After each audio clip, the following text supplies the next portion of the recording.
A very good morning and welcome to the special broadcast of this year's Day of Reconciliation under the theme Social Cohesion, Reconciliation and National Unity in the 20 years of democracy. I am your host, Alicia Jali. Now, the official event is taking place at the Ncome Museum in Umzinyathi in KwaZulu-Natal, where President Jacob Zuma is expected to deliver the keynote address there. Our reporter Ayanda Mhlongo is on the ground and she will be giving us updates of the day's proceedings. In studio, I'm joined by historian and author Luli Nikos and Tapelo Telapedi, a junior politics lecturer at the University of Johannesburg. He is also involved with a number of NGOs. But before we continue with our discussion, let's take a look at this insert prepared for us by Abongile Zizi, tracing back the origins of this day.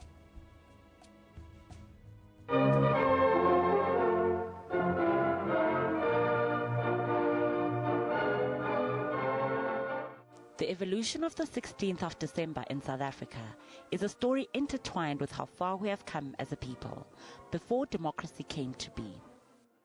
Never, never, and never again shall it be that this beautiful land will again experience the oppression of one by another and suffer the indignity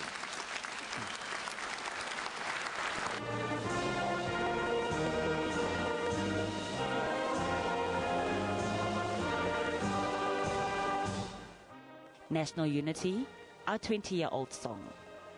The triumph of democracy and the road to reconciliation led to the government reclaiming the day and christening it Reconciliation Day. Blood and war, defeat and victory, rewriting the story of who we are. In December 1839, before the Battle of Blood River, besieged voortrekkers took a public vow and made a covenant with God to honor the day as a day of covenant in exchange for a victory against the Zulu king Dingaan. Hier staan ons voor die heilige God van hemel en aarde om 'n gelofte aan hom te doen dat as hy ons sal beskerm en ons vyand in ons hand sal gee, ons die dag en datum elke jaar as 'n dankdag soos 'n Sabbat sal deurbring en dat ons 'n huis tot sy eer sal oprig waar dit hom behaag. En dat ons ook aan ons kinders sal sê, dat hulle met ons daarin moet deel, tot nagedagtenis, ook vir die opkomende geslagte, want die eer van sy naam sal verheerlik word, die roem en die eer van oorwinning aan hom te gee. Victory was theirs, and so it came to be, the day of the vow. After the infamous Battle of Blood River, where the Zulu force led by Dingaan was defeated, the day became a talisman for Afrikaans nationalism. In 1982, the day was renamed Dingaan Day in remembrance of the victory. It was declared a Sabbath. In 1910, the day became an official holiday. 1961, during the strife and struggle of apartheid, in the wake of the Sharpeville massacre, the ANC military wing was launched, Umkhonto Wesizwe. Black South Africans in pursuit of justice and freedom, reclaiming the day. MK launched its first attack against government installations on the 16th. A subsequent declaration from the government followed. MK was a terrorist organization. The first democratic inauguration, the dawn of a new day, the beginning of a rainbow nation. A legacy marred by bloodshed, violence, and racial segregation. In 1995, for the first time, the Rainbow Nation celebrated a human achievement like no other, the reclaiming of history and the promises and prospects of freedom.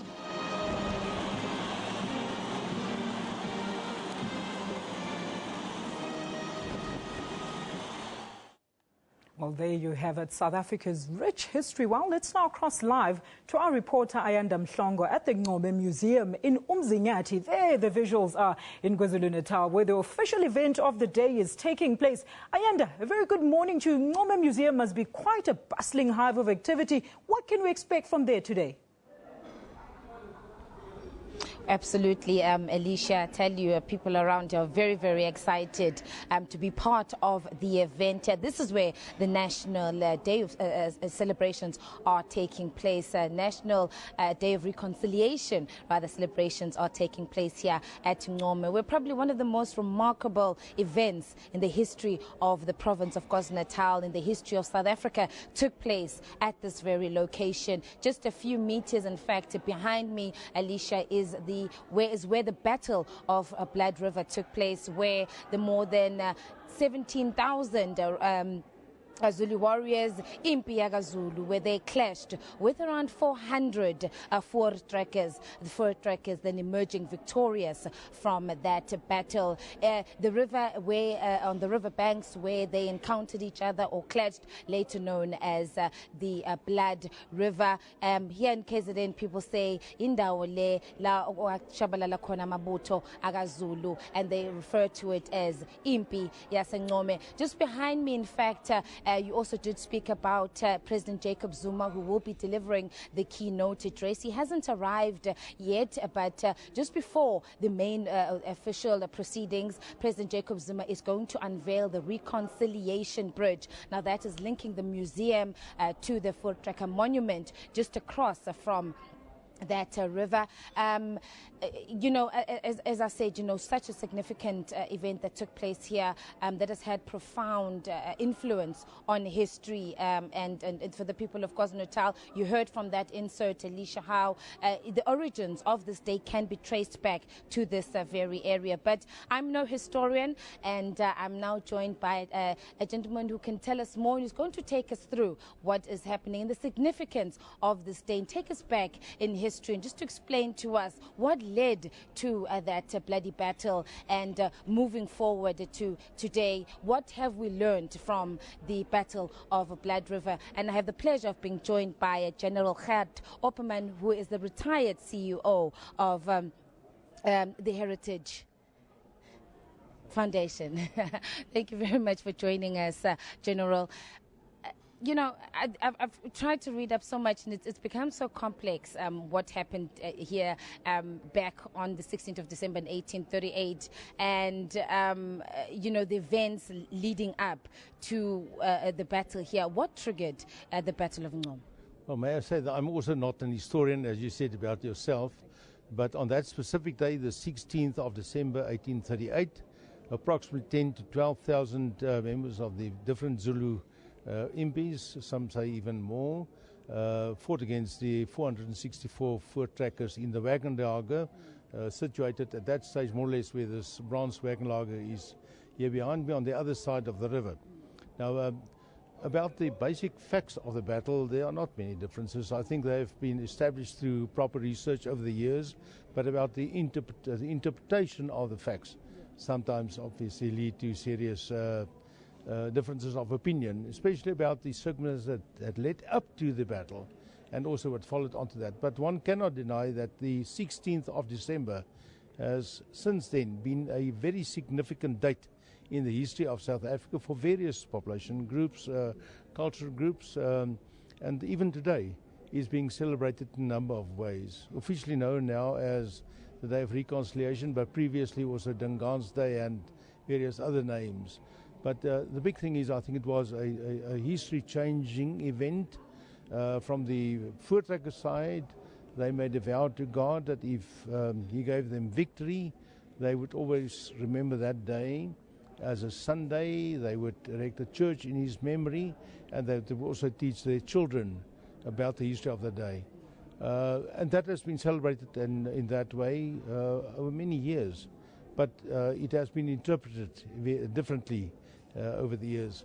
I think in the modern context, the younger historians, researchers tend to move towards a more pragmatic explanation of what happened that day. They look at apart from the vow, the covenant, they also look at factors like the pragmatic conditions that helped the Voortrekkers to win the battle, like mobility, firepower, the choice of the terrain, the conditions that existed on the day of the battle, the leadership of a man like Andries Pretorius, the discipline that existed on the day, the confusion that one stage developed amongst the Zulu MPs. And so there are other explanations as well that's used to complement the traditional view of what happened on that specific day. But that it was a day that changed the history of South Africa cannot be changed. And I think even today, on the 16th of December, today, 2014, it's again an important day in the history of our country, with the inauguration of the Bridge of Reconciliation behind me, between the Ncome Museum on the one side and the Blood River Museum on the other side. Just speaking about the bridge, and obviously it symbolizes bringing together of these two different groups. I'm sure this must be very important, that today we are going to be unveiling this reconciliation bridge. I think it's even more important than the reconciliation road that was opened a few years ago by President Zuma between the Voortrekker Monument site and the Freedom Park site, because here we are on the site of the battle. And it's actually from the two sides that there's now this outreach across the river, something that had been opposed for many years. But now we have reached the stage where we can say that it can be opened today. It will. There's still some work to be done before it can be used effectively as a bridge, but that is something to continue. So there are certain facts still to be operationalized. But I think the opening of the bridge as such is a very significant event. General, also, and I know you've just spoken about it, and I was actually fascinated by the numbers. You know, you're looking at the size of the Zulu army of Impi and the size of the Voortrekkers, around 400 or so, coming together, yet, you know, they were victorious. From the knowledge that you have, how was this possible? Well, I think there are the two different explanations, as I've said now, you know. But may I start by saying that one must not think that the 10 to 11, 12,000 Zulu soldiers who were here on the site were not trained soldiers. They were members of a highly disciplined, regimented military force. They had their own impis, each with the identifying colors and shields. They used to battle very, for that time, very up-to-date battle tactics that they used. They were really the leaders in the world in certain ways. So it was a formidable force that came to fight against the Voortrekkers at this stage. But the Voortrekkers came well prepared. They chose the site right, they made the covenant, they were very, they believed in what they were doing. In a way, there was an element of revenge after the murders that had taken place before the time, and it was a matter of doing or dying there. They had no alternative. They had to win, and it worked out well that day for them. Obviously, the faith they had since then obviously spurred them on to even greater heights. General, just very briefly, I know that you have been part of collating artifacts, collating documents that are going to be exhibited at the museum. I mean, an event that took place 1838. How easy has it been, or difficult has it been, to collate all of these artifacts that are going to be exhibited in the museums? Well, I was a member of the Minister's Advisory Panel that he appointed to manage this project, to oversee the project as such. I was not actually involved in the collection of any artifacts. There were other more knowledgeable people on the team who attended to that. And I think you obviously needed to have your Zulu contacts in this area to do that. So I was not very much involved in that specific part of it.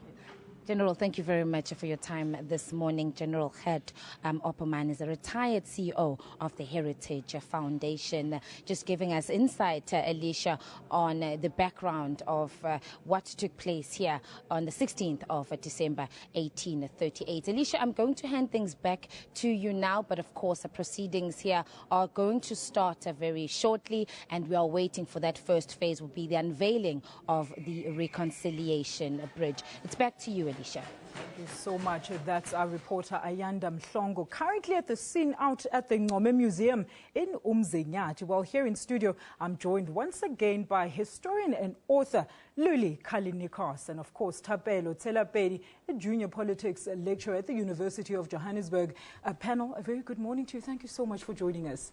Thank you. Good morning. Let's start here. Luli, I just want to understand. Let's get our viewers acquainted with who we have in studio. You are obviously a historian and an author. One of your famous books is, of course, the 3-volume People's History of South Africa. Tell us a bit about that. The first in that series of the 3 is called Gold and Workers.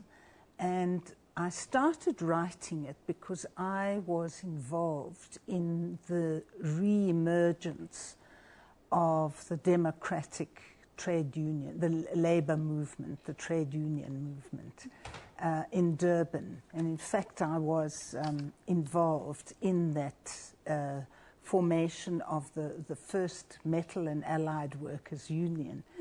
And I started writing a history of workers for their newspaper called Abasebenzi, which was then translated by Beksise Nqasame. And out of that grew the first book, Gold and Workers. And the idea was to talk about not the history of the great, mostly men, but the men and women on the ground, especially because of the trade union movement, the working class.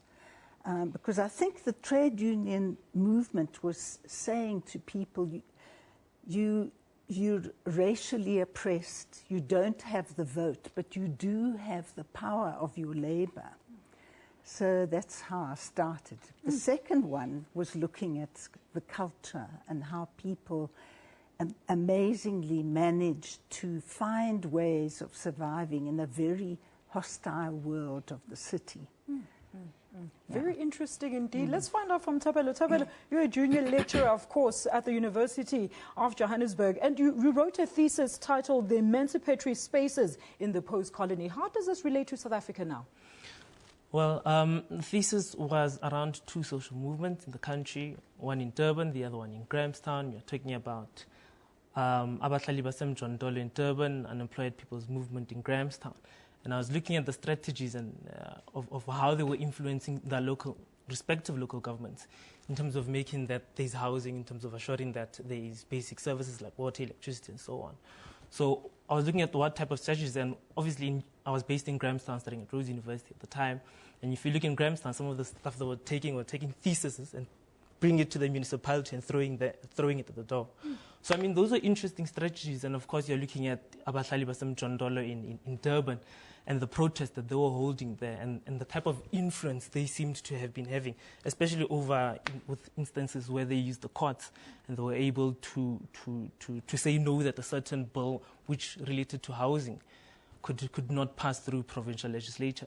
So that was interesting. I think it has relevance to how worker organizations or community-based organizations mobilize themselves to get those basic services. And it's something that we're actually still seeing today. Now, let's get into our discussion. 20 years since, of course, the gaining of democracy in South Africa. Where are we in terms of reconciliation, Luli? We're certainly not there. I could say that we are on the way, but we have a long way to go, perhaps. And I think it's very important not only to say that we're on the way, but to keep our eye on the goal, fixed on the goal, and not lose focus. And that's very important. But I do think that your thesis is very relevant, I think, to social cohesion, obviously. So I'm sure we'll talk about that later. Thapelo, where are we in terms of reconciliation? Look, I think it's a difficult question, that, and one to actually approach. But secondly, it's also quite an obvious and apparent one. I think we're far. I mean, there's definitely been progress, and part of the issue here is leadership, has leadership and all types of leadership. I'm not just talking about state leadership, I'm talking about societal in the form of corporate and NGOs and so forth. Has those type of leadership been able to guide the process of reconciliation? And currently the answer is obviously no. So I think we have a long way still to go. It definitely makes us reflect back to just not only the negotiations that are happening, but the type of had we really, at the time, those who were negotiating, anticipated the type of, perhaps, attitudes that people may have over the issue of transformation and reconciliation. So I think there's a long way to go. I mean, we can talk about specific instances in corporate South Africa, NGOs and public sector and so forth, what's happening there. So definitely I'd like to get into that discussion over. No, definitely. Well, we've got a whole lot of time to get into it. But 1 year since Madiba's passing, are we then as a nation continuing to build on his legacy of reconciliation? You know, it's a mixed bag, because obviously he is rightly revered for helping us to avert civil war, violence and an outright disaster. But a price had to be paid for that. And I think we have to appreciate the way that he came forward with his marshalling and getting the people to recall our heritage of Ubuntu. It wasn't easy because of the cruelty and the crime of apartheid. And that, I think, was remarkable. But as I say, there was a price. And 20 years later, when we look back, we see that other aspects, like the worsening inequality in our country, was something that we weren't able to pay attention to, or we weren't able to, or weren't willing to. You know, and so there is now, a year after Madiba's death, there are two narratives, really. The one is the good that he did, and the others are saying, yes, but look at where we are now, deepening inequality, which you cannot have social cohesion with this level of inequality. I mean, there are countries poorer than ours that have social cohesion, but that's because you don't have this crude difference between the very, very, as somebody said, filthy rich and the desperately poor. But at the same time, that doesn't mean that the soul, feeding the soul and feeding people's sense of dignity, and also, importantly, the memory, our memory has to not be lost. Our history mustn't be lost.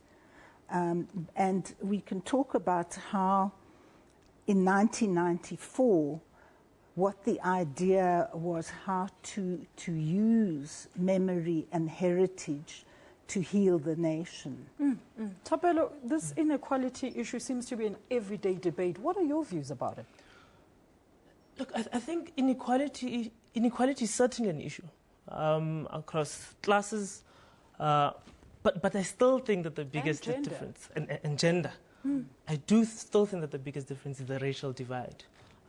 We may certainly have a discussion, and we should, and appropriately have a discussion over class dynamics. People don't have basic services. It can't be that there's an issue of toilets. People don't have flush toilets. They don't have proper housing. When there is housing, it's shoddy workmanship. We certainly can't have that. But on the other hand, I think we're still lagging behind to actually confront the issue of race, of racism. The issue of gender is being looked at, but not obviously thoroughly. So I think there are those dynamics, and reconciliation is again still a process. But I think at the same time we must really warn people that we can't obviously just look at inequality just in terms of class differences. There are those other two dynamics that we must confront. South Africa, and particularly post-1948, this was a country divided across the Calabar.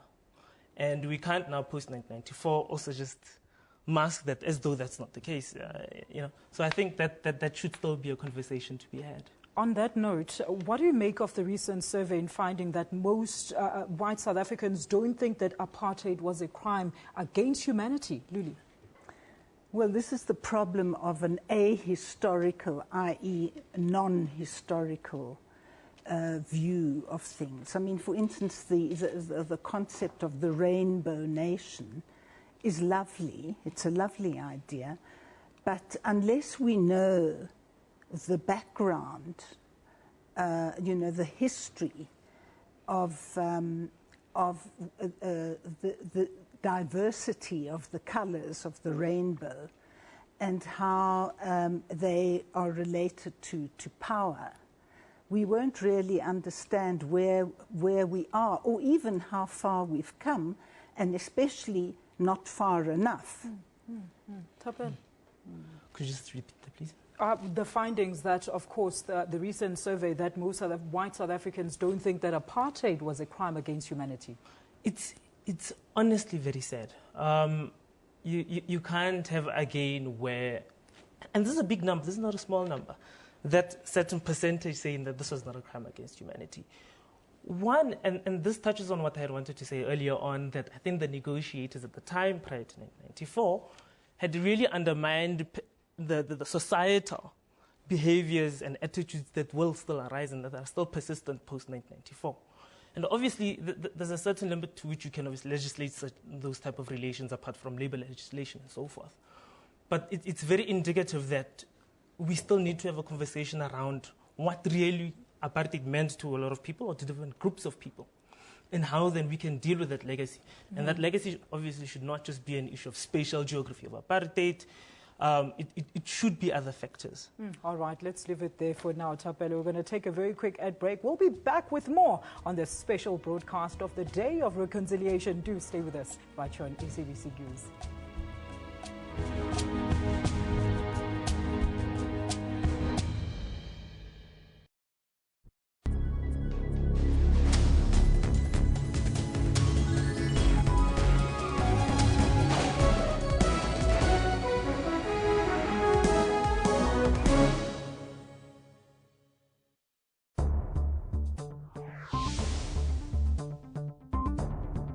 You look nicely dressed, PAC colors, you are not in agreement. Why was the president not allowed to address conference?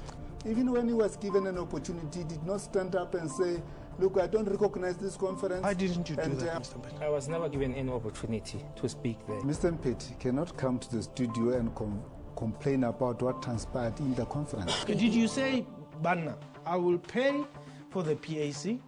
When time comes for you to pay back the money, you will pay me back. Yes. He's lying here. That money is mine and I did not get it back. This information, and I want it even now. His deputy there, they took 430,000 without me. He said he's the general secretary, he's the accounting officer. Where on earth can the general secretary be the accounting officer? Yeah? It's what he did. We'll come back. Watch Question Time with me, Mpotse, Monday to Thursday at 5:30 p.m. on the SABC News Channel. Kunjani, Nda, Assalamu alaikum, Goeiemorgen, Namaste, Jumbo Africa, and a very warm welcome to SABC News Channel 404. South African Revenue Service has upheld its impressive record of collecting taxes.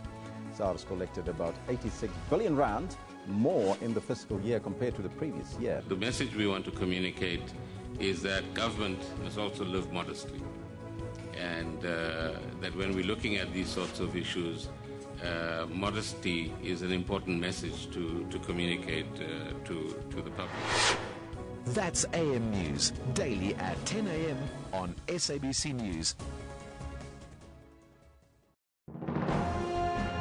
Zoom into Africa. This is Burundi. The president is Mr. Pierre Nkurunziza. Burundi got independent from Belgium on 1st July in 1962. The population is more than 8 million people. One of Burundi's major languages spoken is French. Monetary unit is Burundi franc.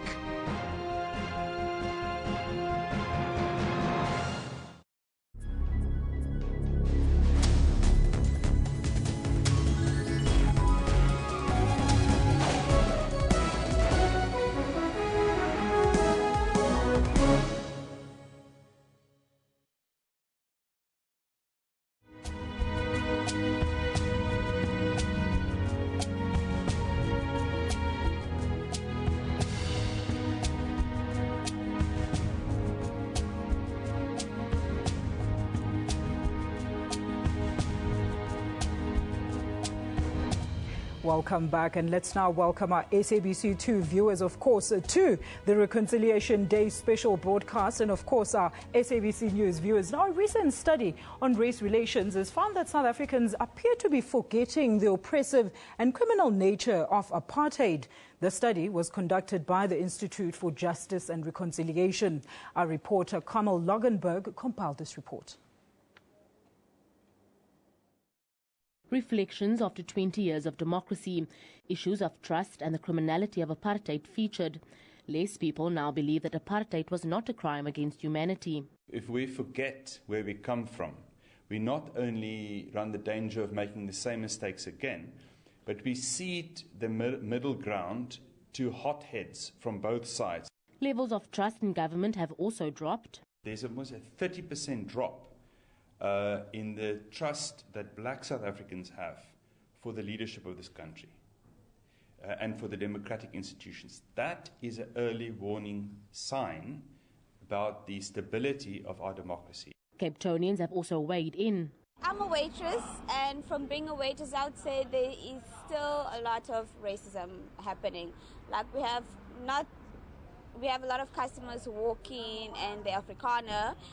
Like, they insist on speaking to us in Afrikaans, and if we don't speak to them in Afrikaans, it's a problem. First, we couldn't be at the beaches where the whites is, and the blacks must be one side, the colours. So now we all can be together, we can enjoy ourselves, and we can talk to them, don't need to be shy. People are trying, for sure. You can feel when I go out here, I can walk up to anyone, you here coming up to me, you know. The guys inside, we're always just very friendly and stuff. Other key findings include the fact that coloured South Africans are experiencing an increasing sense of disillusionment with reconciliation, and that racial integration has generally improved over time, but the poor remain excluded.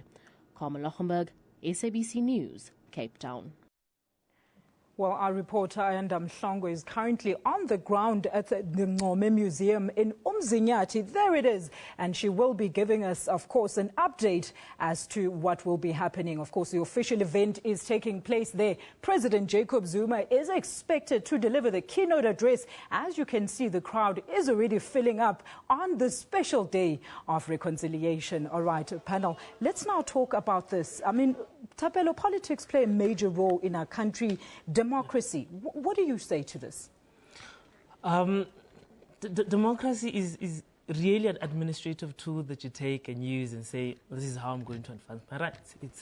It's not anything substantive. It's to say that if you want to protest, you go to and apply to JMPD or wherever the police, and you have a Section 4 meeting and you discuss with the police, this is what you're going to be having, you're going to have marshals and so on and so forth. I mean, so it's an administrative tool to help you. I mean, there's obviously with the courts and so forth. Is that working? To some extent, yes. The answer really to that is yes or no. And how do we fix that? There are a number of things that has been happening, obviously. NGOs have played a major role in that, in terms of stepping up and helping communities to go to courts to be able to access, particularly in areas like Northwest Water and so forth. So there's that element, but at the same time in this country, I think, I mean, with the workshops that I'm also involved in, there's, to an extent where you can say there's a lack of civic culture. And by that, I merely mean that people are used to, and this is in certain parts of the country, this is not all, people are used to going to either a ward councillor or to the municipal manager and so forth. Mm-hmm. But really doesn't always occur that actually you can also go to public protector, actually you can go to the Chapter 9 institutions. And in part, that may be a way of resuscitating those institutions to work. So I think there's still scope and place for people being able to access those democratic institutions. Yeah. Luli, what do you think? Do you think South Africans understand and cherish their democratic rights and are fully exercising them? I'm not sure about that. I mean, obviously, democracy kicks in every 5 years.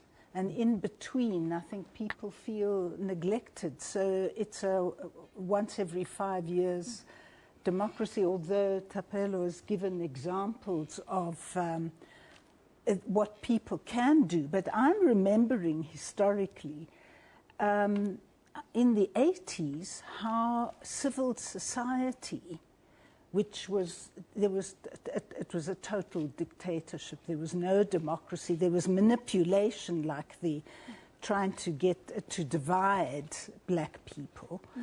But civil society just took matters into their own, their own hands. And you got the emergence of civics and people on the ground just making demands. And that's something that we need to not only rely on the very important checks and balances like the public protector. We need to re-empower ourselves on the ground, civil society, so that we don't just rely on political leaders, but although they are important and we must make demands on them. But I think the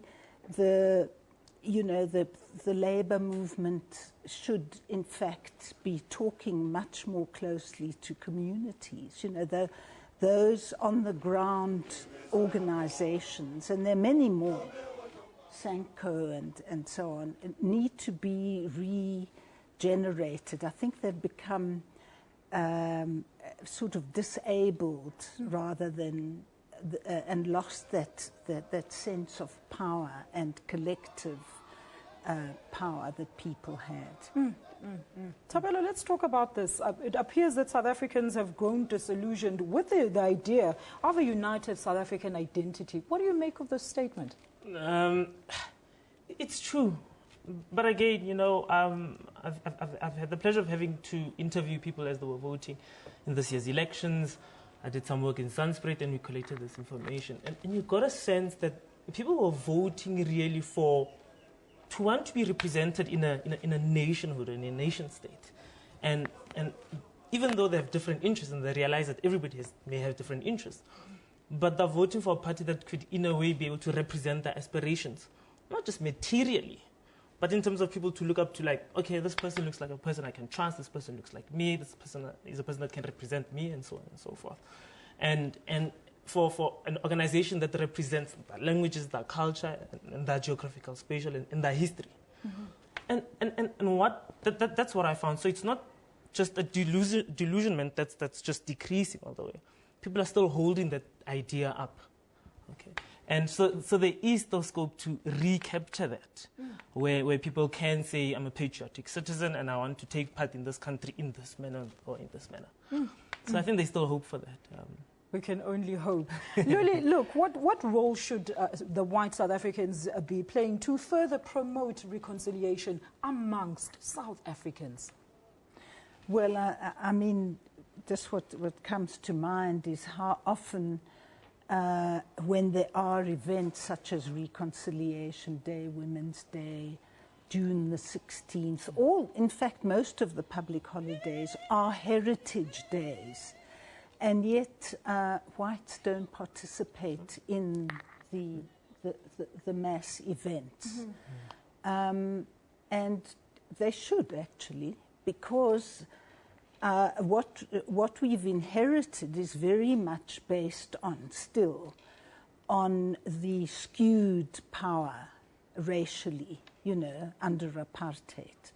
And it really, 20 years, as an historian, 20 years is just a blink of the eyelids, So, but on the other hand, that's no excuse, not to try harder. Yeah. Thapelo, what do you think? I mean, the question is who's supposed to be gearing people or directing people to say, actually, let's reconciliate. There's obviously two levels where this can occur. One is at the level where the state can, as she said, do commemorative events and have people come together, white people in particular, to also join in those commemorations and celebrations. Two, the reality of the matter is that some of these things are on bilateral.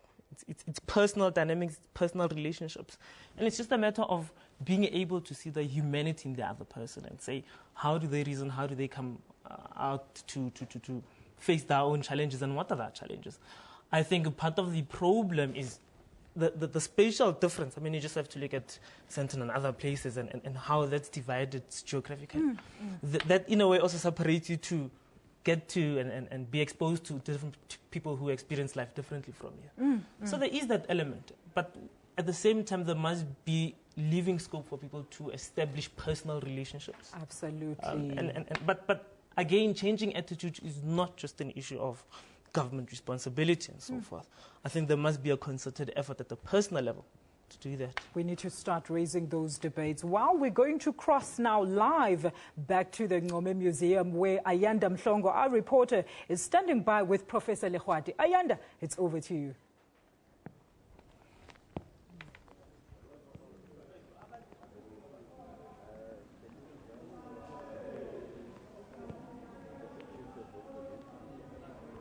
Alicia, thank you very much, and again, welcome back here to Ncome, where dignitaries have started arriving. The tent, I understand, although I'm standing on the outside, people are trickling in. We are still awaiting the arrival of President Jacob Zuma. He'll also be accompanied by the King of the Zulus here in KZN, Iselo Samabandla, King Goodwill Zulitini Kape Guzulu. And we will know that during the war that battle rather, on the 16th of December in 1838, it was under the reign of King Dingan, who was King Dingan was in fact King Goodwill Zwelithini's, and I'm going to have to get this correct, great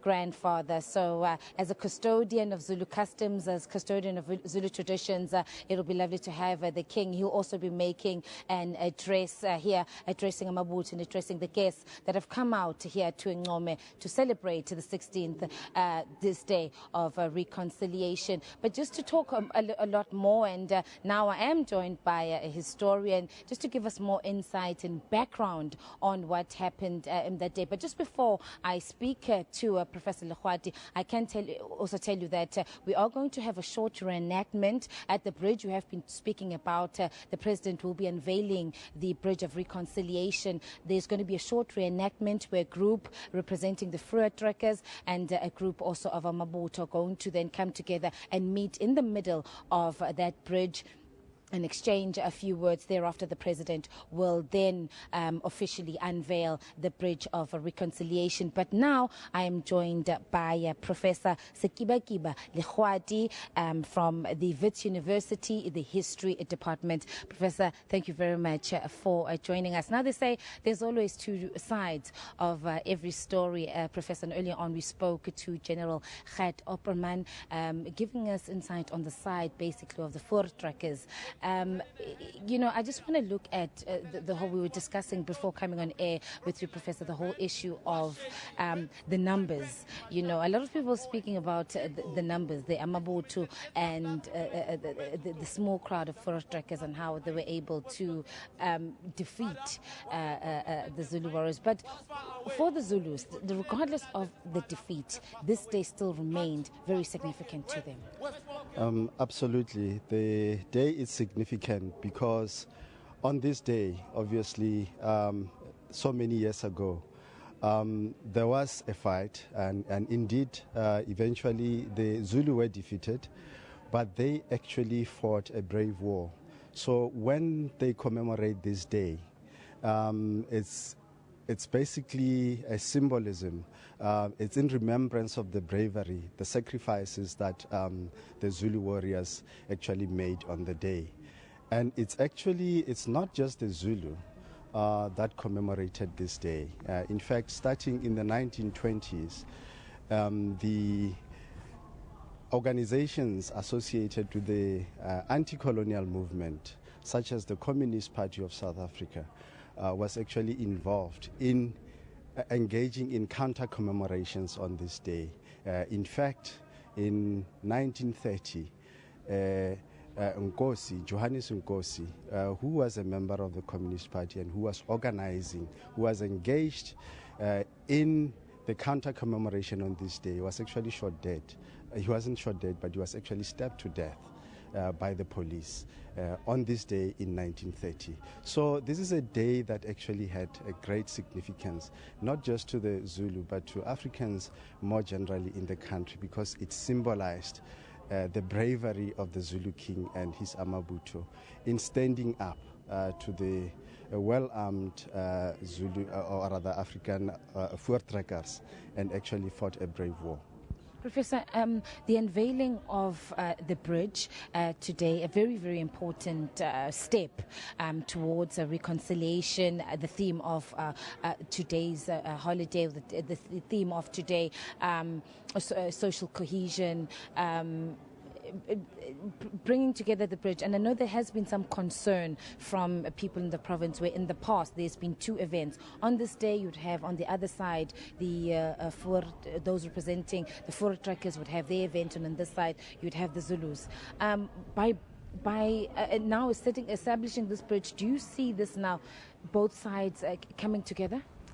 Well, I think, this is a step in the right direction. I think, it's a reconciliation. It's a long process. I don't see this actually bringing the two together, because ultimately, people will continue to look at this day from various perspectives. I think it's something that we need to work on. We need to fight harder in terms of trying to bring about national reconciliation.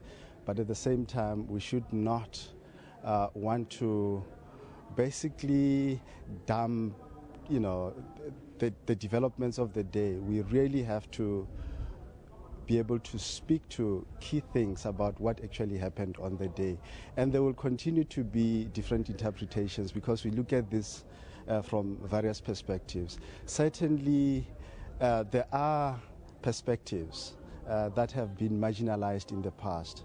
As I've indicated in our earlier discussion, you see, for most of the time, at least until 1994, December the 16th was officially commemorated by white people in South Africa, as basically a symbolism of their power, their strength, being able as a small group to defeat the mighty Zulu warriors.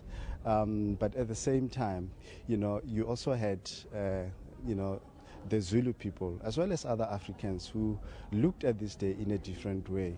And so those perspectives have been marginalized. So essentially, this day today, as well as the commemoration that is taking place today, is an attempt to put those perspectives on board, to say that we also have another perspective to put forward. Professor, I just want to quickly, lastly, just get from you the work that is being done here at the museum.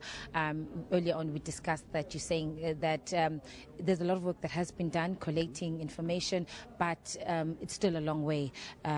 More work that is still going to be done. Absolutely. More work remains to be done. What has actually been done is a collection of archival material, as well as some oral interviews about what actually happened on this day. Basically, it's material that gives a background to the coming of this 1838 confrontation. And essentially, the story that this museum tells is the story of conflict over land. So the underlying cause of the confrontation in 1838 was the fight over land. So, but the trigger was really the killing of Retief and his party. So essentially, what needs to be done now is to begin a process of collecting more information in the form of oral traditions that begin to tell many other things. The role that people around here played, the individuals, the names of the individuals that were involved, what role women played in the war and so forth. So this is just a step in the right direction. It's work in progress. A lot more work still remains to be done. Professor, thank you very much for your time and for your insight. Professor Ncome from the Wits School, the History Department, just giving us his words and insight and background into the events that took place here on the 16th of December, 1838. We are now going to cut to a commercial. We are now going to go to a commercial break, but do stay with us. The proceedings will continue after this.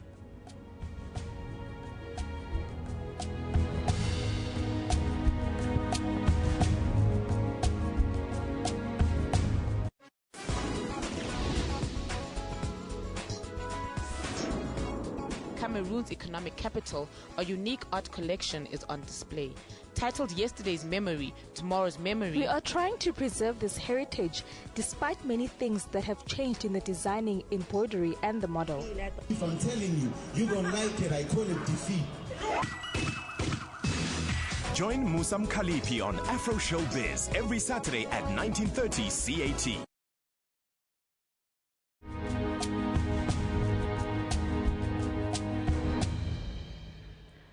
Welcome back. Now, panel, very quickly, something very interesting. The Department of Arts and Culture has built a bridge between the Ncome Museum and Blood River Monument, which is actually situated on either side of the Ncome River, to initiate the process of removal of racial and social barriers between the different population groups. I just want to hear your views. Luli, let's start with you. Well, I remember a time when there was no Ncome memorial or memory. In tangible terms, there was just the bloedrivier on the one side with those rather beautiful wagons, you know, in the form of a lager, all heavily symbolic. And just listening to the clip earlier where the speech was made on the anniversary, the 100th anniversary of that battle, where he says, we triumphed against our enemies. You know, and so that was the spirit. It was a spirit. He also said our faith gave us strength. So, you know, there is the intangible strength that they had, their religious strength. And so it was always remembered as, in an exclusive way, obviously, about how we were under threat and how God stepped in. He's our God, nobody else, you know, not the other people's God, you know. So it's an exclusive religion. And then, so that was there. And then, after 94, the Department of Arts and Culture introduced the idea, not just the arts and culture, but in general, there was the introduction of the notion of redress.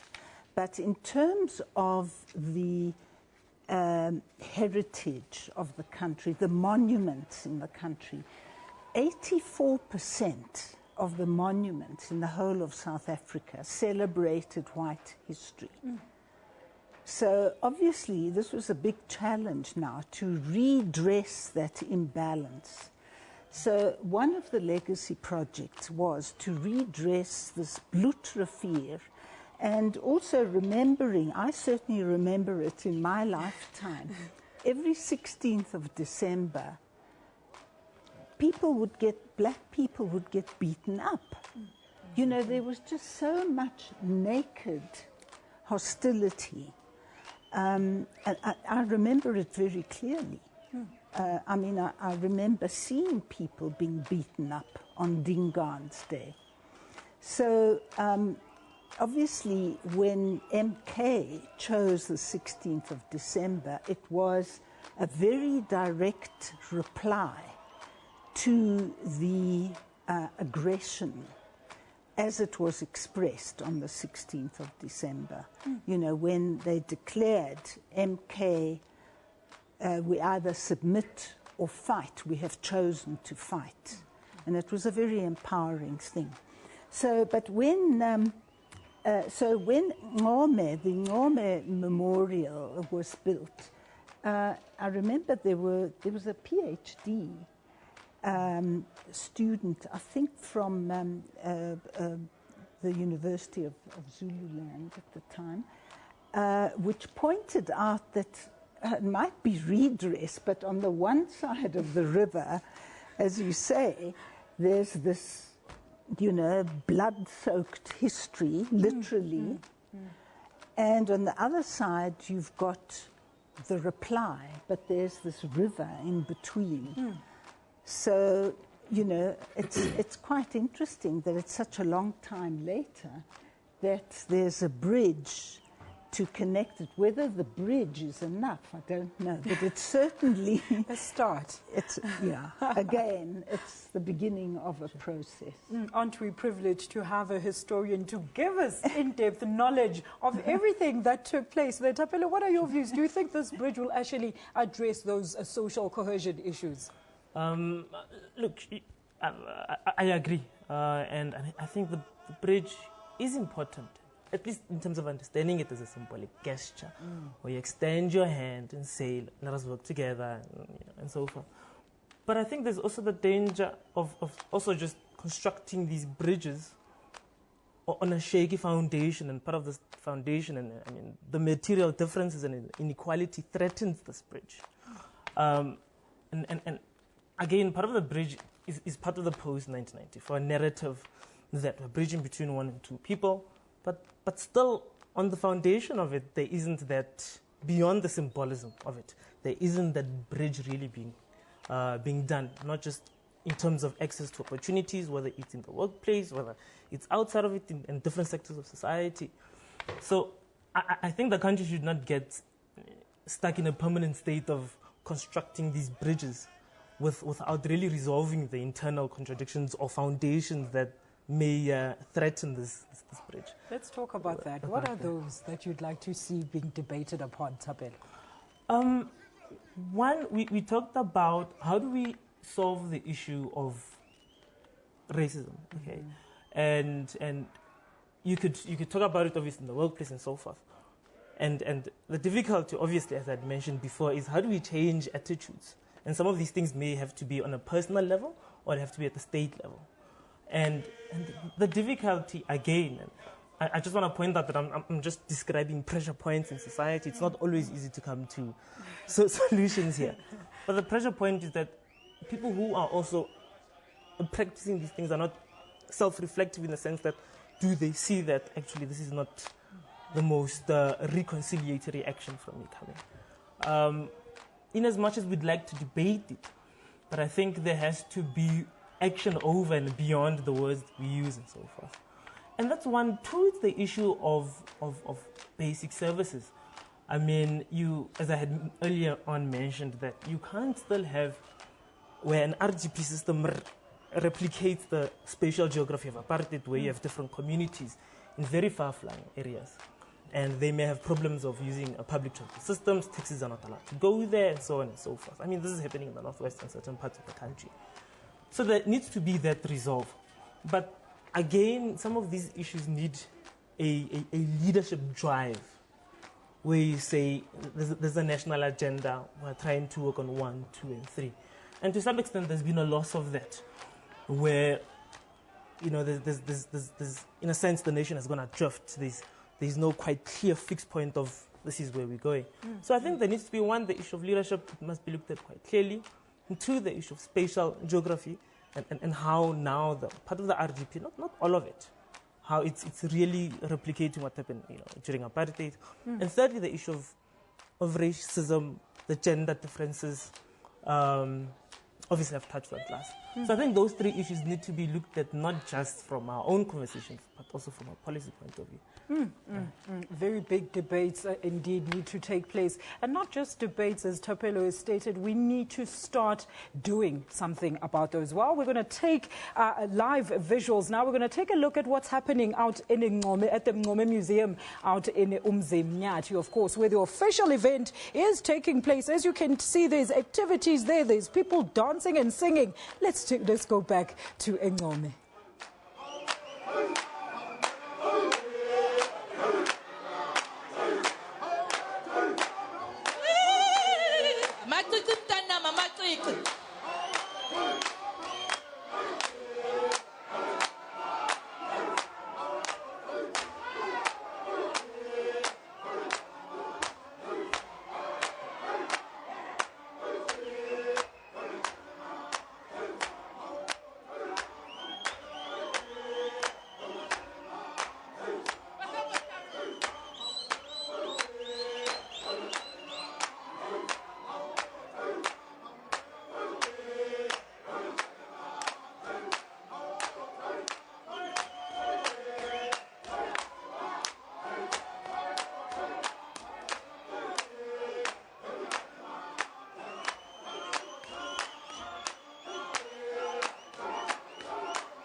course, those are the live visuals coming through to us from the Ncome Museum out in Umzinyati in Durban. As you can see, it is a hive of activity there. The traditional dance Indlamu currently taking place in anticipation for the president's keynote address, which is expected to take place sometime soon. So you are going to stay right here on Channel 44 and, of course, SABC 2 for the special day broadcast of the Day of Reconciliation. Now, this year's Reconciliation Day is celebrated in the backdrop of South Africa's second decade of freedom. Ayanda Alipane caught up with Busani Ngaweni, the editor of Liberation Diaries, reflections on 20 years of democracy at Constitution Hill recently. They discussed the book, which contains the views of people from all walks of life on issues such as democracy and reconciliation. Here's what the public servant in the presidency and regular writer for newspapers and journals had to say about his compilation forwarded by President Jacob Zuma.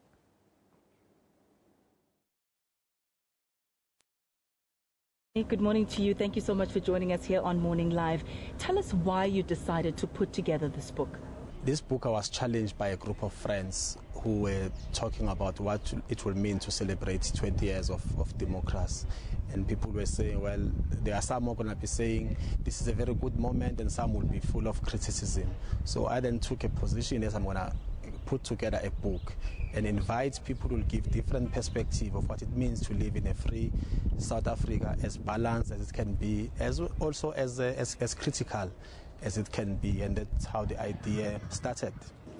Speak to us about some of the writers you approached who contributed to what we have today. We've got great writers in this book. It was very difficult because there had to be a balance. So I've got students who wrote here, I've got professors, I've got social activists, I've got people who are unemployed, I've got government employees, and a variety of others. And that was a very important point for me, to make sure that there is a balance, not just in the story, but also in terms of the background of the people who were to write in this book. Your position as having inside knowledge into the functionings of this democratic society that we live in, government in particular, how has that affected the book, if at all?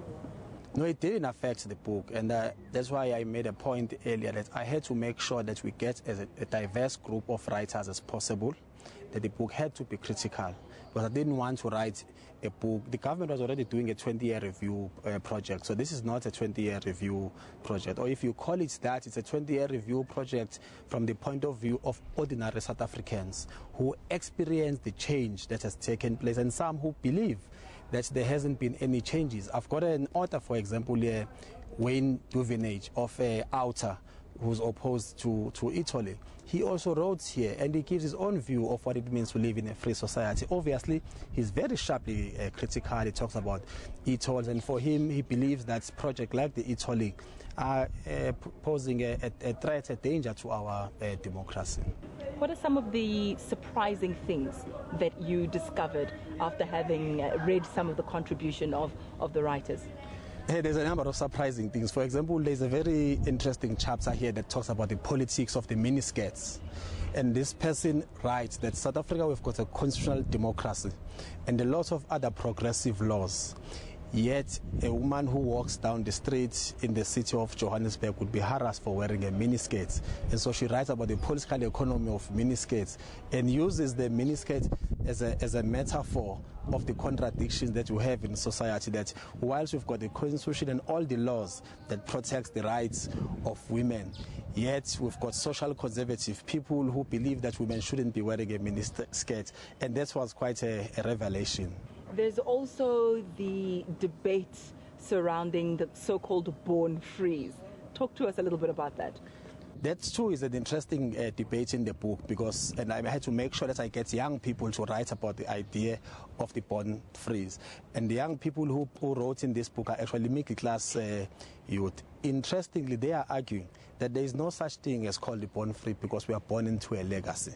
And to the extent that social and economic change take long to happen in society, therefore you can't say within 20 years that there are people who are born free.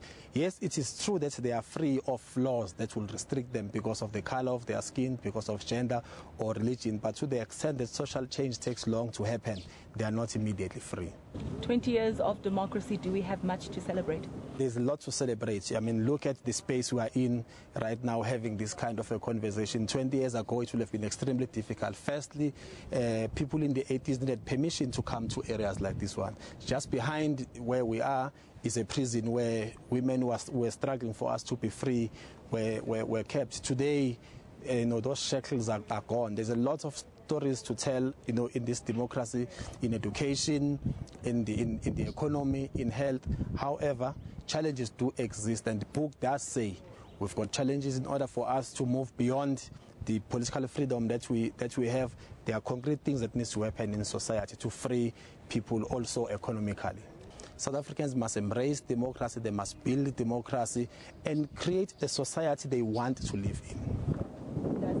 Ayanda Ali Payne, Johannesburg.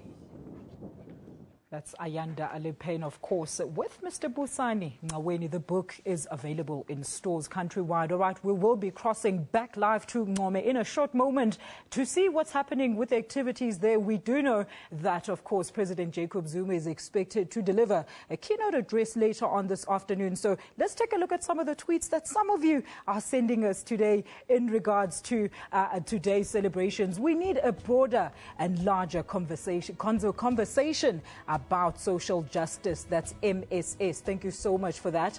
Masa Smiley says, Day, fellow South Africans. Happy Reconciliation Day, fellow South Africans. We may not be where we want to be, but we have come a long way. You are all rock stars. Well, thank you for that. Let's look at more tweets coming through. Ntokozo says, reconciliation has never quite been what have done over the years on this day. Though, thank you so much, and Togozo there. And of course, Zelda Legrange says, part of Reconciliation Day for me is also to reconcile with our own past. We have to forgive ourselves before we can forgive others. Let's take a look at some more tweets there coming through. Hoshi Sekhachabi says, there's a lot of racism that is hidden underneath a lot of smiles. Reconciliation for what? Josi, very interesting views then. Of course, Tinyeko says, on this Reconciliation Day, let us admit that unless and until South Africans are reconciled economically, socially, reconciliation is a farce. Let's see if we have more tweets there. Last but not least, Zuido Wefa says, happy Reconciliation Day, forgive, forget, and let love lead. Panel, what do you think about those interesting views coming through? And of course, I was going to move us to this point. What is the biggest challenge or hindrance to this social cohesion? Race definitely seems to be the biggest issue here. Lulu. Well, for me, the economic underpinnings are linked to race and racism, because the power lies apart from the political power, but the real power is where the wealth of the country is situated, and that is still in the hands of whites for historical reasons, and it's moving very, very slowly. And I think it's partly because when we got democracy, we also inherited the fact that the Berlin had fallen, and you had just one power in the world, and that was coming mainly from the US. And so there was a new kind of, if you like, economic imperialism. Which, I mean, I am an historian, but I have to say that even in Gold and Workers, it was the power and the wealth of the mine owners that created this deeply divided society. It created migrant labor, it created cheap black labor. And it sounds, so far away from the lovely ideals, of reconciliation and heritage and legacy.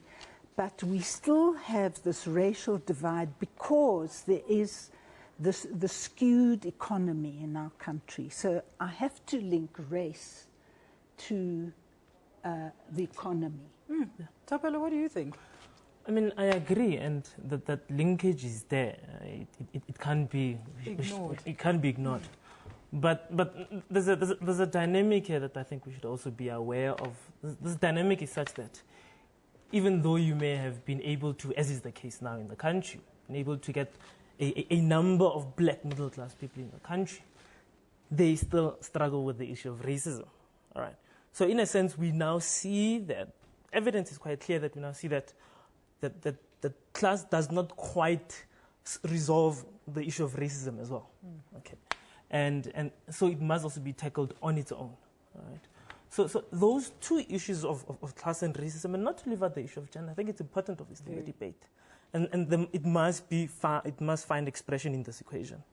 But how then do we also deal with the issue of class, but not leave aside the issue of racism? Because the two largely go hand by hand, as she's made mention of that before. So for me, those are the two biggest things in terms of how power is structured in South African society. Very interesting views coming through live right here for the special Day of Reconciliation broadcast. Let's now cross back live to our reporter on the ground, Ayanda Mhlongo, at the Ncome Museum in Umzinyathi in KwaZulu-Natal, where the official event of the day is currently taking place. Ayanda, you've kept us on our toes with the expected lineup in Ncome today. Please give us the latest.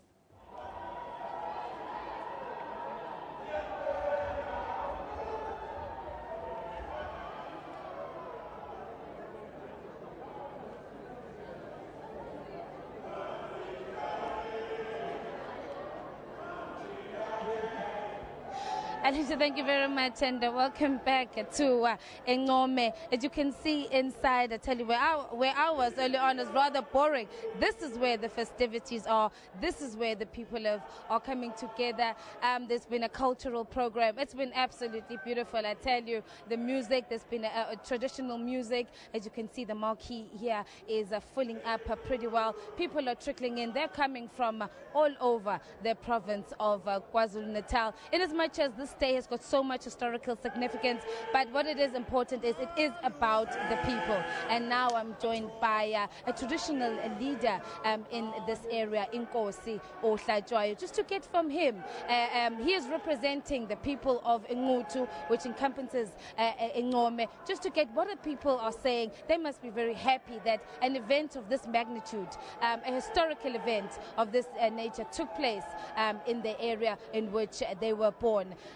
Dabazit asibonga kakhulu baba isikhathi sakho. Ngiyacabanga ukuthi ujabule kakhulu ukuba khona la namhlanje nokuhola isizwe sakho lizogubha usuku lokubuyisana la endaweni yaseNcome.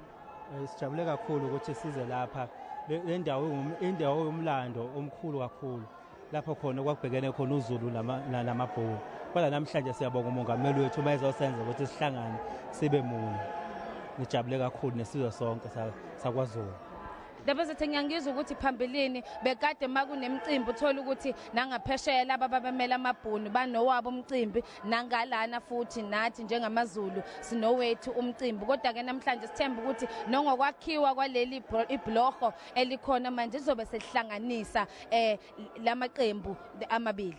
Siyakujabulela lokho kakhulu ngoba vele bekade kwenzeka kube khona abangaphesheya kube khona abangapha.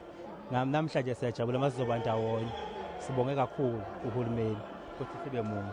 Nangosuku olukhulu endaba zethu usuku lokubuyisana asikhuluma nje mhlawumbe nangasendaweni nemicimbi nani enayo ekutheni niqikelele ukuthi abantu bakule ndawo ngabe bamhlophe ngabe bamnyama sikhuluma abasha amandiya ukuthi kukhona ukuhlalisana kukhona ukuzwana ubumbano olukhona phakathi kwabantu. Lukhona ukuhlalisana nobumbano. Namhlanje kuzokwenzeka olukhulu ubumbano lokuthi sihlalisane ngokuzwana.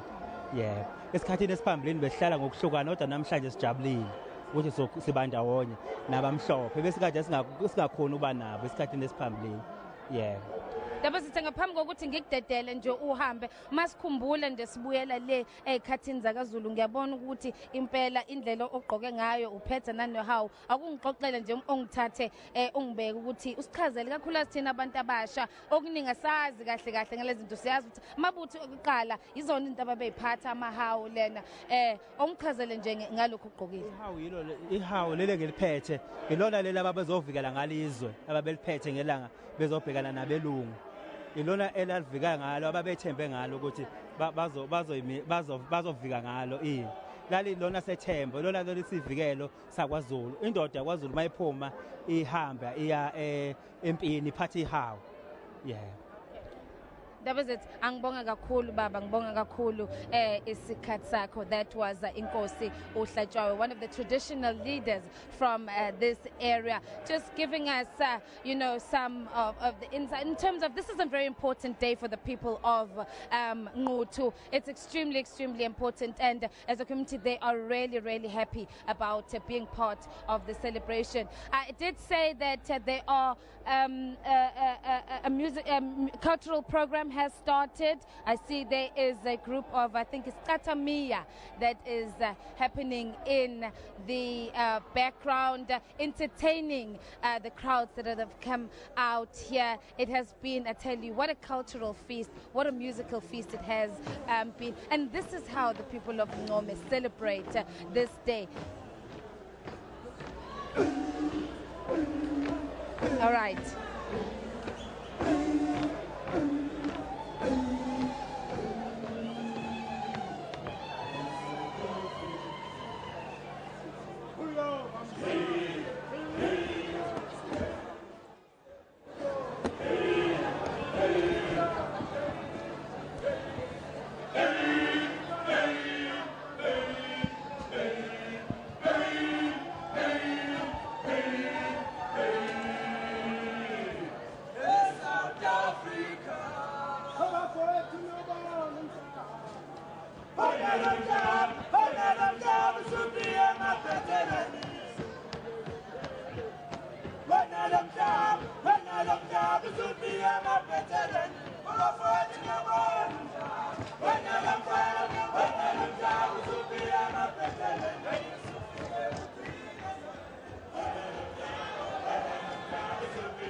Oh, that was wonderful music by Tatamia. This is how the people of Ncome celebrate. I tell you, the music, the dress code, it has been absolutely beautiful to see.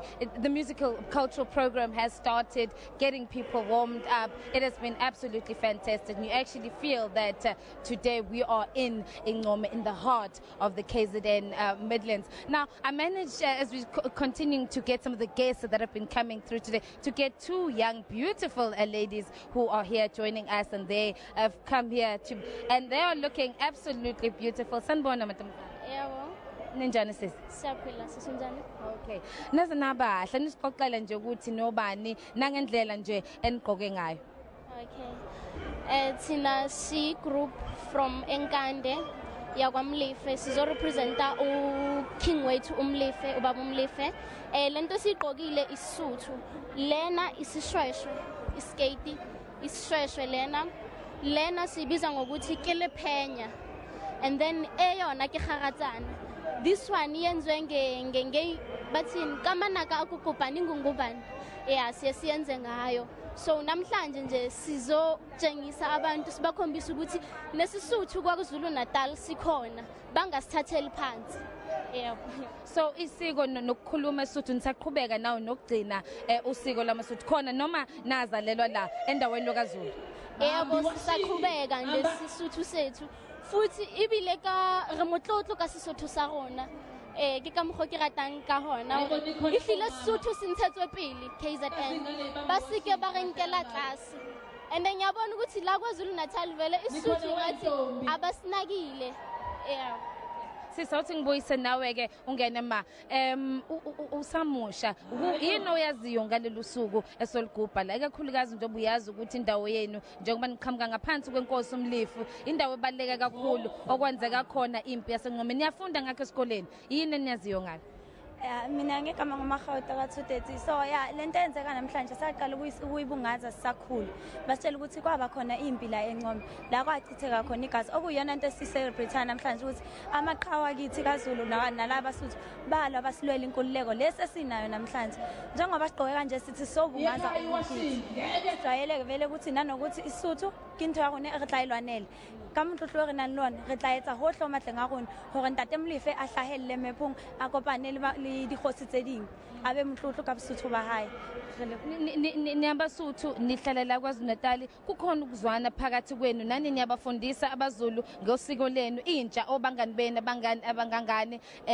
futhi at the same time nabo banifundiswe ngosiko labo lamaZulu yebo lokho siyakwenza because even naseyikoleni isikole esimix sithina safunda high school elinehatumisi lapho kuhlangane khona iSuthu neZulu based on our culture neZulu angisifunda ngesikole ngifunda iSuthu but then iZulu ngisikhuluma perfect because of amaZulu aseNatal basifundisa ukuthi okay makanje sikhuluma kanje asinayo ilona incindezelo la basiyafundisana ngakho konke even nokugqoka iclub ibana bathu selethu like simixile amaSuthu namaZulu but senza in iSuthu lokho yona into esinamandla ngayo esiqhenya ngayo okugcina nje ngaphambi ukuthi nginidedele nihambe niyabantu abasha kwesisikhathi emicimbi nje nabantu abasha bayengafuni ukuphuma niphumile nina singeyabona nenintsha ikhona ngiyikhuthaza nithini eninto ukuthi ayiphuma ifunde ngomlando wayo singayikhuthaza ngokuthi intsha yaKwaZulu-Natal mayiphume izazi ukuthi baphuma kuphi baya kuphi njengathi nje ethe ugogo wethu our late grandmother vele ithe sakhula vele sazi ukuthi singabe Suthu siphumaphi sifuna ini siyapi so intsha yala yanamhlanje mina ngingayikhuthaza ngokuthi guys ngicela ukuthi nisukume nizazi ukuthi kahle kahle nifuna ini niyapi niyeke lokhu nidla ama drugs nenza izinto ezimbi ezingafuneki manje bangakhulu mantombazana ngibonga kakhulu isikhathi senu anisebahle ngizoniyekela ke ukuthi niqhubeke ke niyoqhubeka nibe ingcenye yomcimbi ngiyabonga kakhulu bosisi isikhathi senu lovely speaking to beautiful young ladies and how they have been raised here in the province of KwaZulu-Natal, even though they are of Sotho descent, and how they've emerged the two cultures. Very beautiful and wonderful to see. Now, this is absolutely beautiful. I tell you, my goodness. Let's first start with the outfit. You're looking fabulous. Thank you very much. I come here every year and I'm dressed like this. It's not just because the president is here this year. I do this every year. Yes, to symbolize reconciliation. Oh, lovely. And just tell us, what do you know about the outfit that you're wearing? I know it's a man's outfit. But you see, I've got a woman's belt here, just to make sure you know I'm a real woman. Yeah, yes. Do you know what the belt is called? Yeah, no, I don't know what it's called, but I know it's a symbol of fertility for the women. Yes. Including iskoge, the head. That's right, yes, a mixed, I'm just a mixed person.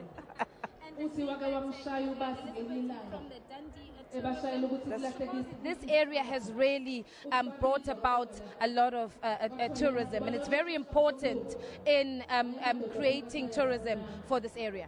Yes, I mean, this event is a yearly event, and I think there's never enough tourists coming here, especially to witness the dancing, the marvelous dancing that we have got here, which is not for tourists. It's a real thing where they're doing a competition between themselves.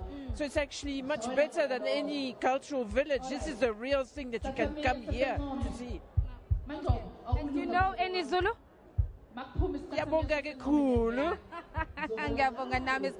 And you also brought with your a friend, a dear friend called Martine, and she's from France, like I am, and she can speak for herself here. Ah, Martine, thank you very much. Lovely to see you, and you are also looking absolutely fabulous. And bonjour. Thank you, bonjour. Just tell us. have you been in South Africa for 25 years. I've got a business in Fryhead, and I try just to come to different celebrations. And I enjoy it. I really enjoy to see the people coming together, accept each other, and it's fantastic, really. And just putting together this outfit, I mean, you could have chosen to come in any outfit.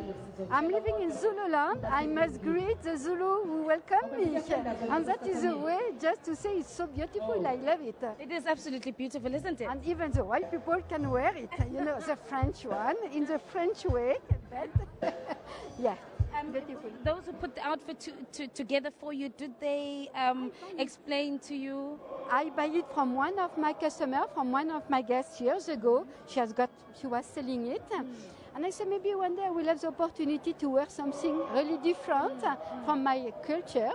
But I'm living in South Africa, in Zululand, and that is real Zulu item. And I really enjoy to wear it, yes. Oh, that is absolutely fabulous.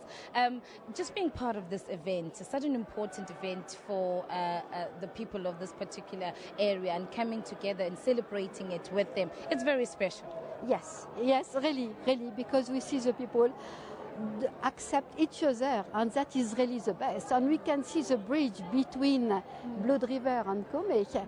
That is part of the reconciliation. People are coming together, even if something visible, but the mentality must go the same way as the bridge just to go to the other. Thank you very much, merci beaucoup. Oh, lovely. Merci. Merci beaucoup. Thank you very much for your time. Well, it's traditional outfits, regalia.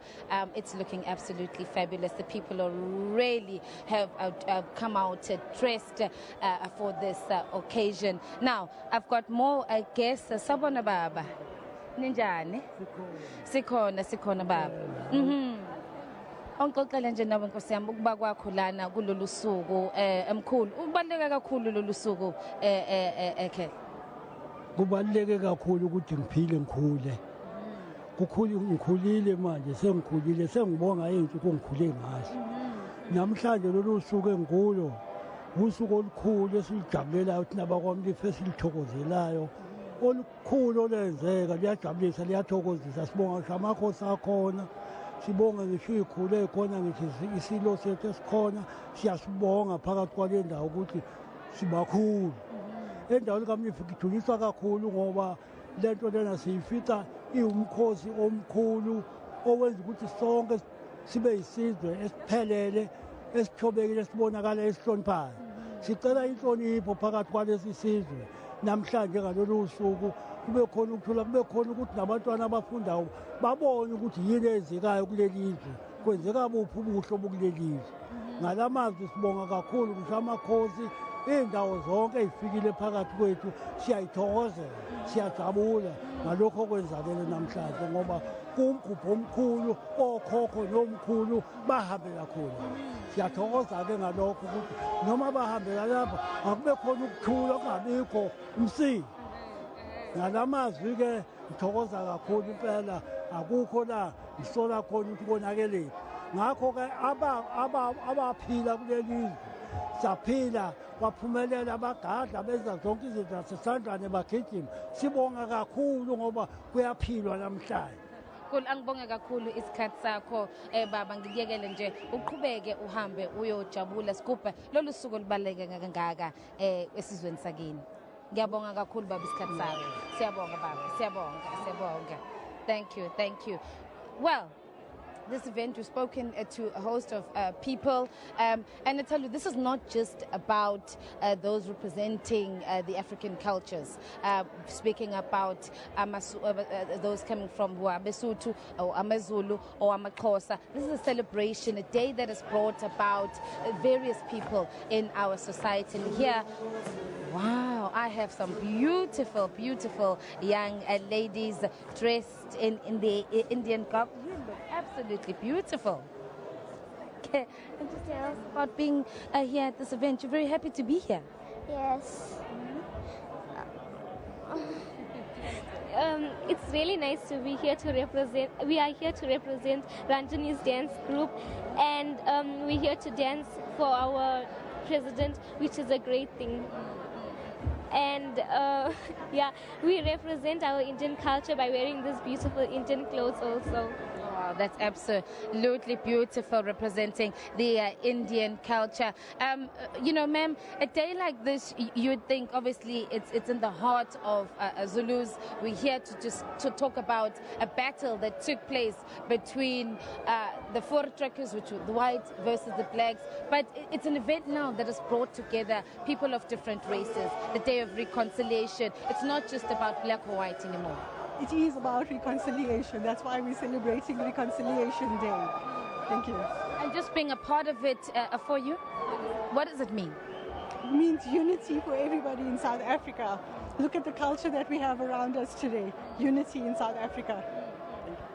You are looking absolutely fabulous, but you've also seen some of the guests that we've also spoken to, and the dresses and their clothing that they're wearing. So it's lovely to see all of that, people coming out in their traditional attires. It's all about tradition. That's what South Africa is about, tradition. That's why we're dressed in our tradition wear. That's why everybody here is supporting their tradition. Yes. Ladies, thank you very, very much for your time. I know you are going to go ahead and do a performance just for the president. Well, wish you luck on that performance. Thank you very much for your time. And again, I must say you're looking absolutely beautiful. Thank you for your time. Well, this is a day of celebration. Let me just put it at that. You know, people will come out dressed in their traditional attires. They look, it's colorful, it's beautiful, whether Indian, black, white. This represents the Rainbow Nation. Now, as I said, the cultural program is continuing. Okay, now we are seeing Amabuto that are coming through. Let me just, okay, no, they're going the other side. These are Amabuto representing the warriors. We saw the regalia, we're seeing how they dressed. This is how they were dressed back in the day on the 16th of December 1838. Earlier on, I did speak about the unveiling of the Reconciliation Bridge. We're also going to see Amabuto go across there, and the Amabuto are going to walk through that bridge. Let me just see if I am on stage. I think we have Isikatamiya as well. So let's just now quickly go through to the stage to see what music there is. Isikatamiya on stage.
the important parts of this day has been or is the incorporation of Amabutho Agazulu. And I think really the crux of this day and what happened on the 16th of December in 1833, in 1838, I beg your pardon, was when Impi and the four trackers clashed together.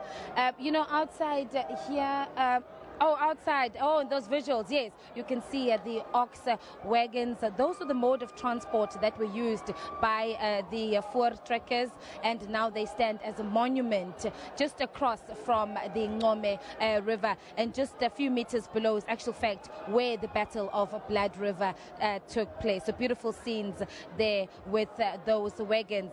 Let me just quickly see also, yes, not far from there, we also have the new bridge that is going to be unveiled by President Jacob Zuma shortly. President hasn't arrived here as yet, and he'll be accompanied by King Goodwill Zwelithini Zulu Isilo Samabandla. So that is a very, very important event that will be taking part here. But coming back to where we are, we've been bringing you the guests that are here.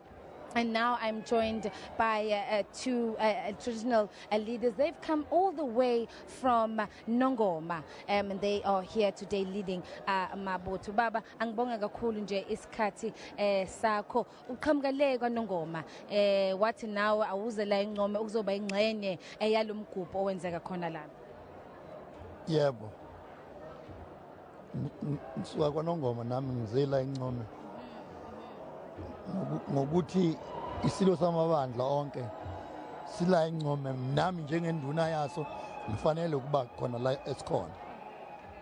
Usuku olubaleka kakhulu lolu baba, hayi nje kubantu bakule ndawo la eNcome, kodwa kubantu nje esifundazweni saKwaZulu-Natal.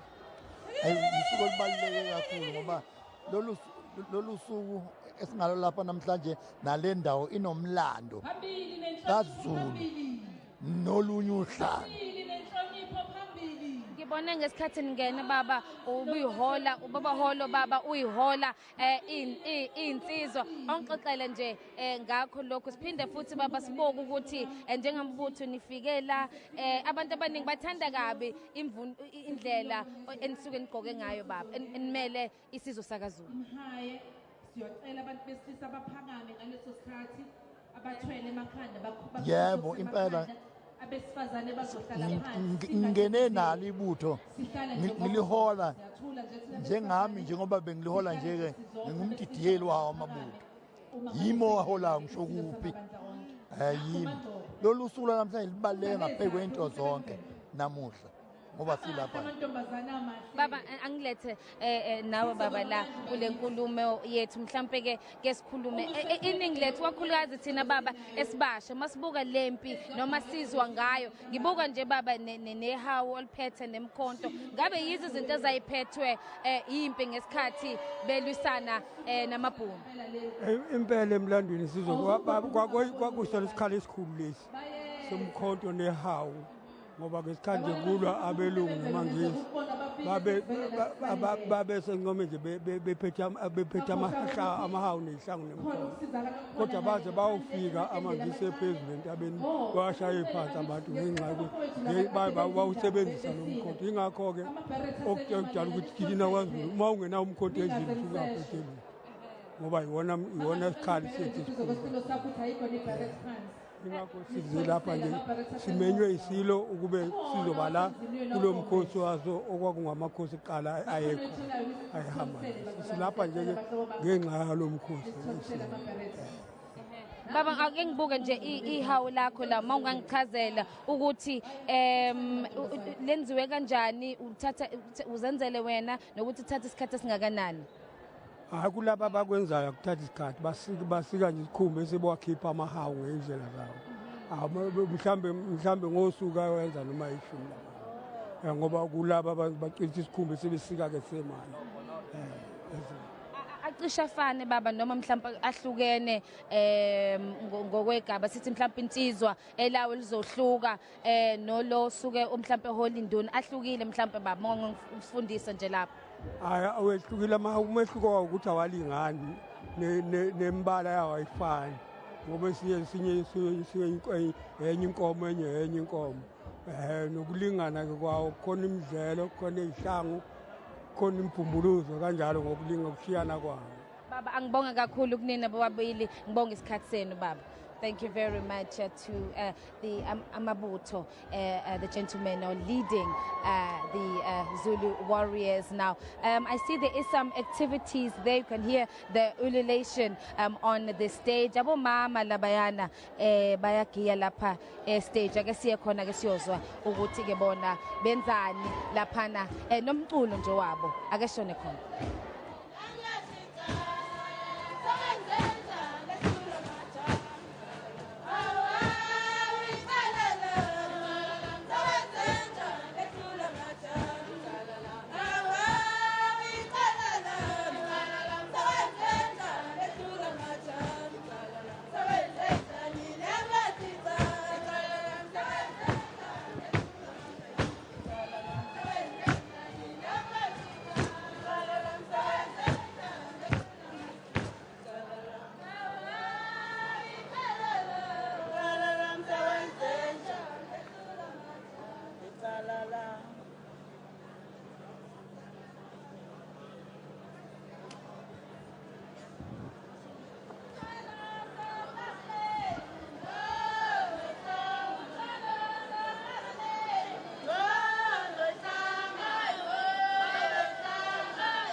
Oh, siyabonga kakhulu.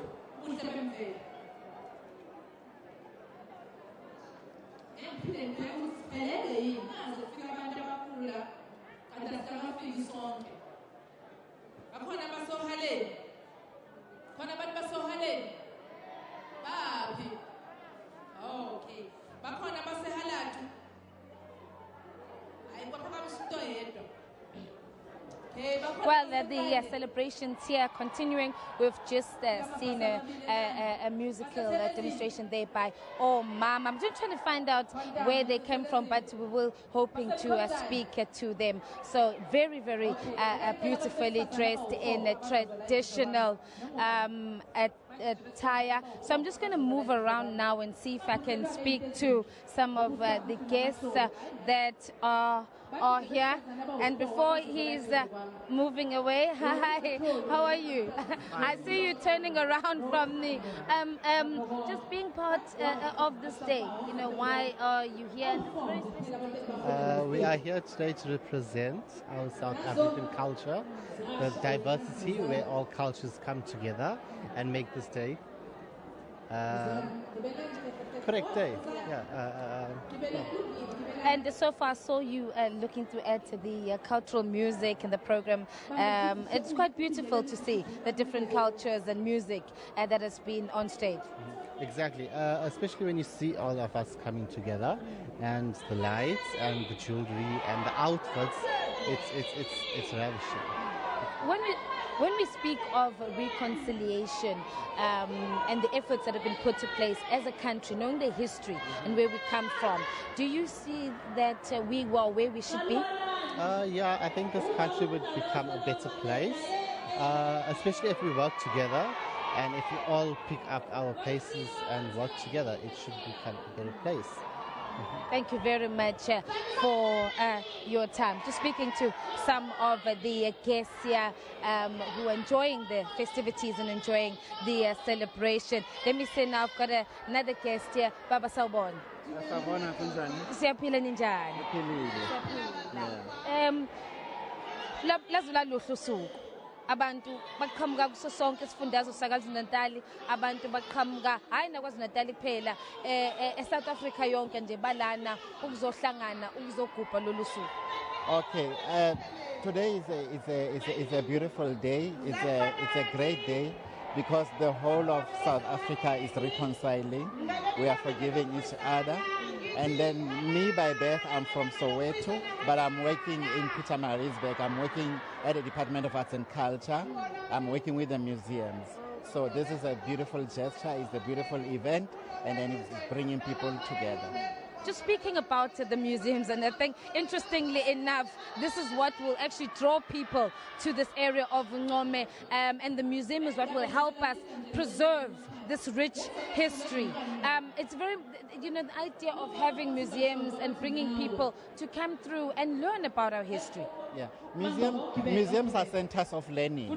That's why you'll see that the Department of Education and the Department of Arts and Culture in KZN, they have signed a memorandum of understanding so that they can work together.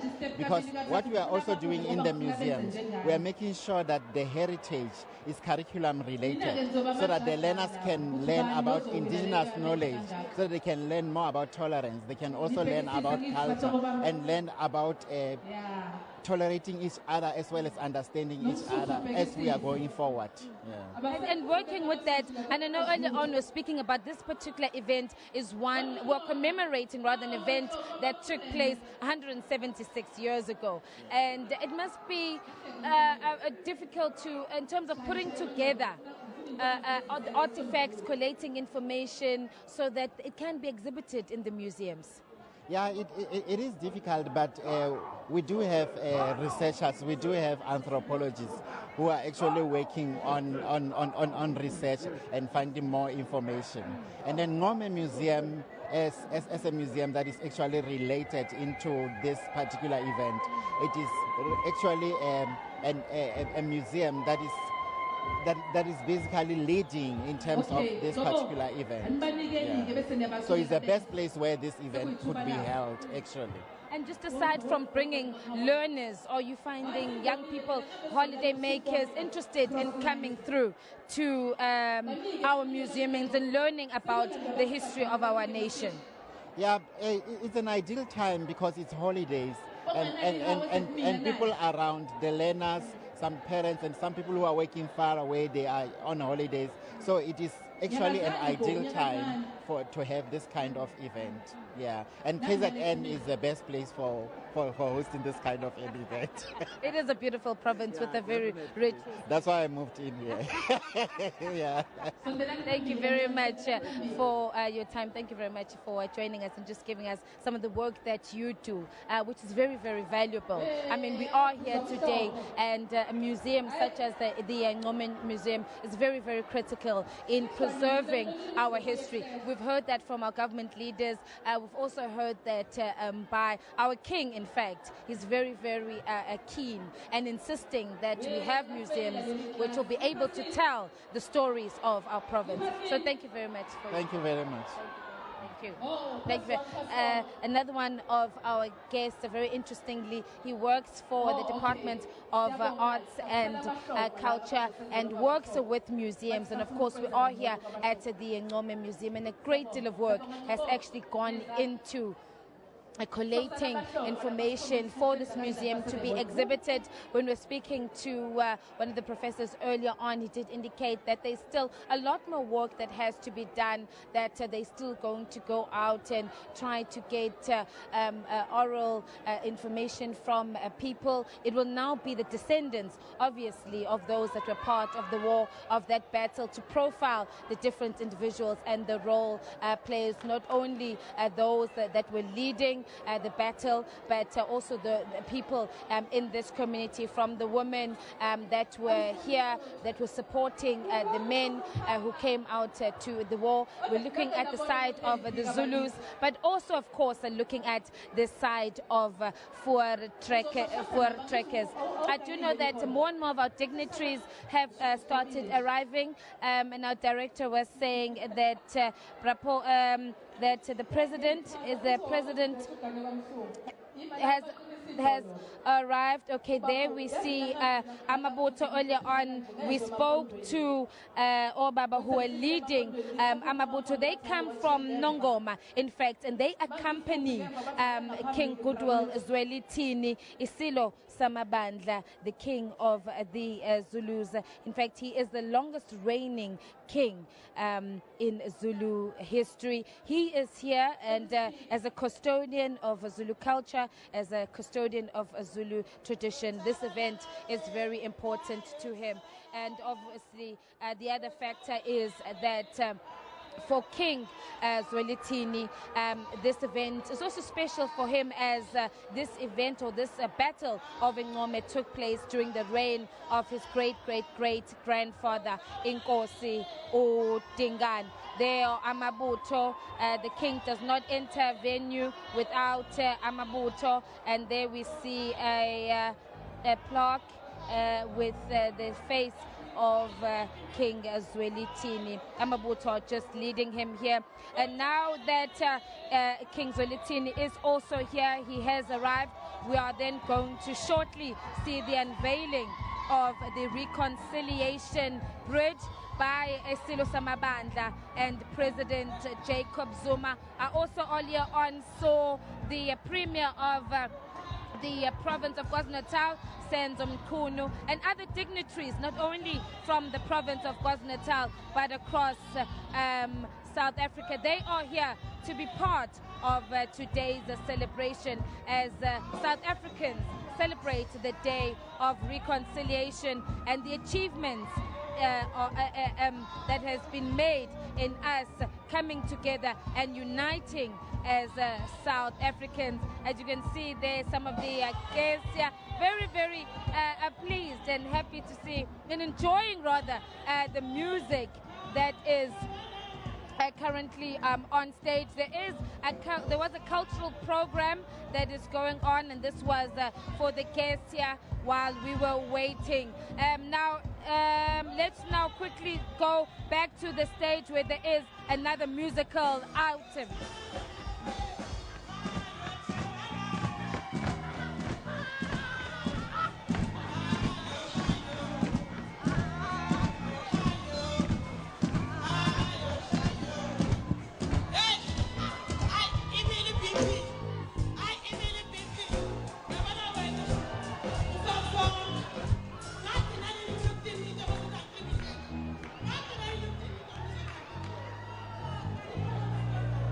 Oh, yini igama la? Ukutimi.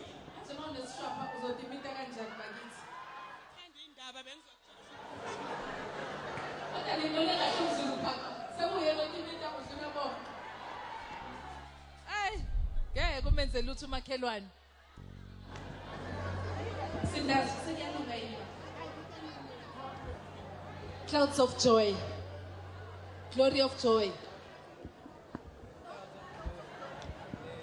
English, please. Clouds of glory on the stage. Sex available manje. Clouds of glory, there's a stage manje. Sazophinde stimite. Sazophinde stimite. Oh, okay. Bengicela wonke ama-artist baphumazibukuya wacele backstage laphaya ngemuva.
Well, thank you very much as we continue to bring you the live coverage of this event here at Ncome. You can hear those crowds behind me quite excited. I'll tell you they're excited to see.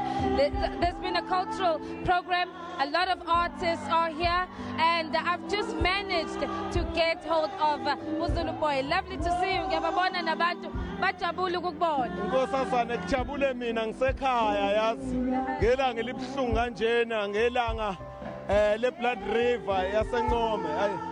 Yakujabule mina ukuba sekhaya.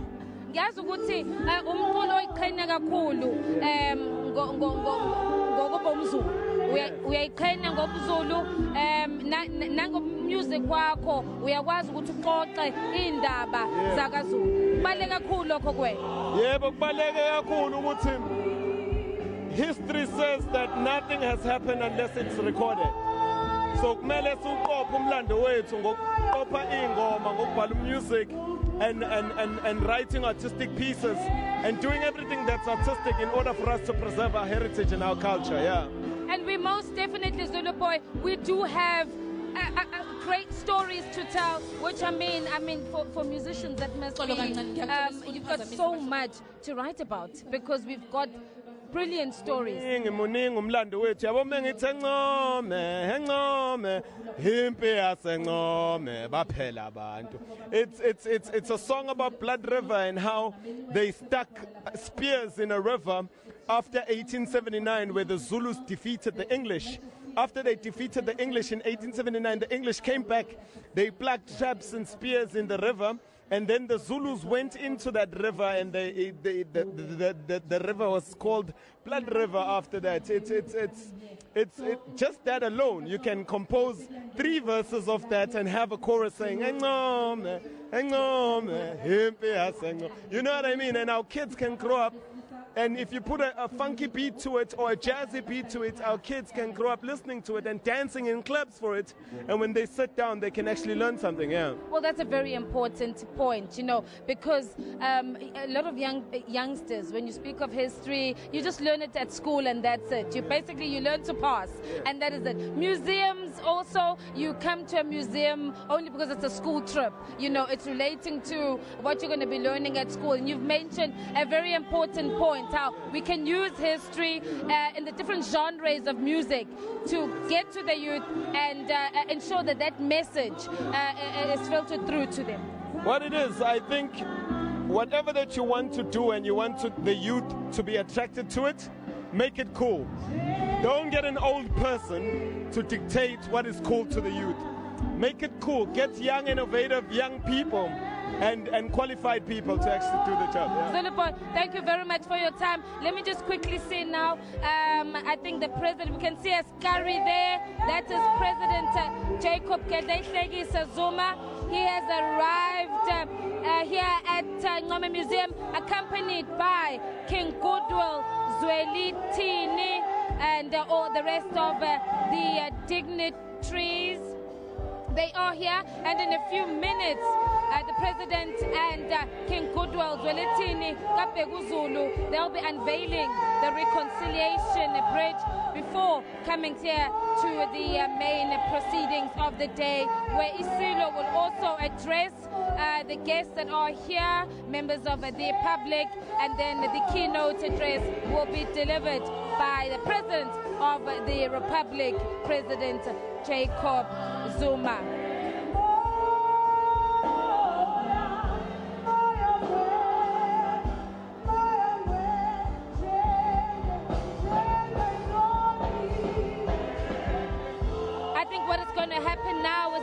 There's going to be a short briefing just to brief the President and also brief some of the King Zwelithini and some of the dignitaries that are here. A short briefing inside the museum. Thereafter, the President will then make his way to the Reconciliation Bridge, where we are awaiting that ceremony. A very historic, I must say. We've spoken to the experts and we've spoken to the historians on the historical significance of this bridge. That for decades you have had two groups, the Voortrekkers across Ncome, commemorating the day in their own way, in line with their traditions. And on the other hand, you had the Zulus also commemorating the event in line with their customs and their traditions. Now, the unveiling of this bridge is going to link up the two, and it can only be hoped that in future it can be one event between the two groups.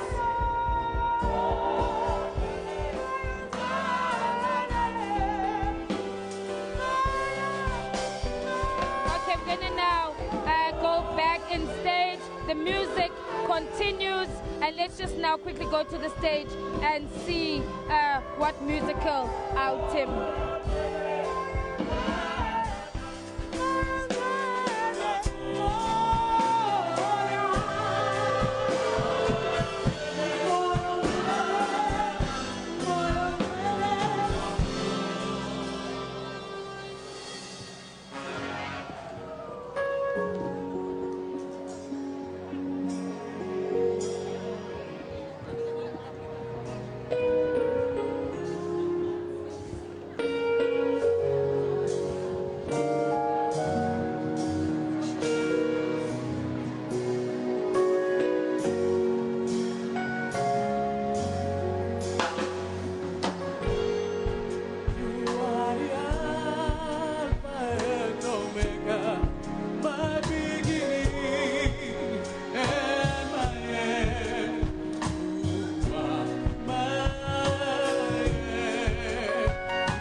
official event starts, the unveiling of the bridge, back here in the marquee as we're waiting their arrival, continuing to speak to some of the guests. Earlier on, you may have seen them perform, and now these beautiful ladies are joining me. We saw a traditional performance that they rendered here to the crowd, and they are now here.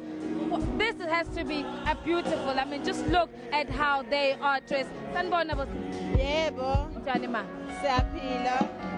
Nisuzwa nje njani? Ngiyazi ukuthi benzele lana ukuthi nizonandisa ukuzojabulisa abantu bebekhona la, kodwa ke ukuba khona kwenu lana nokubaleka nje kwalolu suku.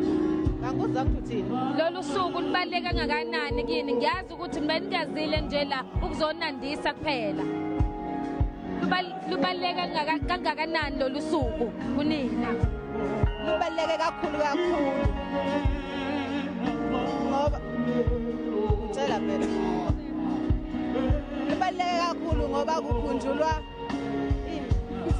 She's very shy. Okay, kulungile. Awungichazela nje ngemvunulo yenu nenigqokile. Nungangichazela nje ngayo sisi ukuthi mhlawumbe kuyini lokhu konke nje lezi zinto enigqokile ungangichazela ngazo. Lesi esigqokile ngezandla isidwaba bese kuthi lesi esilangezayo udidla kube isibhenxe kube isifoxiya kube ithemba bese kuba makinyana kube isikholo phezulu namateka amhlophe phansi nekhephu namasokisi. Isidwaba sigqokwa omama kusuke sekuwumuntu osuke seshadile. Isigqoka sigqoka umama esuke ehloniphisa. Yebo. So kudala ngiyazi manje ukuthi sesagqoka kanje, kodwa masibuyele emuva emlandweni wakwaZulu indlela abantu omama ababegqoka ngayo le. Ngithi masibuyele emlandweni wakwaZulu indlela abantu besifazana ababegqoka ngayo vele ngaphambi kokuthi siqale sesigqoka lezi ngubo enjena ke manje. Uqala abantu ababegqoka abantu besifazane babegqoka izidwaba befake amaduku amade ngemuva behlonipha imizi yobaba. Kodwa manje akusagqoka kanjalo, ugqoka uma siyovunula. Uma sihlangene ngamakhosi akaZulu. Ongixoxele nje sisingibonile ukugida kwenu, ngixoxela ngegroup yenu ukuthi nihlangane kanjani nohlobo mhlawumbe lomculo okuyilona enisuke enigidelayo. Sabona singomama ukuthi asingahlali phansi asiqoqane bekhona into esiyenzayo ukuthi mangabe kukhona la khona njengomongameli sizonandisa or kunomcimbi kanjalo sibize sizonandisa umcimbi. Ukuze sizokwazi ukuthi bekhona esikwenzayo nathi endaweni singahlali phansi. Ukubona mhlawumbe ke nokhona ukuthi njengoba nihamba indawo ezahlukene nipromota abantu bakwaZulu. Nokuthi nifundise abantu ngomdanso nangendlela ezenziwa ngayo kwazi nomgido wakaZulu. Sithanda ukuthi nabanye abantu abathanda ukwenza lento babonele kithi sibonele sihle ukuthi uma umama uyaziqhenya ngokuba umama wakho, ugqoke kahle uvunule hambe uyodlala la udlala khona.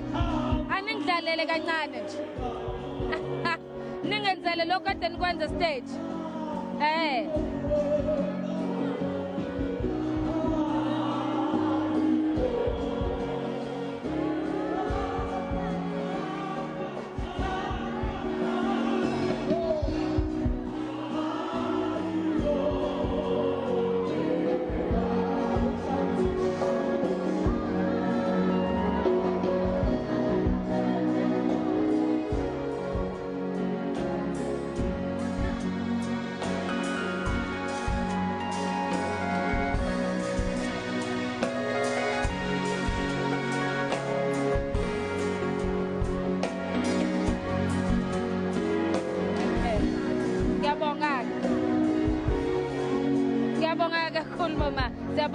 Thank you very much. Mama here, women, part of a group just showing us some of the traditional dance. We're now going to go to the stage. The musical items are continuing. It's now gospel music. This is indeed a feast today for the people who have come out. Let's now quickly go to the stage.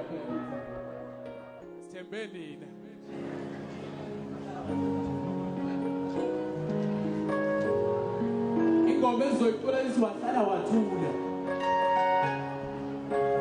uthule nje wahlala wathula sikhonza uJesu bakhona bamthanda uJesu la ake baphakamisa izandla bathi siyamthanda uJesu ake baphakamisa izandla bathi siyamthanda uJesu abashaba khona bathi siyamthanda uJesu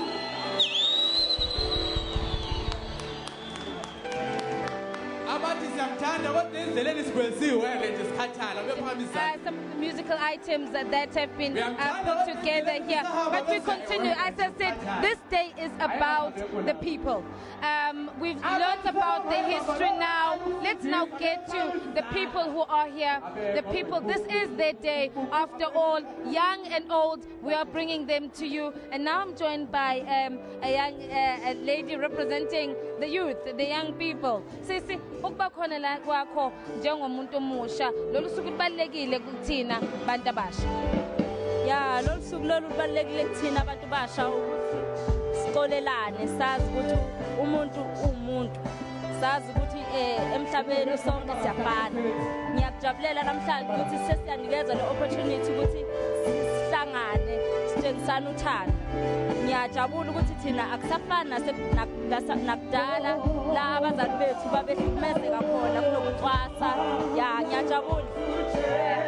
So kufanele sifunde entweni, kufanele sifunde emlandweni okhona, lemlando enjenga esubone kulendawo. Ya, mele sifunde kakhulu because thina sesino-adopta ama-styles ama-culture amanye singabe sangena kawethu kakhulu. Mina I'm proud ukuthi ngumSuthu. Yeah, I'm proud ngumSuthu. Uyaba-encourage abantu abasha nabo ukuthi babe yingxenye yale mcimbi enjena khona bezofunda. Ya, ngiyaba-encourage kakhulu ukuthi beze bazoyibonela ubumnandi beculture. Ya, ngale nje kweyipishi kumnandi kakhulu nengoma nakho konke kumnandi siya-enjoya. Ya, namhlanje akuzange sichithe isikhathi sokuthi sihambe sophuza utshwala, sizile sazosijabulisa lana, sibona ama-culture ethu, singasijabulisi ngotshwala. Siyabonga kakhulu isikhathi sakho. Thank you very much. A young person speaking on the importance of the day for her and also young people. There are in fact a lot of young people who are here. Let's take things now to the stage. There is a gospel music item.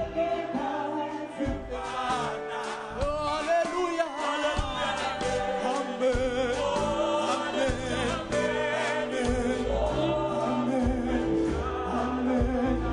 Okay, all right, now let's see what is happening now. President Jacob Zuma, there we see him accompanied by Isilo Samabanda, King Goodwill Zwelithini. I see one of our queens also accompanying the king, the premier of the province. There he goes. We see Nkosi Umangosuthu Buthelezi is also part of their dignitaries here. They are now making their way to the Reconciliation Bridge, which we have been talking about it since this morning, is officially going to be unveiled by the president with Inkosi Isilo Samabandla, King Goodwill Zwelithini. They're making their way now to the Reconciliation Bridge. Leading the king is also Amabutu. Wherever the king goes, he is led by Amabutu. There we are, we see them making their way to the Reconciliation Bridge.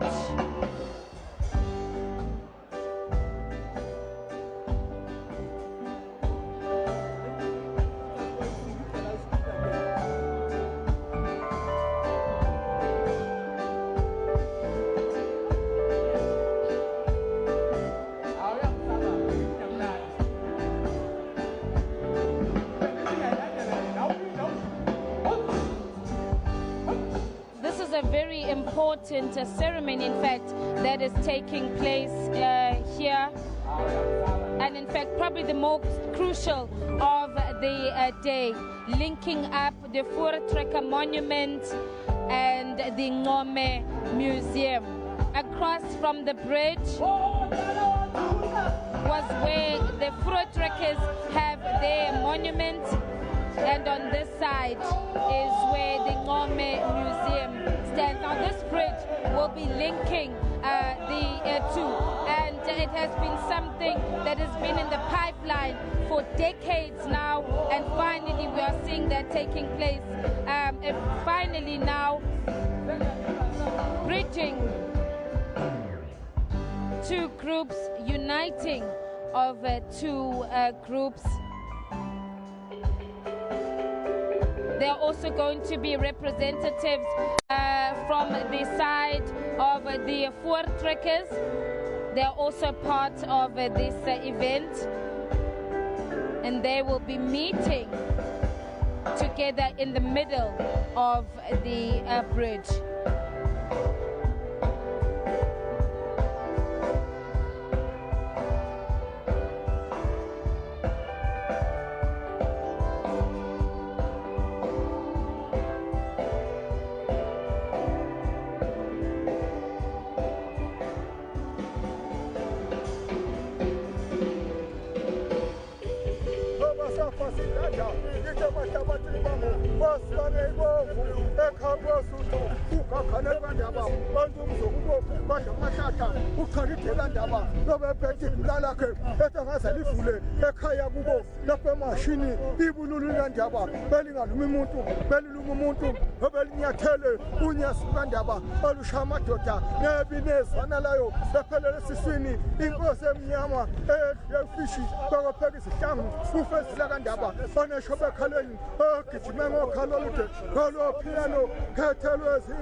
Secure the cable. Okay.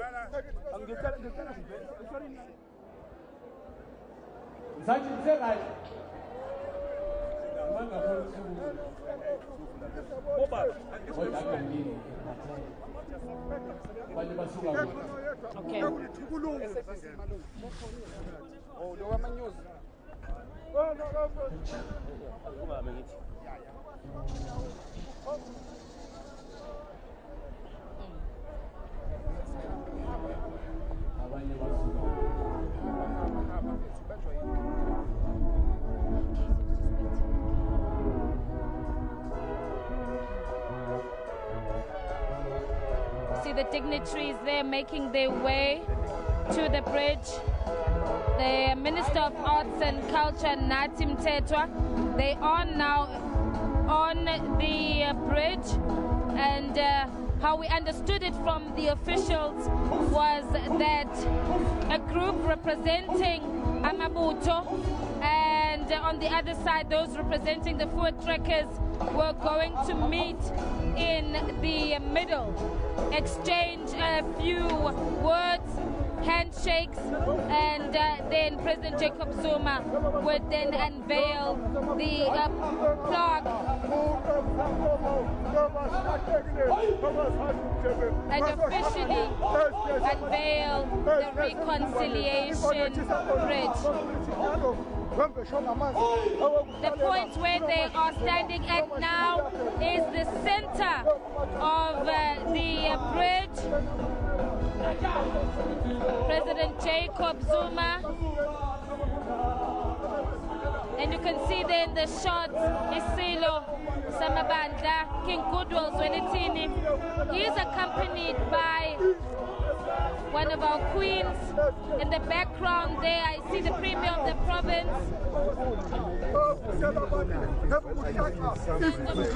and there you have it, right in the middle, the two sides meeting. This is a historic moment for the people of KwaZulu-Natal, for this area. At last, meeting together in the middle of that bridge. A group representing the Voortrekkers and, of course,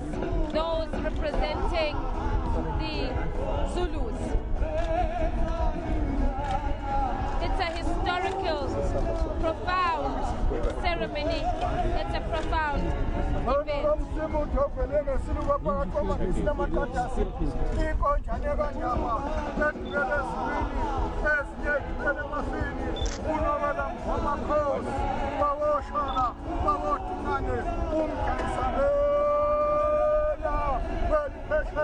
The dignitaries are there going to make their way through the bridge where President Jacob Zuma will officially then unveil the plaque.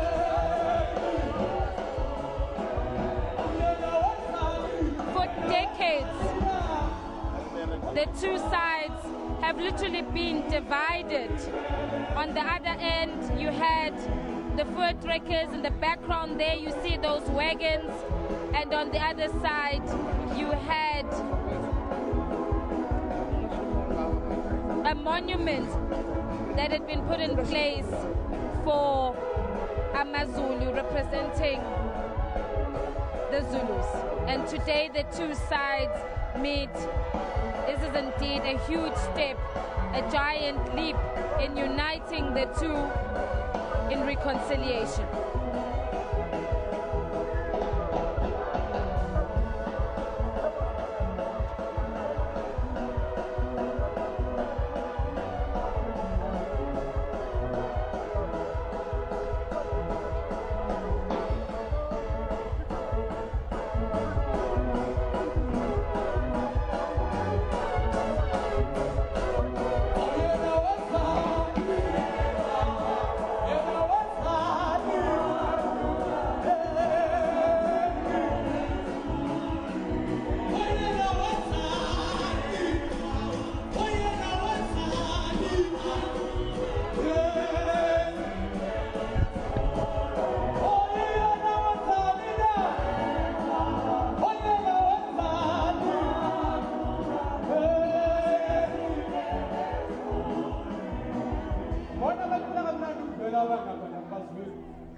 Okay, there the dignitaries are gathered around the plaque.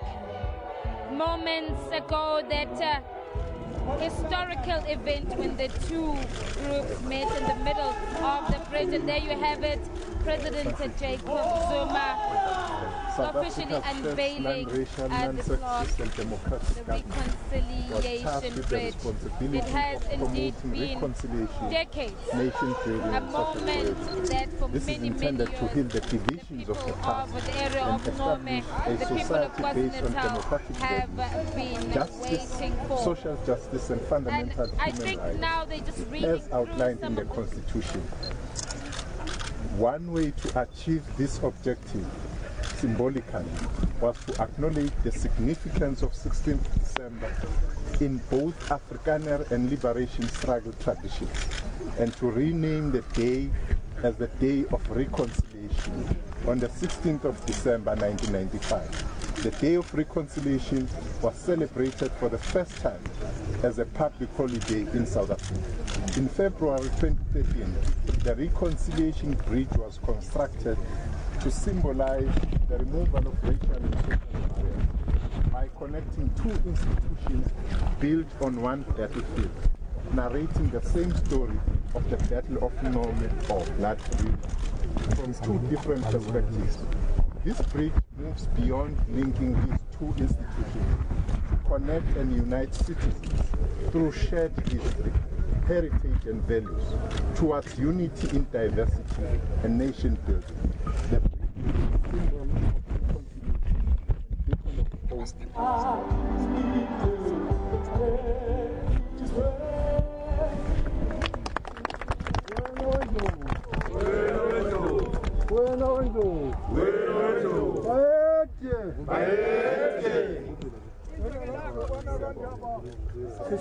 Minister, so unveiling.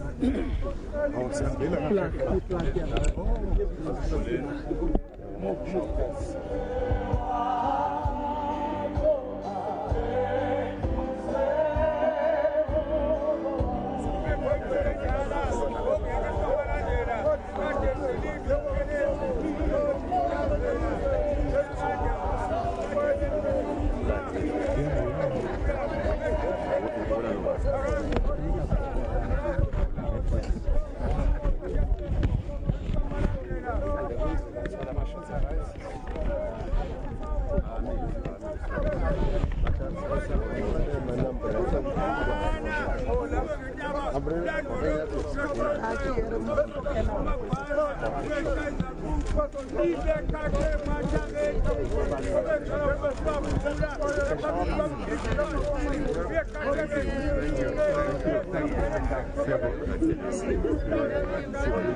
Can you give us space, guys?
Check the time, guys. The premiere, please don't cut the premiere. Yes. Okay, thank you very much.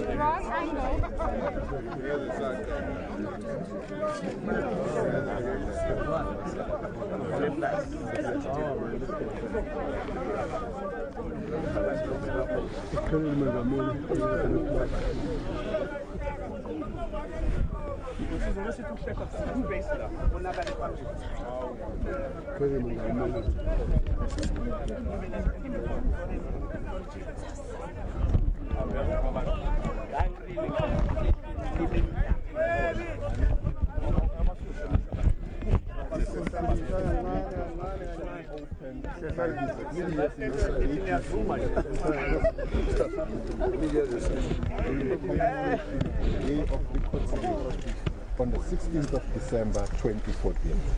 Siyabonga.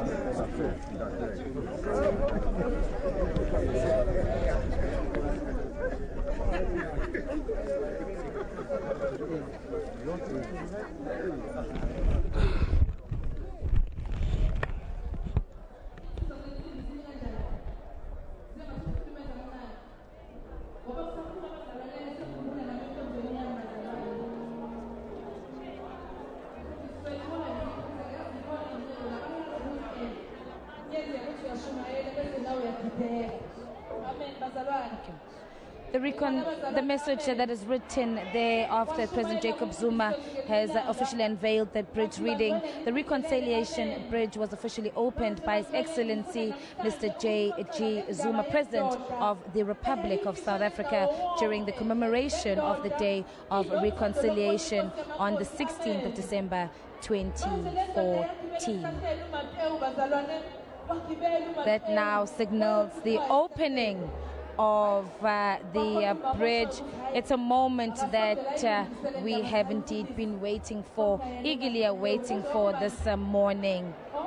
The dignitaries are now moving away from the bridge, and they are now going to be, I understand, making their way to the marquee, where the official program will then get underway.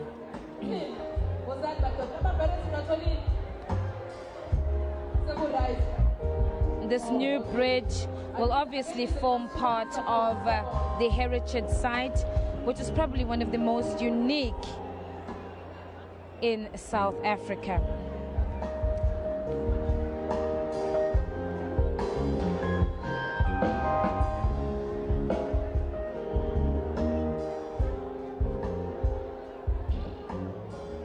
President Jacob Zuma and the dignitaries now are making their way to their marquee, where hundreds of people have gathered.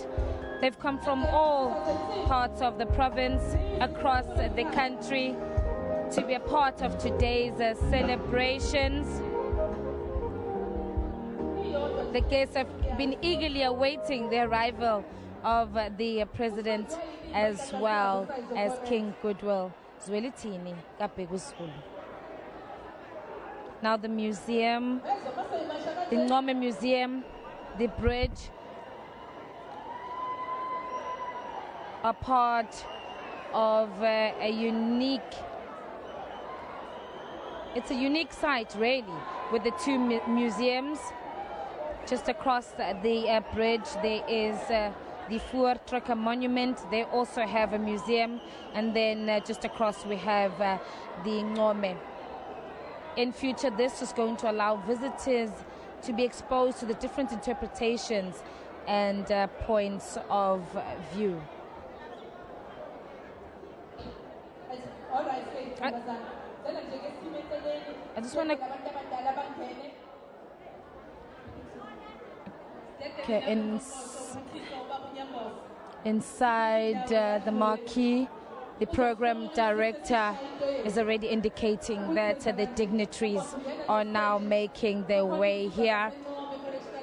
Minister Nathi Mthethwa has made his way to the marquee. Amabutho who are accompanying King Goodwill Zwelithini also leaving the site in just a few minutes now. Seconds, in fact, the dignitaries will be coming through here.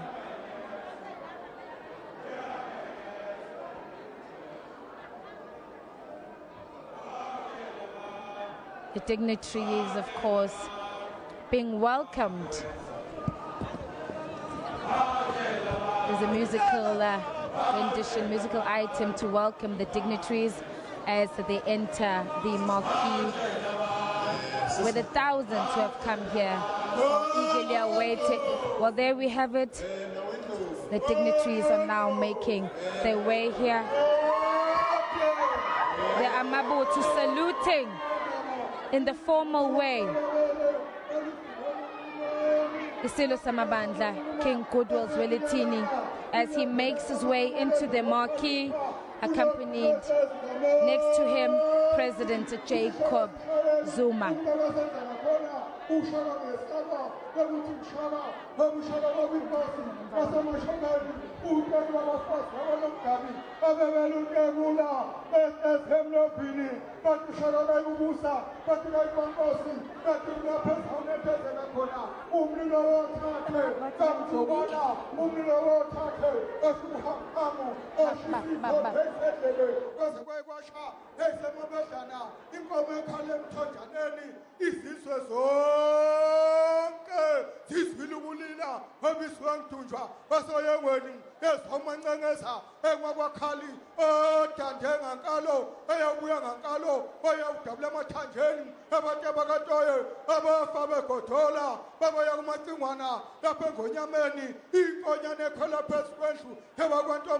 But yahlola kanti bona besasikuhlola indlovu ethemuka babeyixokozelela ebaba kwalanga indlovu ebuyisa inhloko thatha amadoda usishandlondlo ebakwamjokwane ubusika nehlebo behluka nabakwantombasi ebona bakwalanga abhiyoze unomanci ebophezulu eyanquma umbango kwanyuswa kungabanga lutho ebokwanyuswa bakuziqa kufa nje sisemanxiweni sithi tsheke silindele amajuba kusilwana helele ebemzini abantu silwane bengelutho silwane benduna kwala kwathu bandlela ukrebe ngimbona ukwehla kwesikamancenkeza kwathi kwesikaphungashe kwayisenyamalala ugasane ebokolukandyaba ugasane olwakithi kwabulawayo kade kwasala igasela bize amadoda lugasela uphungashe ezalo kwabuthelezi ethanda bomthando ehlezi ibandla ogasela unxeba okwambhekane lwagasela ufaku emampondweni lwagasela ugambushe emampondweni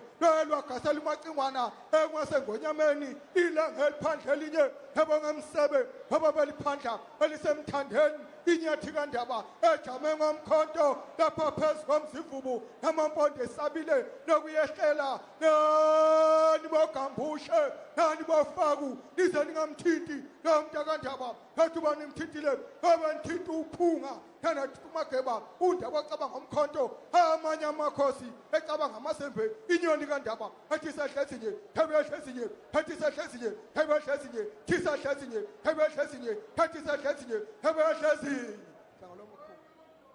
wena wendlovu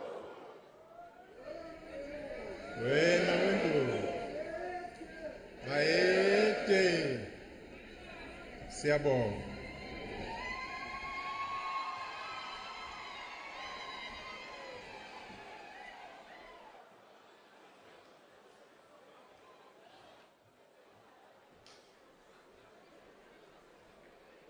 sanibonani nonke phakathi alala ngokubuyisana alala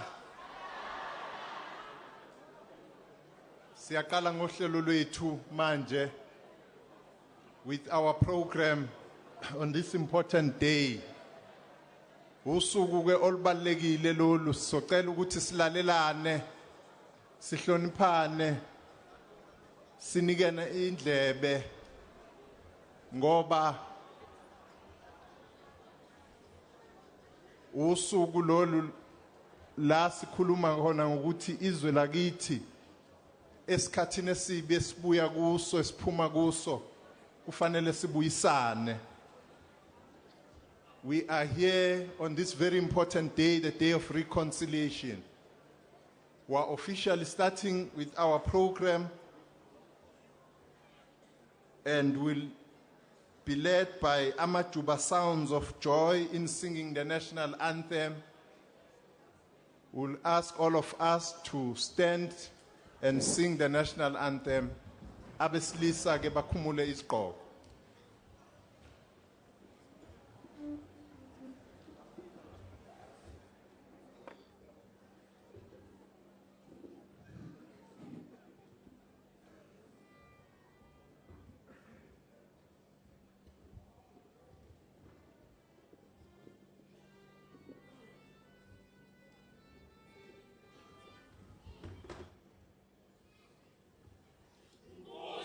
Sikele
We are gathered here today to commemorate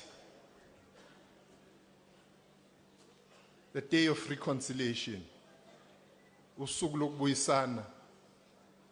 Sila Ncome, la impi yamabhunu namaZulu yabambana khona. Ezinye zezimpi ezazenzeka kulelizwe lakithi. This is one of those wars of resistance which happened. This battle of Ncome was one of many which took place in our country. But the war overall was won in 1994 when the democratic majority came to power.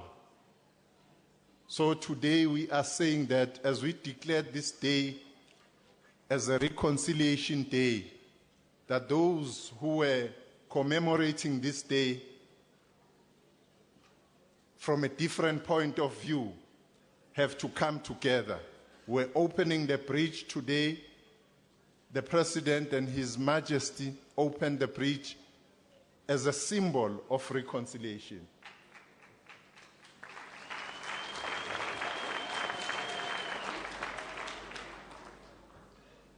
Sizocela ke ukuthi siqhubele phambili nohlelo lwethu because umongameli wethu uzochaza kabanzi ngalolu suku nongangezwe lakhe uzosika elijikayo naye ngalo lolusuku lolu nokubaleka kwalo. Sicela ke abantwana laba bazosifundela isandulelo somthethosisekelo wezwe lakithi, the preamble of the Constitution, to come forward. Ms. Tsotetsi, to come forward and read the preamble.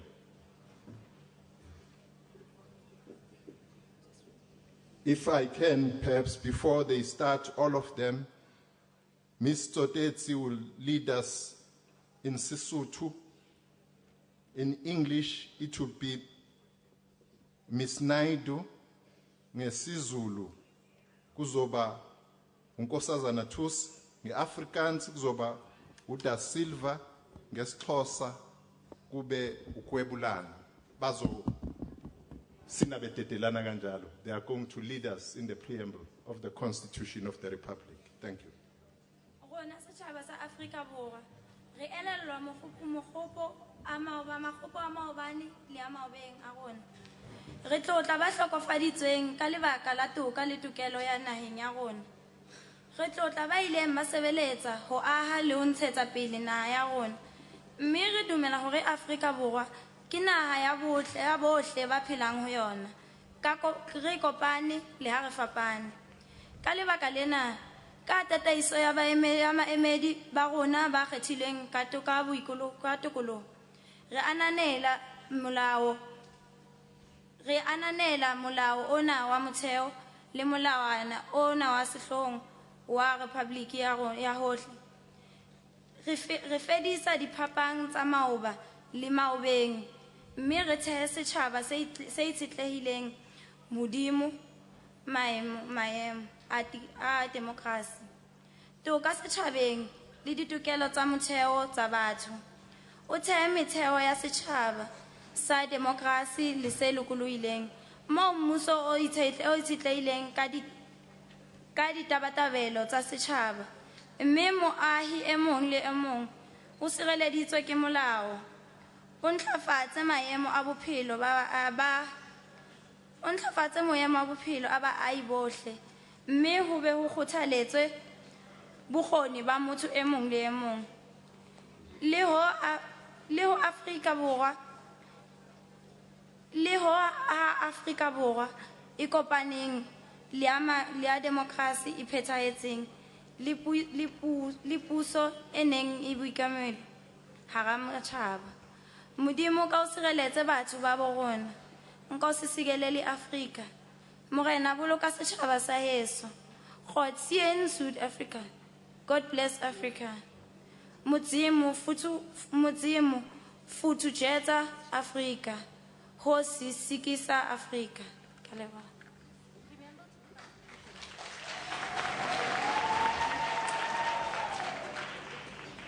We, the people of South Africa, recognize the injustices of our past, honor those who suffered for justice and freedom in our land, respect those who have worked to build and develop our country, and believe that South Africa belongs to all who live in it, united in our diversity.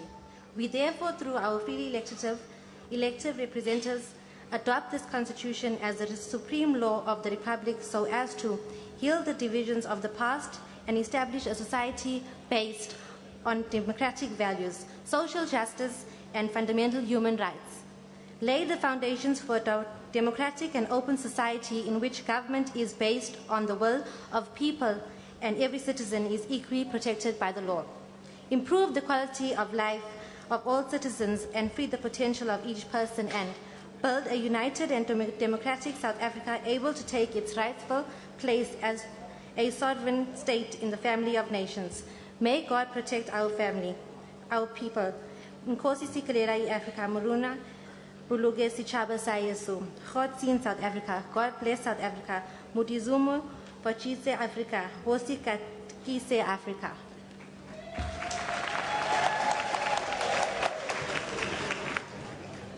Ons, die mense van Suid-Afrika, erken die ongeregtighede van ons verlede. Huldig diegene wat vir geregtigheid en vryheid in ons land gelei het. Respekteer diegene wat hulp beweier het om ons land op te bou en te ontwikkel. En glo dat Suid-Afrika behoort aan almal wat daarin woon. Verenig in ons verskeidenheid.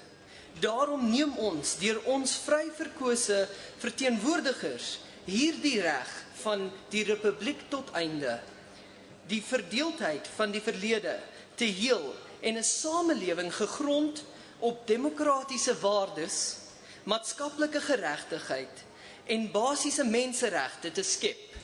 Die grondslag te lê vir 'n demokratiese en oop samelewing waarin regering gegrondves is op die wil van die bevolking en elke burger gelyk deur die reg te beskerm. Die lewensgehalte van alle burgers te verhoog en die potensiaal van elke mens te ontsluit en 'n verenigde en demokratiese Suid-Afrika te bou wat sy regmatige plek as soewereine staat in die gemeenskap van nasies kan inneem. Mag God ons mense beskerm. Nkosi sikeleli i-Afrika. Murena buluka sechaba sa Yesu. God seën Afrika. God bless South Africa. Mutsimu putacheza a u-Afrika. Hosi katekisa Afrika.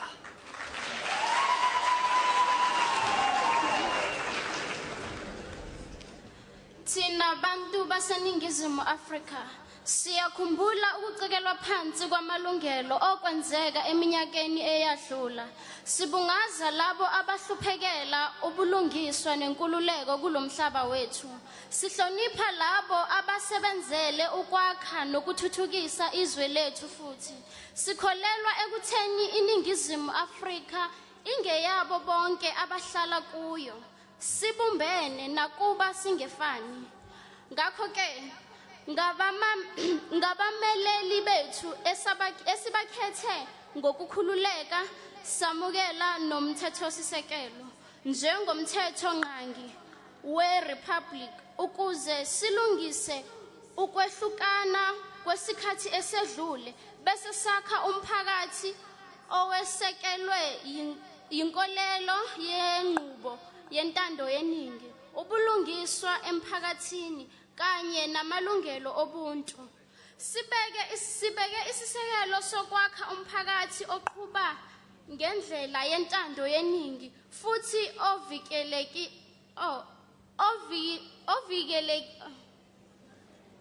ovikelekile lapho uhulumeni wakhelwe phezu kwentando yabantu futhi lapho sonke isakhamuzi sivikelwe ngumthetho ngendlela efanayo.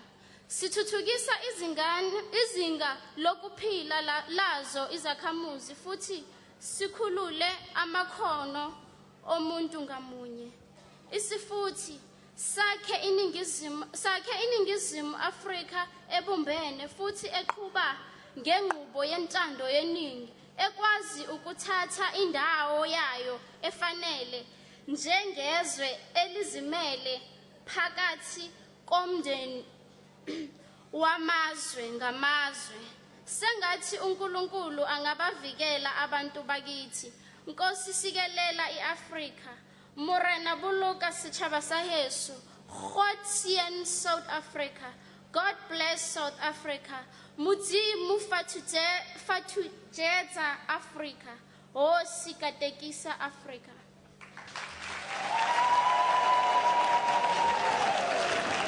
Thank you. Thank you very much to our youth. Do you have the last one? Oh. Thina abantu basemzansi Afrika siyaziqonda intswelabulungisa zexesha elidlulileyo. Sibothulela umnqwazi abo baye beva ubunzima ukuze kubekho ubulungisa nenkululeko elizweni lethu. Siyabahlonela abo baye basebenzela ukwakha nokuphucula ilizwe lethu. Kwaye sikholelwa kwelokuba umzansi Afrika ngowabo bonke abahlala kuwo bemanyene nangona bengafani. Ngoko ke ngabameli bethu abanyulwe ngokukhululekileyo samkela lo mgaqo siseko njengomthetho owongamileyo weRepublic ukuze kuncibeke imisansa yexesha elidlulileyo kwakheke noluntu lwentando yesininzi ubulungisa basentlalweni namalungelo oluntu asisiseko kwandlalwe iziseko zoluntu lwentando yesininzi nolukhululekileyo apho urhulumente engewentando yabantu kwaye ummi ngamnye ekhuselwe ngumthetho ngokulinganayo nabanye. Kuphuculwe umgangatho wobomi wabo bonke abemi. Kukhululwe nomntu ngamnye afikelele kwelona nqanaba anokufikelela kulo lobuchule bakhe. Kananjalo kwakhiwe umzansi Afrika omanyeneyo wentando yesininzi okwaziyo ukuthabatha indawo yawo onelungelo layo njengelizwe elizimeleyo kusapho phakathi kwamanye amazwe. Ngamana uThixo angabakhusela abantu bakowethu. Nkosi sikeleli Afrika. Morena buluka sitjhaba sa Yesu. God sien South Africa. God bless South Africa. Mudzimu fathutetsa Afrika. Nkosi katekisa Afrika.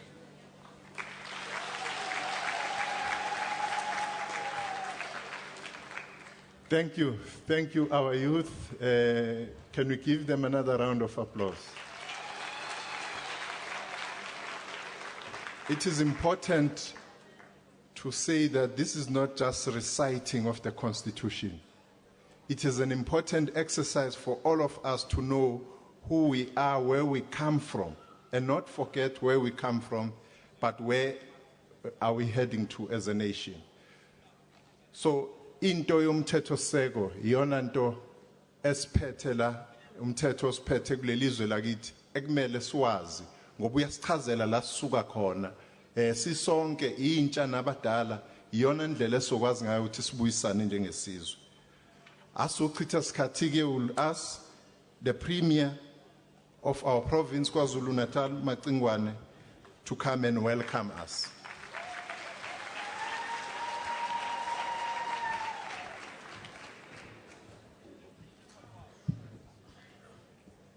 Nyambose, who is the Minister of Arts and Culture in the Republic of South Africa. Thank you very much.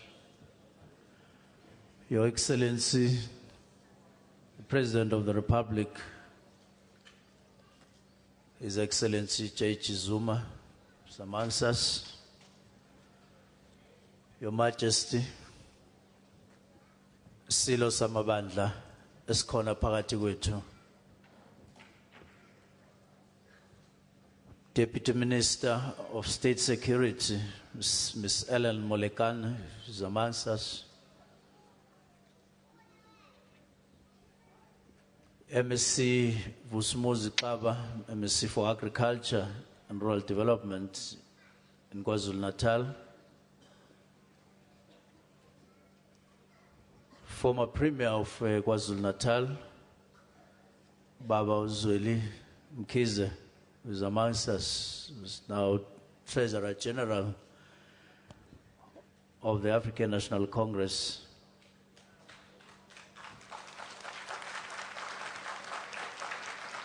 Baba inkosi yelisizwe sakwamlife ekhona phakathi kwethu Mrena.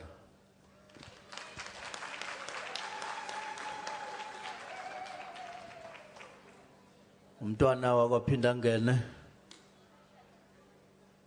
no mongameli weNkatha Freedom Party okhona phakathi kwethu Makeba.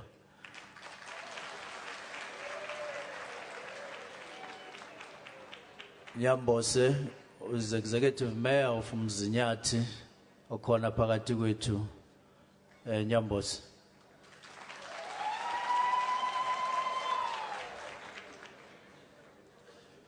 Undlunkulu wesilo undlunkulu okhona uGatsheni okhona phakathi kwethu Ndlunkulu. Umnumzane Gert Opperman who is amongst us in this great day, Baba Opperman.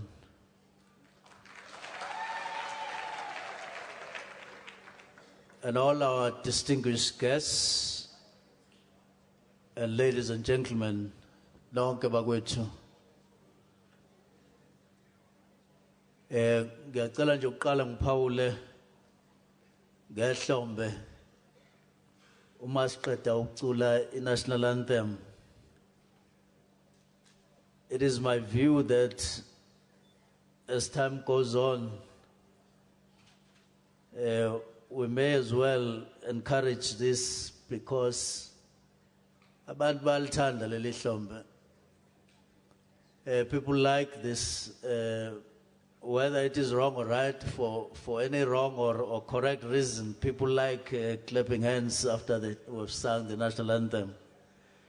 We may as well take a firm decision on it.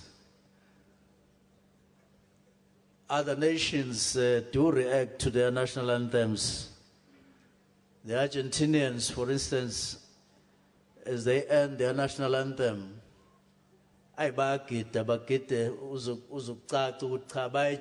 national anthem, the last verse, banyakaza impela bonke ubona ukuthi hayi bayizwe national anthem yabo akuwona othina akuwona amanothi do re mi fa so balizwa ngaphakathi i-national anthem yabo.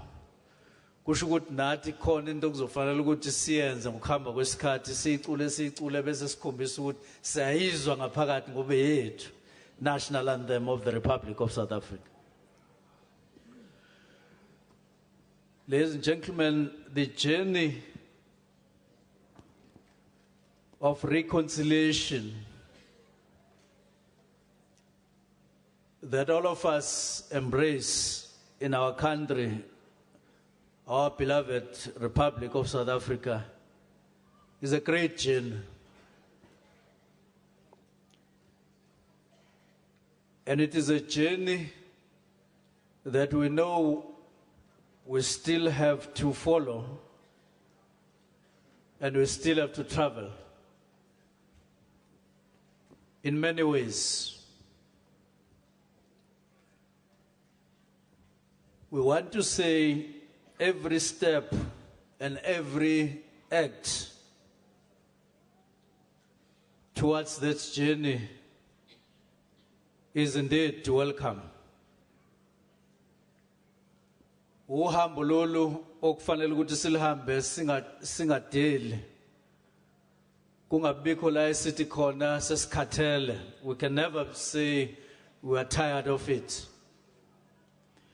It is a journey that will always have challenges. It is a journey that as South Africans will have different ways of contributing to it. There are those of us who will move fast on it and therefore embrace it quicker. But it is also a journey in which some of us will embrace slowly, or there will be those of us who will appear not to embrace it at all.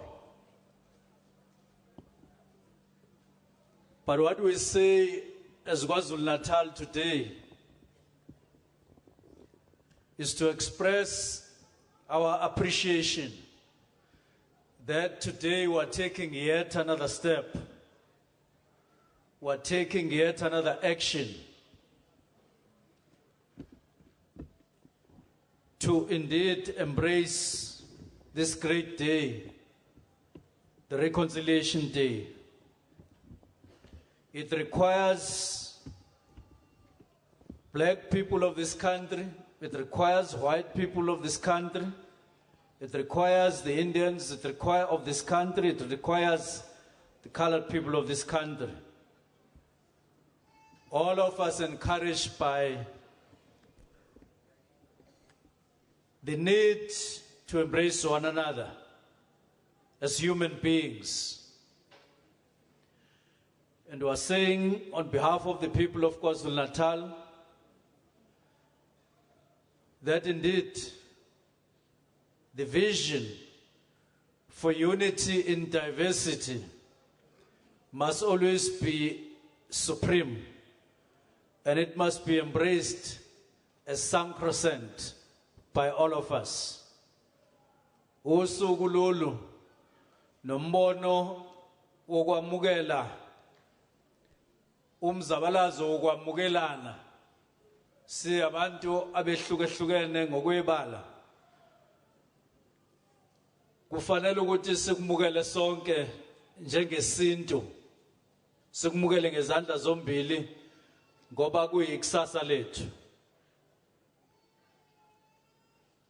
The decision to ask our children to address us in the manner that they did was a correct one, because it is in many ways their future that we are making here, maybe more than our future. And therefore we want to say to them, they shouldn't just take it for granted that they were chosen to address us in that manner, but they must know that this is South Africa that in the main belongs to them as our children. And we want to say the future that we are building here is indeed their future, because they are still going to live longer than us. It is your responsibility as our children to build a better future in which the color of the skin will not be important.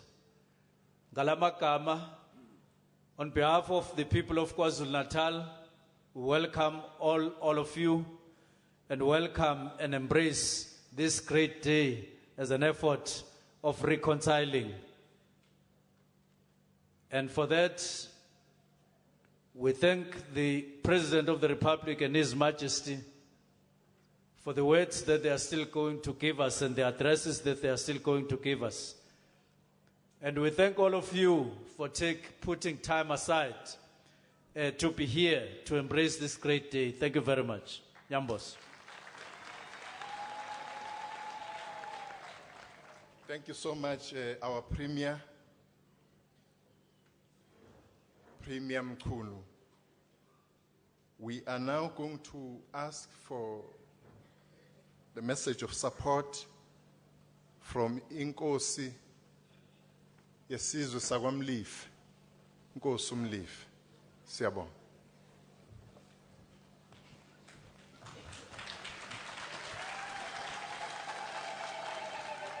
Wena wendlovu, wena wendlovu, bayede silesikhulu. Mongameli wezwe Baba Msholozi, silo samabandla, Ntwana wakwaPhindangene, Premier wesifundazwe Baba Macingwane nabo bonke ubuholi obukhona phakathi kwethu ngiyanibingelela. Usuku lolu olubaluleke kakhulu la kusuku okuthiwa usuku lokubuyisana la inhlanga zonke noma izizwe zonke kufanele zihlangane zikhulume ngazwi linye kuthiwa sikhululekile siyisizwe esodwa saseNingizimu Afrika. Usuku lolu okufanele ngabe sisonke sihlangene la endaweni yaseNcome sizokhuluma sithi silesikhulu singabakho siholwa wena. Ngizosho kube kunye nje kuphela. Kuke kwahlanganwa la kuhlangana ifundiswa zakithi oprofessor abamhlophe noprofessor bakithi abamnyama.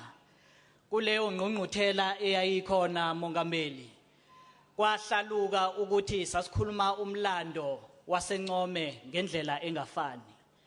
Abamnyama beyikhuluma ngendlela yabo nabamhlophe beyikhuluma ngendlela yabo. Angizokungena ngoba indaba yabantu abadala, ngizokhuluma le yami yabalingana nami. Silwesikhulu njalo ngoDisemba uyawubuthe insizwa ezincane esigodlweni sakho enyokeni. Sisuke siyingxenye yokubuthwa kweinsizwa. Nginesifiso sokuthi silo sibe nohlelo lokuthi insizwa zakho osuke uyibutha sihlanganise neinsizwa ezisencane zabamhlophe ukuze sihlangane ndawonye kukhandwe umlando owodwa okuyothi emashumini amabili alandelayo sithi siyisizwe sodwa. Ngalawo mazwi ngizwakalisa ukuthokoza okukhulu. Ngiyathokoza.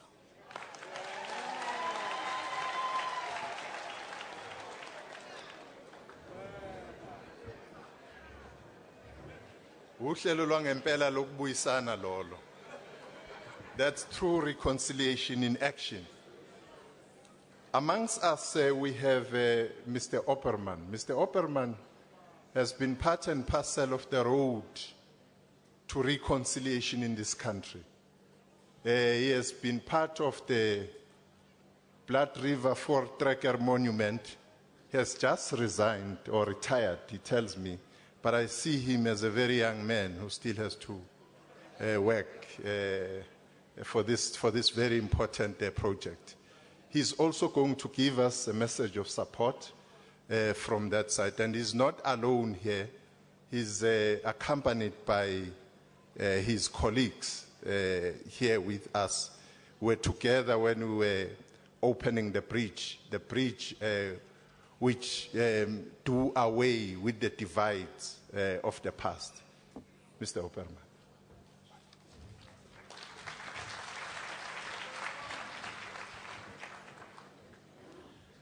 President Zuma, His Majesty, King Swatini, Mr. Matwetwa, the Premier of KZN, other distinguished guests, ladies and gentlemen, all protocol observed. We are today at the site of the Battle of Blood River, which took place on the 16th of December 1838. Since then, that date has become branded into the cultural consciousness of various cultural groups in our country. About the facts of the battle that took place, there are not many differences. The facts were well researched, but there were many interpretations of what has happened. And from time to time, there are still differences as far as that is concerned. That is why we appreciated to have been appointed by the Minister as members of the advisory council, advisory panel, to make sure that the various perceptions, interpretations are represented here in the display at Ncome Museum.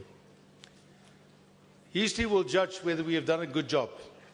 But in the words of Winston Churchill, he said that success is never final, failure is never fatal, but the courage to carry on, that counts. We must realize that reconciliation is not an event, it's a process.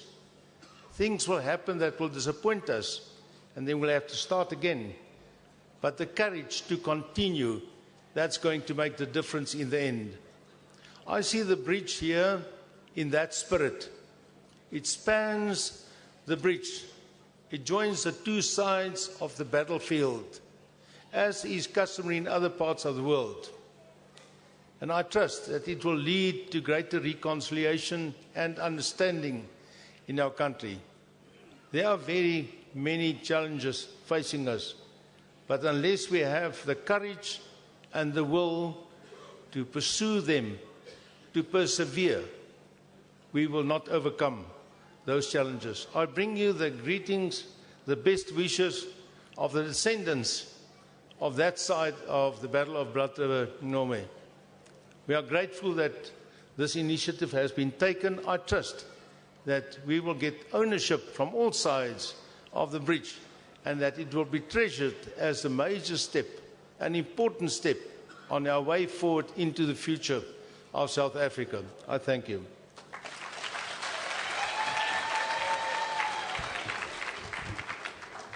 Thank you, Mr. Opperman. We move ahead. There's a dance called Rajini dance. We're going to have it after. In our program, we're supposed to have it now. Because of the time factor, we are going to have umntwana wakaphinda angene inkosi yakwaButhelezi.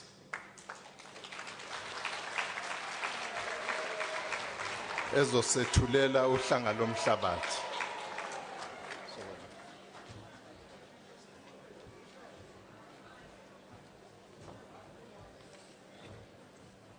Honorable Minister of Arts and Culture, Nyambos, and Director of Programs. Wena wendlovu. Wena wendlovu. Bayethe. Your Majesty, the Queen, and members of the royal family. Your Excellency, our State President and the Head of State of the Republic of South Africa, His Excellency Mr. Zuma, Ncome Museum, the Honorable Premier of the province, who has just addressed us, and the Honorable former Premier and Treasurer General of the ANC, Dr. Mkhize, and the MEC for Agriculture, Mr. Kaba, His Worship, the Mayor of Mzinyati, Nyambose, Mr. Opperman, Chairperson of the Food Tracker Monument, and other colleagues that came to participate in today's event, other distinguished guests, ladies and gentlemen. I would like to thank the Honourable Minister of Arts and Culture for choosing to commemorate South Africa's National Day of Conciliation here at Ncome, and to thank our President, the Head of State, Ncome. It is important that we remember the history behind all our national days, lest they lose their significance to the next generation and become just another day off. Indeed, there are people today who abuse today as a bright day, which is an insult to our ancestors. For me, Nyambose, the significance of this day will remain at the forefront of my mind because of my deep connection with the Battle of Blood River and the story of the Zulu nation. Indeed, I was given by yourself a privilege to say a few words before presenting His Majesty the King. But I also recognize that it has become to symbolize something much more and has become an everlasting symbol of the greater nation of South Africa. When I stand on the battlefields of my ancestors, I feel a connection to the past that reminds me of the great responsibility placed on our shoulders. It is the responsibility to continue the work of kings, and indeed our king is present here today, and his pillars are amakhosi in unifying our people. And I feel this responsibility as I stand here within Ntavakanjele in the east and in Tibane to the west. I feel it as I remember 1838 and the defeat of estimated 10,000 warriors of the king.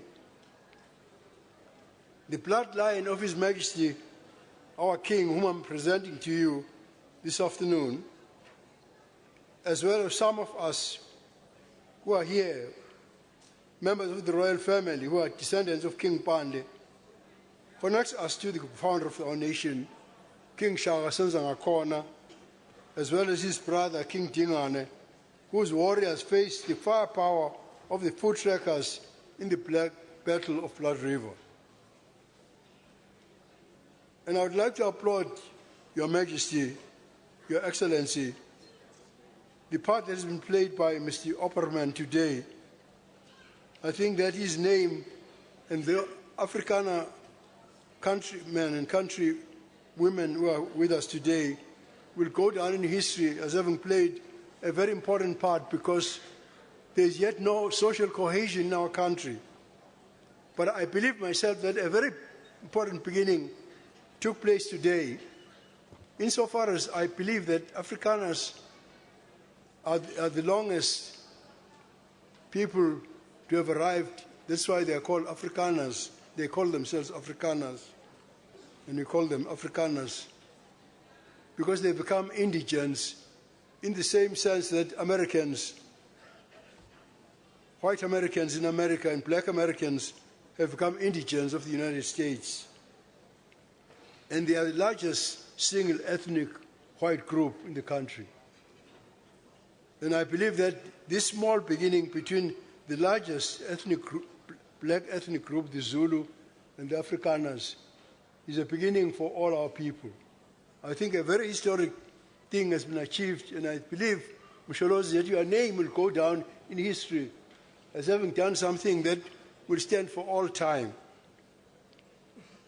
Because it is here on this soil that blood ran in rivers because of distrust between leaders and the fear of ulterior motives.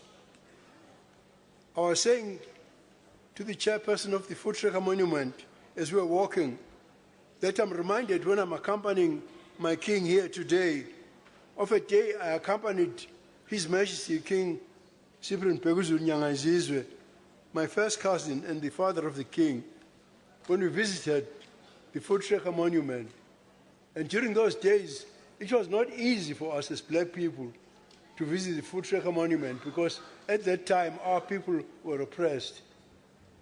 And I said that I'm very proud of the fact that that photograph of me and the king actually features in my biography when we visited the Foot Tracker Monument. I would like to say in passing, Your Majesty, I'm very proud that on my paternal side, my great-grandfather, Mnyama Namtelezi, belonged to Mkuluchana regiment, which was one of King Dingane's regiment. In other words, he served King Dingane, and he served King Pande, and he served King Techoayo, and he served my grandfather, King Tinizulu, whom he brought up at Ekshumayeleni. For 176 years, we as South Africans have remembered that battle, but we have not fixated on the pain and loss. Instead, we have looked back and seen that a people deeply divided can become one nation. Reconciliation is possible, even after bloodshed, tragedy, and distrust. Today, the 16th of December, is known as the National Day of Reconciliation, to remind all of us that although we're divided in the country, as our Premier has just said, we're now one nation.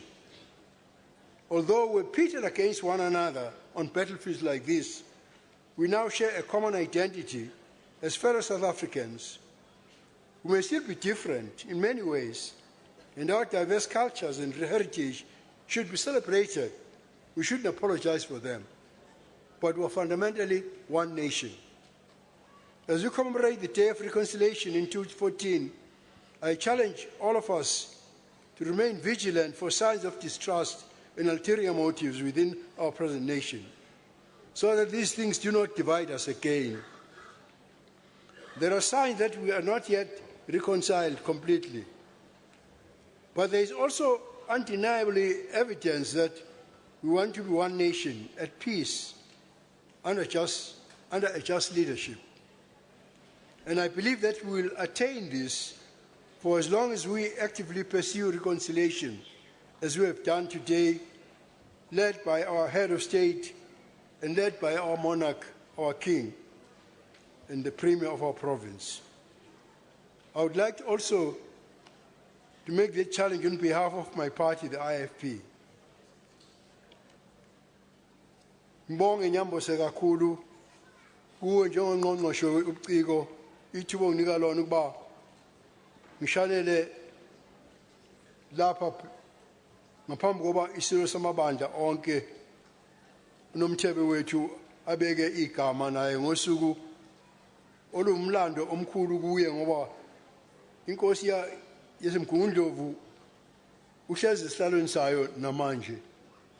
Siyazi sonke ukuthi kwaba bukhuni ukuthi inkosi yasemgungundlovu yabulala ilembe, kodwa njengoba yahlala esihlalweni siyayithatha ngokuthi idlozi lethu nayo ngokufanayo namanye amakhosi, noma kwenzeka lokho, noma yalwa futhi nokhokho wethu isilo sakwaNodwengu.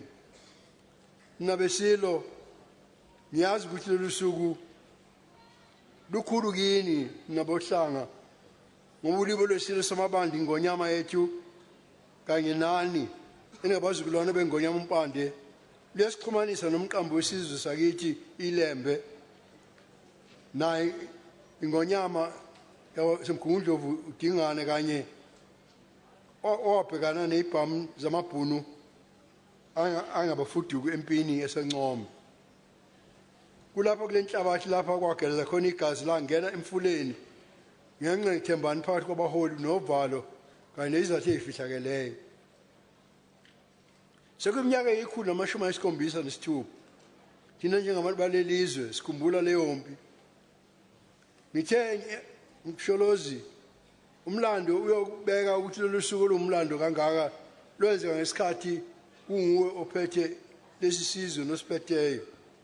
Lingumlando oqopheke namhlanje. Sibonga kakhulu Nyambose noba uqophe njengongqongqoshe ukuthi size lapha namhlanje. Sibheke emuva sibona ukuthi sakithi siqhezeke phakathi singakakwazi ukuba sibuye size sodwa, kodwa ukubuyisana kuyikho okunokwenzeka njengoba umhlonishwa undunankulu kaDesho nangemva kokuchitheka kwegazi nange njengoba nawe Nyambose kadusho. Usuku namhlanje njengoba zishumi nesithupha kuzibandlela lozonke usuku lwesizwe lobuyisana lisikhumbuza ukuthi naphezulu kokuba lesiqhezeke phakathi kulelizwe manje sesiyisizwe sodwa. Nale besinqikilana einkundleni zezimpi ezifana nale sesiyahlanganyela uphawu lodwa lobuzwe njengabantu bandawonye baseNingizimu Afrika. Senongafani ngeindlela eziningi kuba kufanele amasiko ethu ehlukeneyo siwagubhe namafa ethu ehlukeneyo siwagubhe ngoba sisizwe sodwa noma kunjalo. Njengoba sikhumbula usuku lokubuyisana luka-2014 ngiphosela inselelo sonke ukuthi sihlale esiqaphele impawu zokungethembani nezizathu ezifihlakeleyo ngaphakathi esizweni sakithi samanje ukuze lezi zinto zingaphindi zisiqhekeze phakathi. Zikhona zona impawu zokuthi kasikabi nakho ukubuyisana okupheleleyo njengoba abamhlophe abangangayo nenso yenyoni abakhona namhlanje. Kodwa ngithi mina lokho kwenziwe umnumzane Opperman nalaba abezileyo benze umlando. Hlangalwezwe ngifuna ukuthi ngikhumbule ukuthi hlangalwezwe lo owayengumengameli wethu umhlonisha uPW Botha kwathi silapha nawe eNcome weza lapha sine ezokhuleka kuwe nozobingelela kuwe umlando omkhulu that it was a very historic day when the late Mr. P.W. Botha, our former head of state, came here to actually pay respects to our king. I still say I regard that day, Mr. Opperman, as equally important as today. Sinentahla ukuthi isilo samabandla sikhona phakathi kwethu esingumliba nesihleziyo esihlalweni senkosi yakolodwengu nesihleziyo emlibeni esihlalweni senkosi yasemgundlovu nesihleziyo esihlalweni selembe nesihleziyo esihlalweni senkosi yasondini nesihleziyo esihlalweni senkosi yasosuthu uMamonga osuthu nesihleziyo esihlalweni sikaMqalajuba nesihleziyo esihlalweni sikaBhusha uyamemeza kaNdaba bathi inkosi yohlanga wasibiza savuma bathi inkosi yohlanga bathi inkosi yamakhosi bathi inkosi yamakhosi bathi inkosi yamakhosi bathi inkosi yamakhosi uyamemeza kaNdaba bathi inkosi yohlanga uyamemeza kaNdaba bathi inkosi yohlanga bathi inkosi yamakhosi bathi inkosi yamakhosi bathi inkosi yamakhosi bathi inkosi yamakhosi wena ndo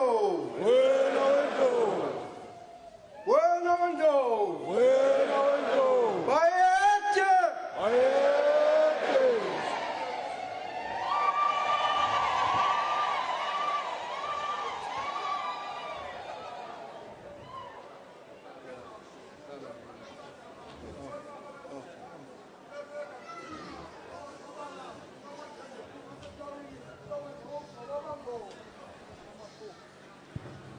Siyabonga.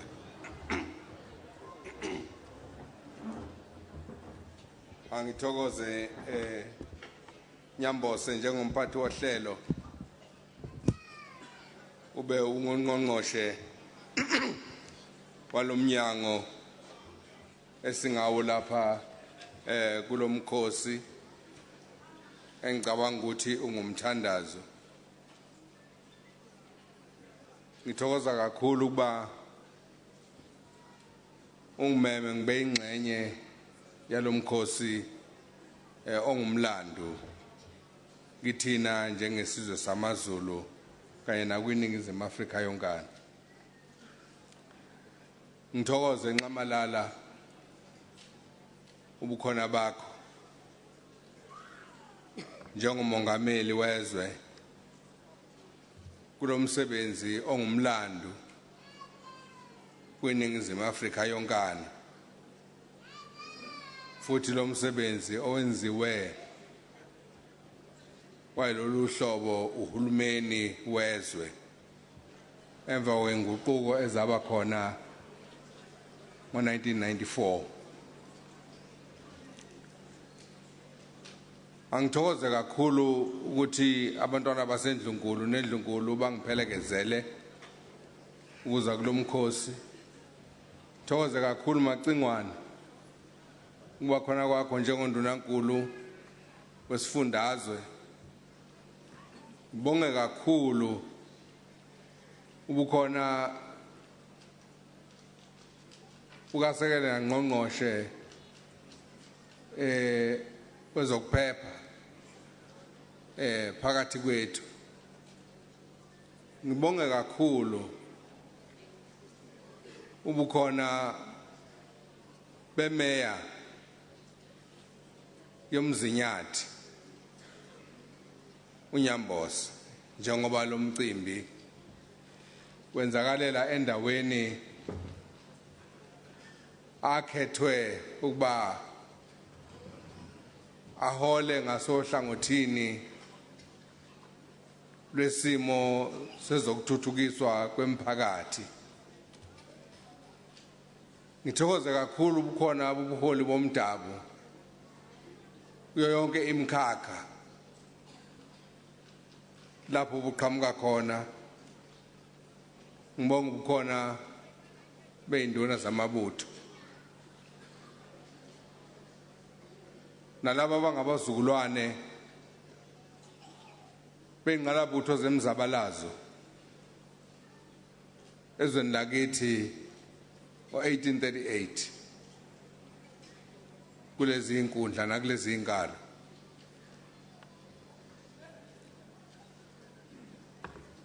Ngiyafisa uba nginibingelele nonke, ngithokoze kakhulu, and I'm so grateful that Mr. Opperman and his team, they are just amongst us, which I think it's not the celebration to me as the head of this nation.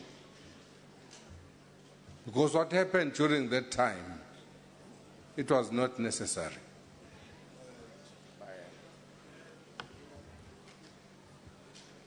Kepha ngiyafisa uba ngisho ukuthi iminyaka engamashumi amabili edlule yaba mqoka kakhulu esizweni saseNingizimu Afrika. Ngokungakabazeki lona kwaba unyaka wesinqumo. Angazi noma sezwana. Lona kwaba unyaka wesinqumo.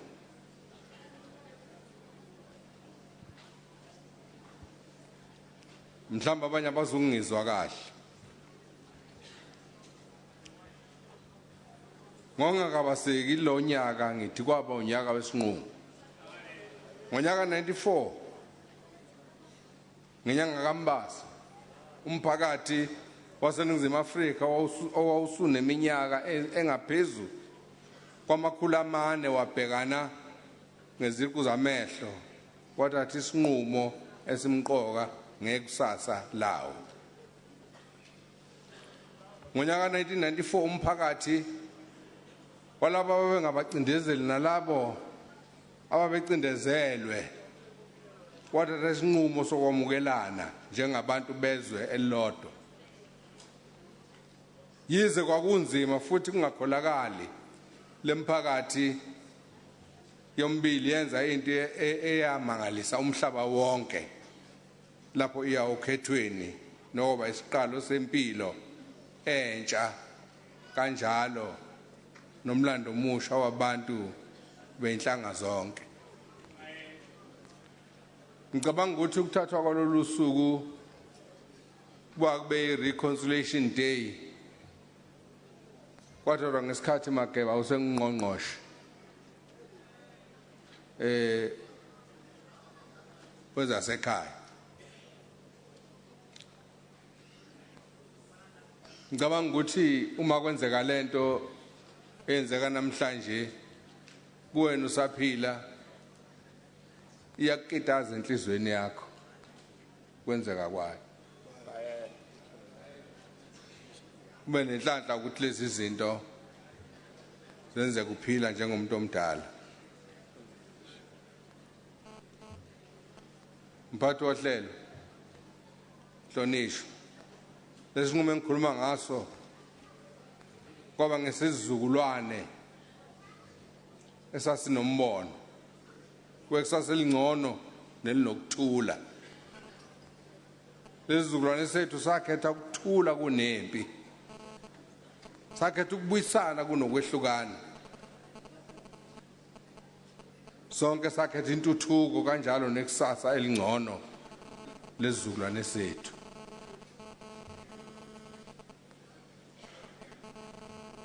Selinile madoda, siphila kwiNingizimu Afrika, size lapha kule ndawo enomlando lapho uNkulunkulu esibusise khona wasinisela izulu. Nelabantu abangayidingi imvula, bangenamsebenzi nokuna kwalo. abantu abangamavila abantu abangayizwa lento engizwayo mina ngaphakathi abantu abakhuluma izinto ngamaxoxo bagcine bexoxile bengenzanga lutho abantu abangafezi lutho abantu abangalazi ikusasa kwaze kwabhlungu lokho insizwa zizalapha zaziphethe ugume zizempini zizovika namhlanje ngiphethe amagwala angamavila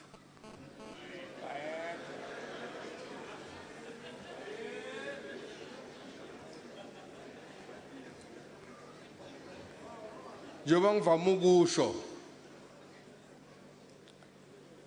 okwenzeka ngonyaka ka1994 kwakuyisipho sothando lwezwe lenu kanye nesizukulwane esizayo esinemcabango seyinqolobana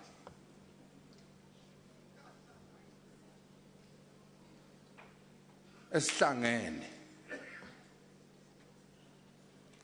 esenza into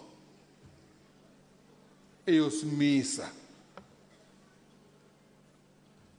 enhluphekweni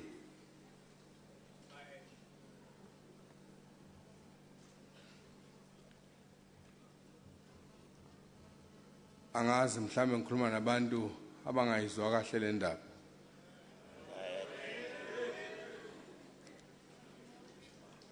izinhlangothi zombili abacindezelwa kanye nalabo ababengabacindezeli babazi ukuthi okwakubabeke lapho ababekhona ngale ka1994 kwakuyunya kodwa kwase kufika isikhathi lapha zombili izinhlangothi zazazi ukuthi uthando nobunye kuphela okwangabawelisa ngale kwebhloholo bandlululo nonya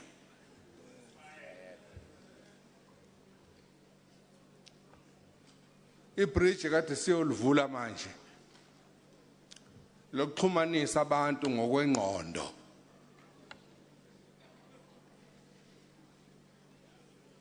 fanele abantu bashintshe indlela abacabanga ngayo nendlela abenza ngayo njengoba sazi ukuthi indawo esikuyo namhlanje kanjalo nesizokwenza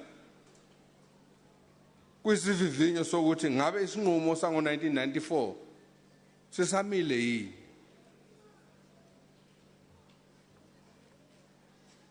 lokhu ngisho ngoba ngiyazi ukuthi indawo yaseNcome kanjalo nomlando wakhona uhlale uvusa uhlevane phakathi kwezizukulwane zabahlaseli kanye nalabo phakathi kwabo ababevikela izwe njengathi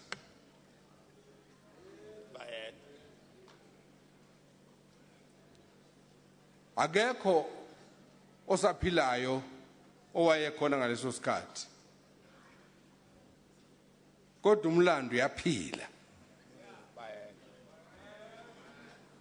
umlando kufanele wakhe indoda endodeni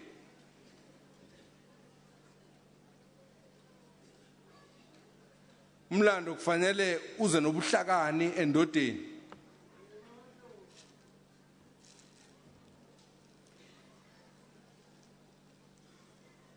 ngiyazi ukuthi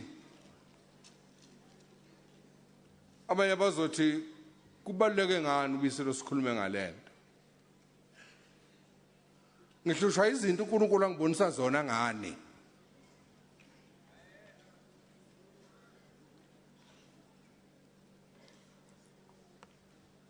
sibukile ngokudumala kule minyaka edlule kukhona imicimbi yahlukene nokube into ebewufakazi bobunzima besinqumo esasithatha eminyakeni engama-20 edlule sikubonile lokho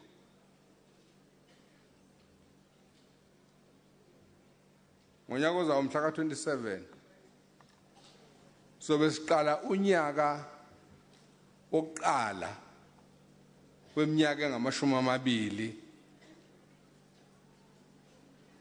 elandelayo.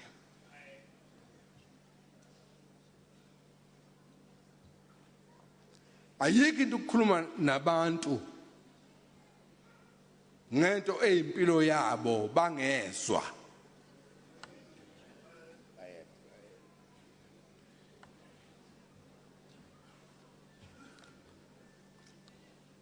Lokho uthi ube nemicimbi emibili obekwenzeka akumele sikubuke njengento luphawu lokuhluleka kwethu. Thina esimele ukuthula nokubuyisana. Kepha kumele lokho sikuthathe njengenselelo esibhekene nayo ngqo. Ngoba umonakalo esiwulungisayo unezingqabo ezinzulu bakwethu.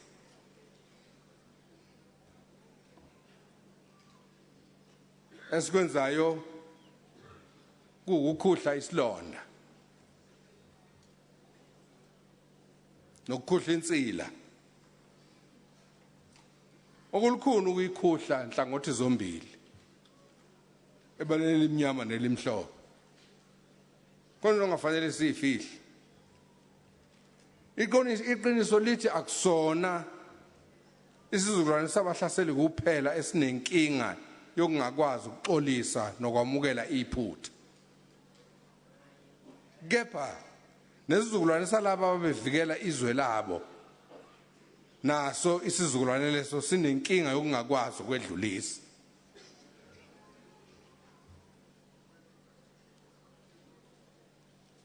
Lithuthuka kanjani izwe lingenakho ukwedlulisa izinto? Thuthukiswa kanjani? Kumsebenzi obuholi ukuba bukwazi ukulekelela izinhlangothi ezimbili uba ziqonde umqoka besinqumo esathathwayo. Lokhu kumele ubuholi bukwenze ngaphandle kokuhluthuka. Kepha benze ngokuqonda ubumqoka besinqumo ezizukulwaneni esizayo. Enkulumeni yami engiyikhulume nqamalala ngesikhathi ngivula isishamthetho saKwaZulu-Natal nonyaka ngikubalulile ukuthi unyaka esikuwo ka-2014 kumele siwusebenzise ukukhumbuzana lokho esavumelana ngakho mhlazana esikhetha ukuwela ibhuloho sishiya ubandlululo ngemuva.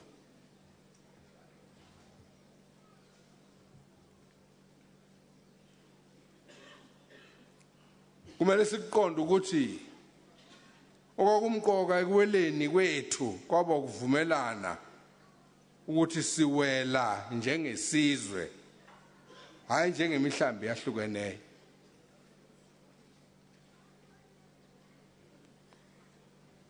Kumele sikhumbule ukuthi indlala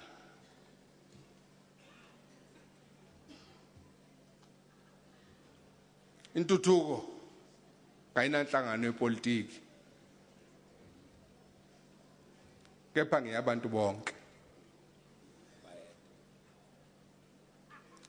Savumelana ukuthi amasiko nezinkolo ezahlukahlukene kuyomele zihlonishwe ngokulinganayo. Savumelana futhi ukuthi ubukhosi lobu kumele buhlonishwe. Savumelana futhi ukuthi ekuncintisananeni kwethu ngokwamavoti akungafi umuntu. Lokhu kumqoka ukuba sikukhumbule ngoba ebudeni bendlela sisuka ku-1994 kuze kube yinamhla sibona labo abangaqondi ngalezi zivumelwano noma abenza sengathi kabazazi sebeqala kancane usibuyisele emuva njengesizwe. asilele ubuthongo zenzeka izinto siyabuka siyaphila sonke njengesizwe kumele singakhohlisani uma kufika ebumqokeni bokubuyisana kwethu asime sithi ngqo sibhekane nezinselelo nezinkinga iqiniso lithi intuthuko yethu incike ekubuyisananeni kwethu ngoba ngesikhathi sibuyisene ilapho izinto ziyokwenzeka khona noJehova sibusise alikho izwe lingakhula uma kunemlilo yokubulalana alikho izwe lingakhululeka emnothweni abasebenzi besaginqa amathayi bashisa imigwaqo alikho izwe lingalunga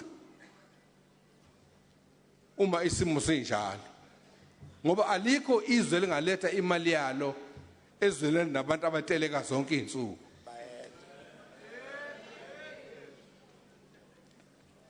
angisho ukuthi abantu people mustn't voice themselves but they must think babuke qala ukuthi baphumaphi sibheke kuphi angisho singadeleki but have a reason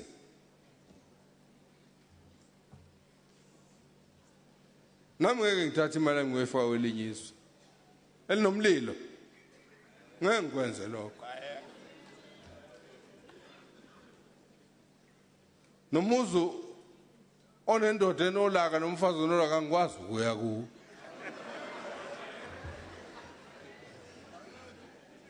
ngibelekeze ngibetha ngize ngibe ngangothini imeleko kuthi awubalekelani lana kedlula ngani laphana kwenze njani hawa akasadluli nje bakithi akasangeni kwenze njani yulaka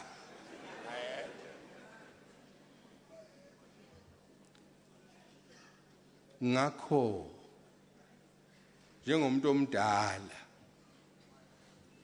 abekho uhulumeni engingabazi ngiyakwazi ukugodola nokufudumala ngiyakwazi impi ngiyayazi ngasemasendeni kamkhulu ngesikhathi inkosi inquma ngasemasendeni ayo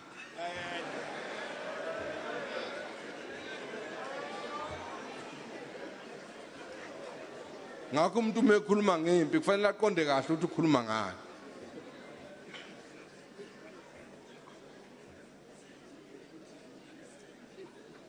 yingakho ke ngithi esikwenza namuhla ngiyakholwa ukuthi ngeke kugcine nje ngokuheha ivakashi kepha kuzolungisa nomlando walendawo ngibonile Nyambosi lapha ya umsebenzi wenziwe umnyango thina njengendlunkulu sikushayela ihlombe lokhu nanjengezizukulwane zenkosi engumqambo lesisizwe nanjengezizukulwane senkosi uMpande nanjengoba singabazukulu benkosi yasemgungundlovu siyayazi into esishoyo lokho okweenikwenzile njengohulumeni wezwe lapha eNcome sikushayela ihlombe ngendlela emangalisayo kodwa ngithi angikubalule lokhu Nyambosi Ncamalala njengomongameli wezwe ngoba kuvamile ukuba kwenziwe izinto ezinhle nezinkulu bese kuthiwa kwenzelwa ezokuvakasha mina ke kungimangalise ukuthi ichaza ukuthini lokho ngiyangibuza ukuthi abendawo bazuzani ngalokho ngoba igama lokuthi kuthiwa kwenzelwe ezokuvakasha beze kubani ayona imfihlo ukuthi abohlanga bayakhala ngokuthi bona kabazuzi ngomlando wokhokho babo lokhu kuyomele ubuholi obukuhulumeni bukubheke ngelikhulu iso yebo umlando waseNcome njengowasesandlwane nakwezinye izindawo lapha kwaZulu kumele kube ngowethu sonke hayi kuphela nxa siwugubha kepha akube njalo namhla kuzuzwa ngawo uma kufikwa kwezokuvakasha.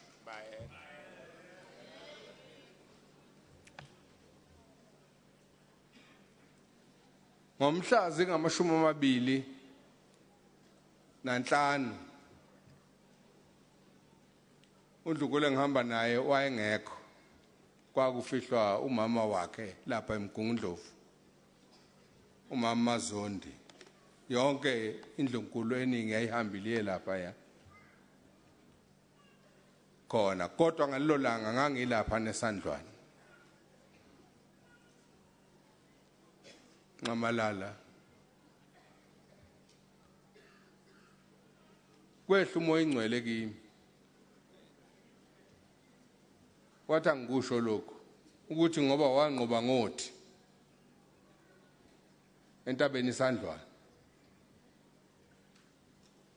ibize njengentaba engcwele. Ngiyafisa Nyambosi kusukela ngalelo langa intaba iSandlwane sibize njengentaba engcwele yesizwe samaZulu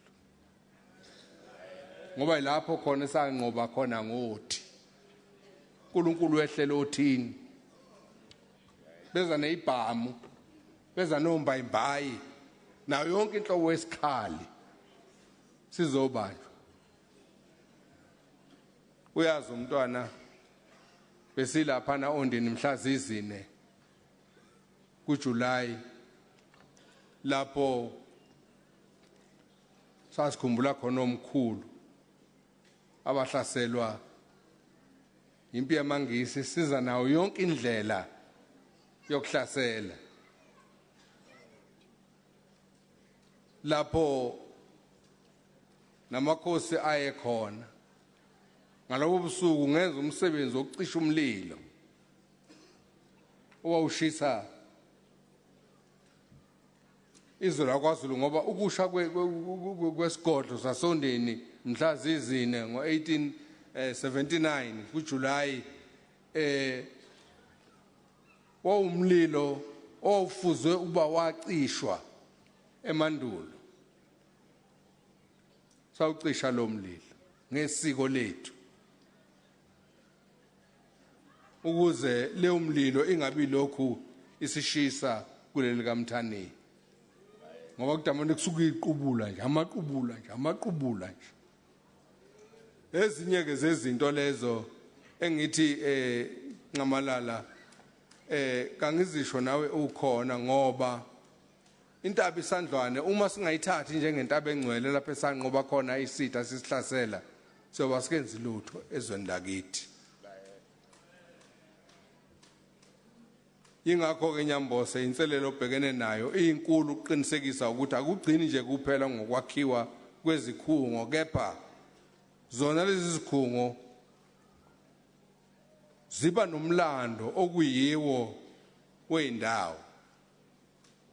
Isibonelo nje isizathu esibekwayo izizathu ezibekwayo nezaholela ekutholananeni phezulu phakathi komkhumbulo wempi kaZulu kanye nabahlaseli lapha eNcome naseSandlwane azibekwa ngoluqiniso.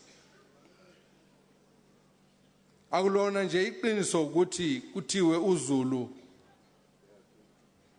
wawulwa nabantu ababeze ngeinhloso ezinhle zokwandisa inkolo yobuKristu kuleli kaMthani. Akwazi ngathi uphende uza neBhayibheli ubufake isibhamu ngaphansi. Bophu bulungiswa lapha uKristu uphi lapha. Iqiniso lithi abahlaseli laba babe nezinhloso zokuzoqonela isizwe samaZulu.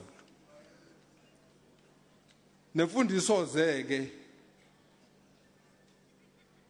ebuyibe inkinga ukuthi kuthiwe umfula waphenduka igazi. Mina ngazi ukuthi ena igazi mali phuma liyashuqa emanzini. Ubantu wayeselibuka libomvu. umfula usuphenduka igazi. Ezinye zezinto lezo engicabanga ukuthi umlando lo odinga ukuba uguqulwe ulungiswe kahle ngoba uma singayilungisi lezi zinto izingane zethu ziyawathimisela ngamatha amangcwaba ethu. Lokhu imfundiso ze kuye kufike naseyinganekwaneni yokuthi umfula Ncome le njengoba ngishilo ukuthi yaphenduka igazi akugcini lapho ngoba nesandlwane yiso leso twasashaywa namhla kusekhona abangavuma ukuthi umkhumbi wempi kaZulu wathi lehlazweni abahlaseli kanye namambuka ayesembukile ngaleso sikhathi. Uzwa ngisho izifundiswa uma kukhulunywa ngesandlwane zithi yebo uZulu wanqoba kodwa lokodwa lo uyinkinga. Umusuzwa lokodwa ubusumangala ukuthi kanti ukunqoba lokhu kuyini. Lokhu engikubalulayo Nyambose njengomphathi wohlelo umhlonishwa kuveza isidingo sokubuyekeza umlando okhona kwezikhungo zomlando kulelizwe lakithi laseNingizimu Afrika. Asikuvumi ukuthi osomlando bobandlululo basebenza ngokuzikhandla ukuphendukezela umlando walelizwe. Nani-ke njengohulumeni wentando yabantu nilindeleke ukuba nenze njalo ekufezeni lokho okuliqiniso hayi ngenhloso yokukholoda kepha ngiyokufundisa izizukulwane ezizayo ngoba ngelinye ilanga kobe kuma abanye lapha hlezi abanye lapha. Njengoba suka lapha Ncome nje ngiyafisa Nyambose nakuwe Ncamalala njengomongameli wezwe Macingwane njengondunankulu wesifundazwe siye esandlwane ngonyaka ozayo intaba engcwele ngoba ilapho sanqoba izizwe ngothi khona. Inkinga lapha esandlwane kade ngiyibika ukuthi amagama alabo abavikela izwe awaqoshiwe kepha awabahlaseli yiwo aqoshiweyo aze abekwa njengamaqhawe. Amaqhawe enzani ngoba sawatalapha lapha.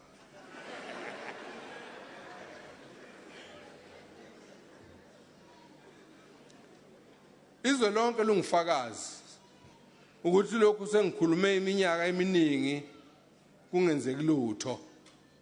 Akekho ungacasha ukuthi kawazi amagama abantu ababevikela izwe ngoba ngonyaka ka2005 ngethula isithangami somlando kaZulu esakwazi ukuqhamuka nawo wonke lawo magama alabo abasale esandlwane nasondini nokuyilapho impe yaqala esandlwane ngomhla zingama20 kuMasingana 1879 yaphela khona ondini mhla zizine enyangeni kaNtulikazi ngo1879. Akhona amagama amabutho ngokwezigaba zawo. Akhona futhi namagama ezinsizwa umkhumbi wempi kaZulu namadela kufa ayekhona. Ngangithokozisa ukuthi ke Nyambose ngonyaka ozayo sisebenzisane nawe nohulumeni ukuqala umsebenzi wokuqopha amagama alabo ababevikela izwe. Leso senzo siyothokozisa uZulu wonke ophilayo nalowo osemhlabathini ngoba sobe sesiwenzile lo msebenzi. Sengiphethe inkulumo yami Ncamalala ngiyafisa ukusho lokho okulandelayo Nyambose nabantwana basendlunkulu. Namuhla ngimi ngimele hayi kuphela labo ababevikela umhlaba okunguZulu kepha ngimele ngisho nezizukulwane zalabo ababesihlasela. As the king to all today I appeal to all South Africans to pause, to extend the hand of forbearance and reconciliation, to forgive, and to join in creating a new era of peace, contentment, and goodwill. Let us not move away from our brave decision we took 20 years ago. As a country, let us always remember that it takes compromise to make progress. Let us all accept the generations of those who were defending the land. As your king, I say, painfully as it might be, now is the time to move on. Yes, hate and violence took away a lot from all of us, our loved ones. Dignity and property, but love has set us free. Let us all remember that only love can heal our land. To those, ladies and gentlemen, who have committed acts of violence, those who benefited from them directly or indirectly, I say there is power in apology. Acknowledge the pain you have caused. Seek forgiveness and help us in healing our land. As we pray today, ladies and gentlemen, let us also remember all those who, due to their current circumstances, doubt the love of the Lord, especially those who are in hospitals, war zones, mental institutions, rape survivors, unemployed, and many others, those we know and those we don't know. God bless you. Ngiyabonga.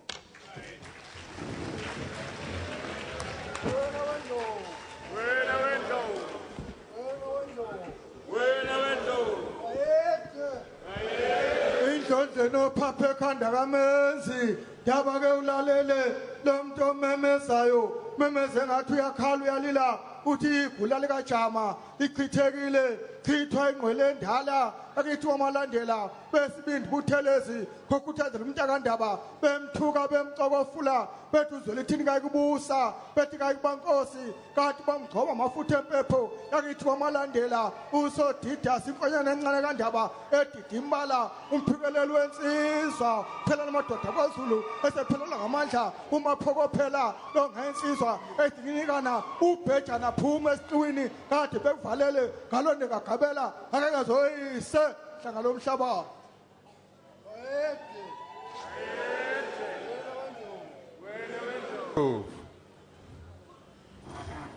Siyabonga ngenkulumo enohlonze evela kungangezwe lakhe. Sizwile futhi nomyalezo awuyalezile kithi.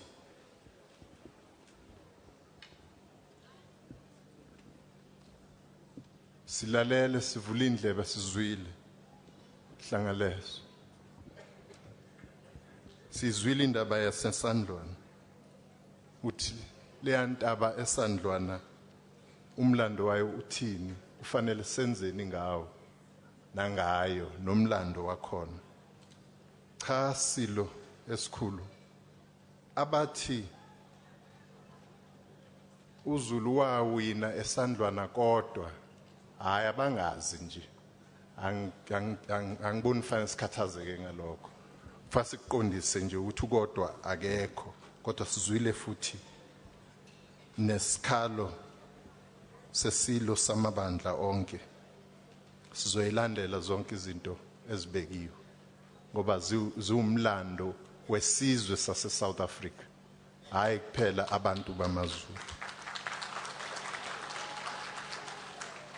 Siqhubele phambili ke nohlelo lwethu Abantwana, those who are going to be performing must just bear with us because we want to finish the program so that we are entertained. The main event today is going to be, or is led by our president. Kubalekile ke bakwethu njengoba sizwa sibona futhi izinto zenzeke ezweni lakithi. Abanye abantu abazi nokuthi siphuma phi njengoba sila. Siyazibuza ukuthi babe kuphi laba bantu. Sesadla limnqolo nje egumbetsheni engazange iphekwe ebhodweni lepolitiki. Eyaphekwa kodwa yenyela yangavuthwa. Lana ke nginike umsebenzi ukuthi ngithule umongameli wezwe lethu ongafikanga nje wandiza waba umongameli wezwe. Akasukanga ezulwini njengemana. He started in the structures of the African National Congress as a youth league member.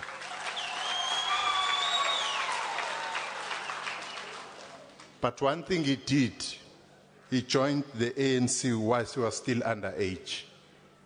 But he joined the African National Congress. Very militant as a youth. They thought in their times that they were going to do away with apartheid by buying bush knives and going for those who were perpetrating apartheid, the racist whites at the time. But when the time of the ANC changing its strategy and adopting the armed resistance, he joined Umkhonto weSizwe as a combatant of Umkhonto weSizwe. And as a result of that and activities of Umkhonto weSizwe, that landed him in Robben Island in 1963 until 1973. 10 years in Robben Island, and after his release, abasebenzi bakwamagenge eThekwini baqalile bateleka baqala banyakaza. He was part and parcel of the trade union movement. The 1973 strikes in Durban Coronation coincided with his release in prison with his comrades, the likes of Joe Qabi, Harry Gwala, and others. It also coincided with the independence of Mozambique in 1974 and the independence of Angola the following year. Umuntu omdala ke ubaba uGwala wayethi isiZulu sithi ayikho impunga yehlathi kodwa le impunga yehlathi.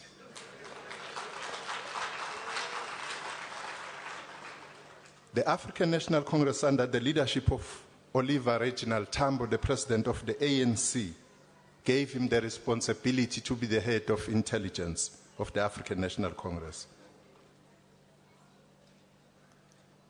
And when the time came, when he was the intelligence chief, he was in and out of South Africa without the enemy detecting. That is why Gwala was correct when he said, impunga yehlathi. And when the time came for negotiations, he was amongst the first to come in the country to lead that process to negotiate with the enemy, which he has been fighting all his life. He led the process of negotiating peace in this very province. Sihleli kahle namhlanje kunokuthula kulesifundazwe sakithi ngenxa kababa umongameli uMsholozi.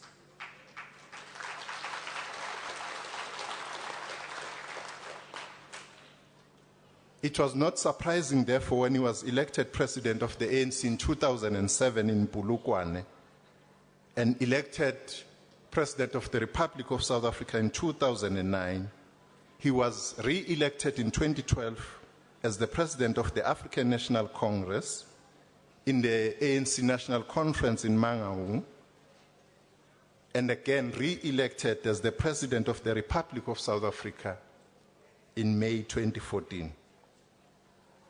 Mongameli Msholozi Ncamalala, singawe baba, sikulindele. Sivule indlebe. Iza Msholozi zaNcamalala wena kalugatshu. Siyabonga. Thank you.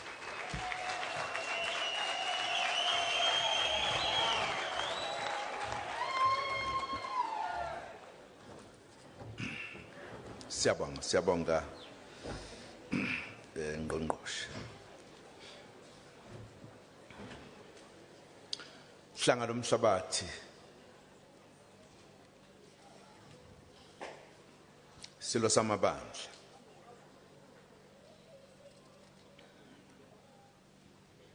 Abantwana basendlunkulu abakhona, umdlunkulu okhona phakathi kwethu. Ndunankulu wesifundazwe Baba Macingwana,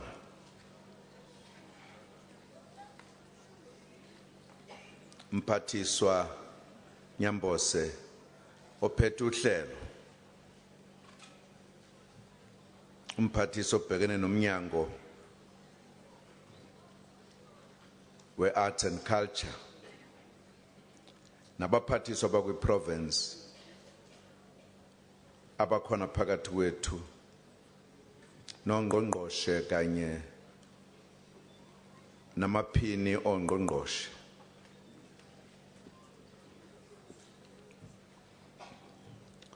Ubaba imeya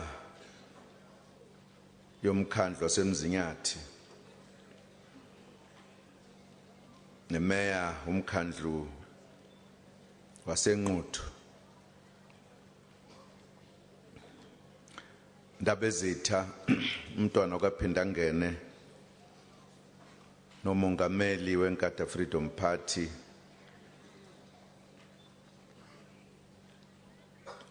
owaye umphathiswa wezangaphakathi noma zasekhaya ngenkathi kuthathwa inqumo ezibalekile isilo besikhuluma ngazo.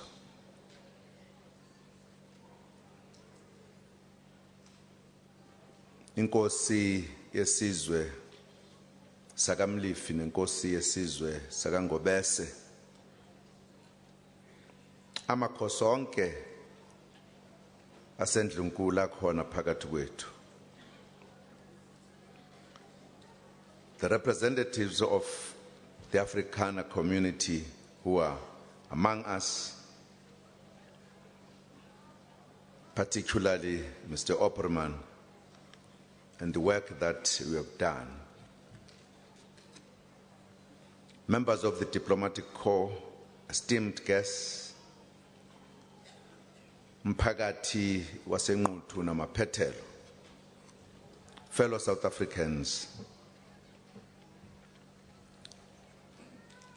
we have gathered here today to celebrate the National Day of Reconciliation during an important year when we mark the 20th anniversary of democracy and freedom.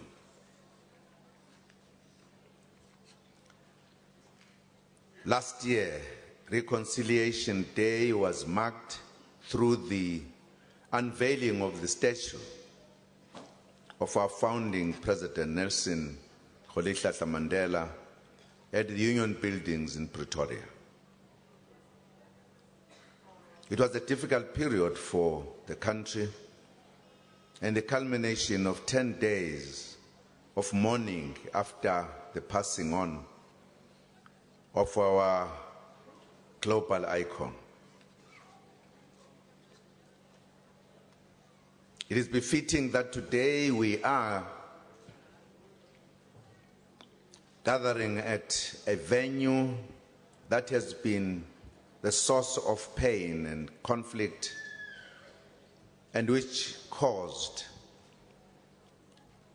the 16th of December to be commemorated in different ways in our country for many decades until 1994.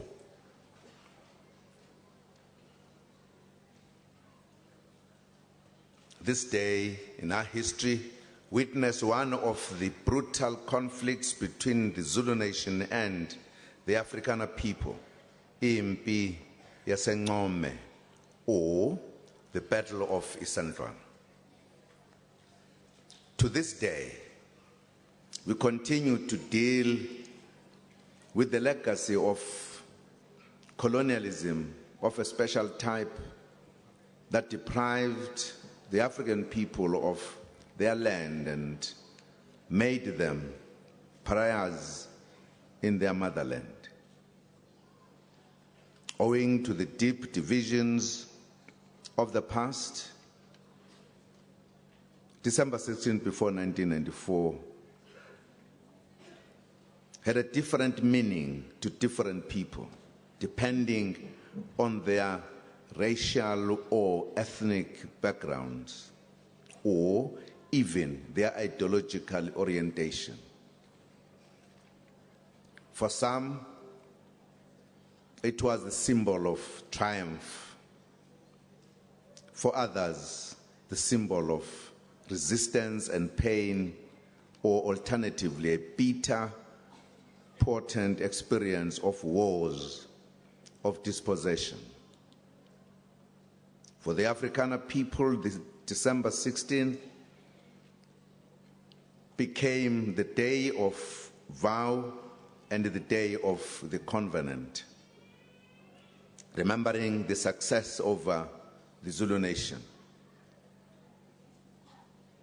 For the Zulu people and the African people in general, December 16 became known as Dingan's Day, symbolizing resistance against colonial oppression. The African National Congress launched Umkhonto weSizwe on the 16th December 1961, inspired by the spirit of Ncome and other similar battles that had been fought on the African soil.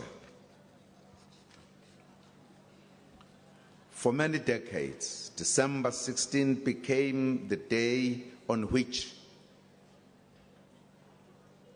to remember and celebrate the armed struggle against apartheid colonialism.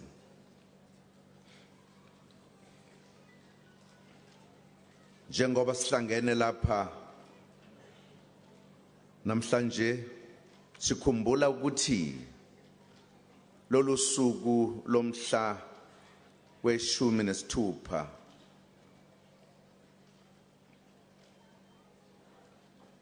kuDisemba besilugubha ngokwahlukana, kwabamnyama belusuku lwesilo sasemgungundlovu uDingane, kwabakakhongolose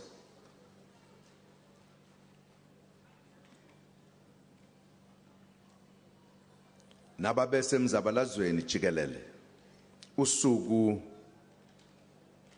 okwabunjwa ngalo umkhonto wesizwe, ibutho lokulela inkululeko. Kwabamhlophe bekusuku abakhumbula ngalo impi lapho abagoba khona uphondo lwamabutho esizwe samaZulu.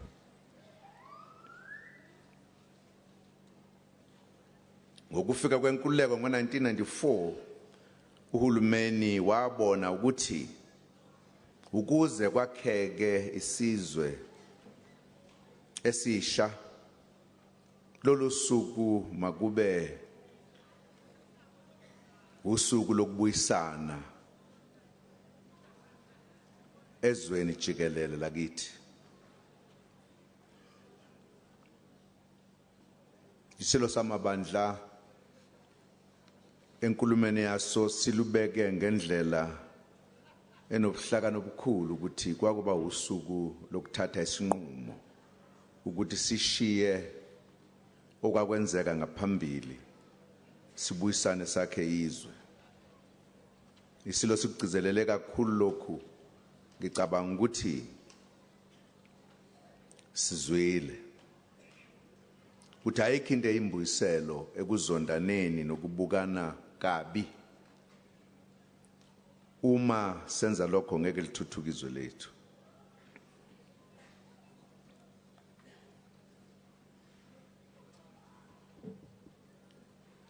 Ukuthi ngakho nje sihlangene lapha namhlanje ukuze silugubhe ndawonye abamhlophe kanye nabamnyama. Lokhu kuyingqayizivele kuyingqophamlando ukuthi labo ababe ngapha komfula abanye bengale belwa impi namhlanje balugubha ndawonye lolu suku. Ngamanye amazwi benza lesinqumo ebesishiwo isilo ukuthi sathatha isinqumo sokuthi asakhizwe. Ngeke senze konke ngelanga elilodwa.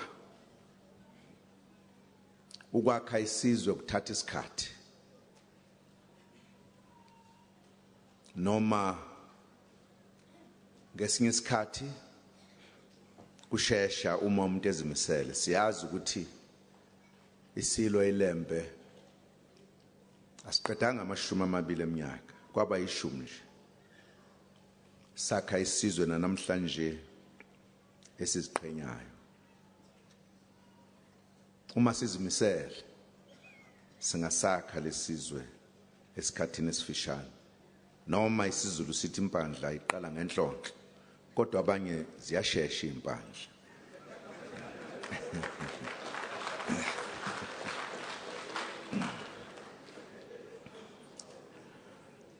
In April 1994, the journey to rebuild a new nation began. We began to work towards peace and harmonious coexistence among the people of this country, under the leadership of President Nelson Mandela, leading a government. We launched a new meaning of December 16, changing the day to the National Day of Reconciliation. This big idea of reconciliation was first introduced in the make-up of the South African government after 1994 elections. This was the government of national unity. The aim was an inclusive cabinet that comprised of leaders including from the opposition parties.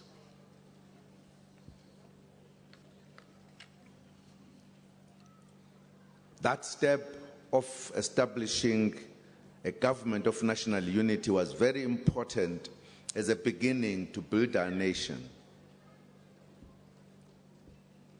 Here were people who had been fighting, but they had to govern the country together, and therefore learn to work together to build South Africa.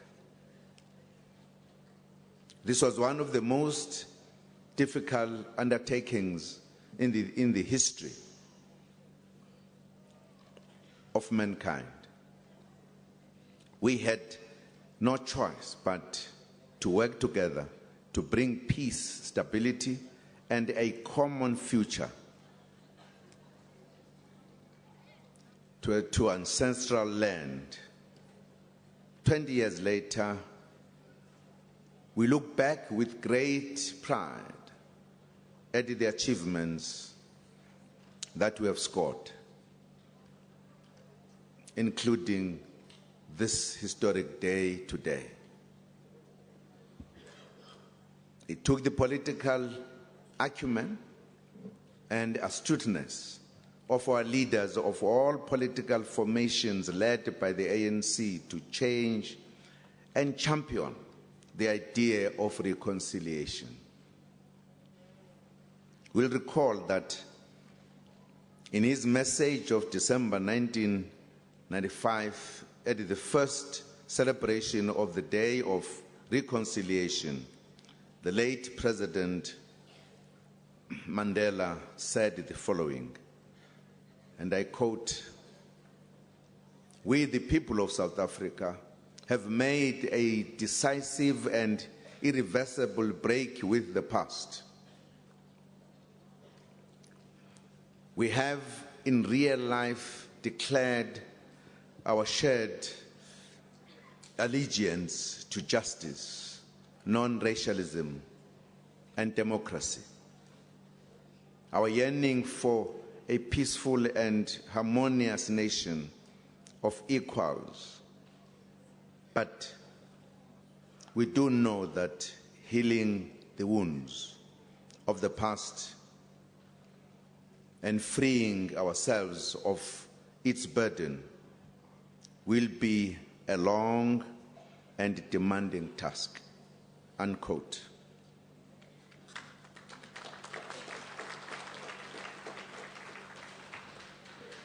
Indeed, reconciliation is a process and not an event. Reconciliation also does not mean forgetting or trying to bury the painful history of conflict.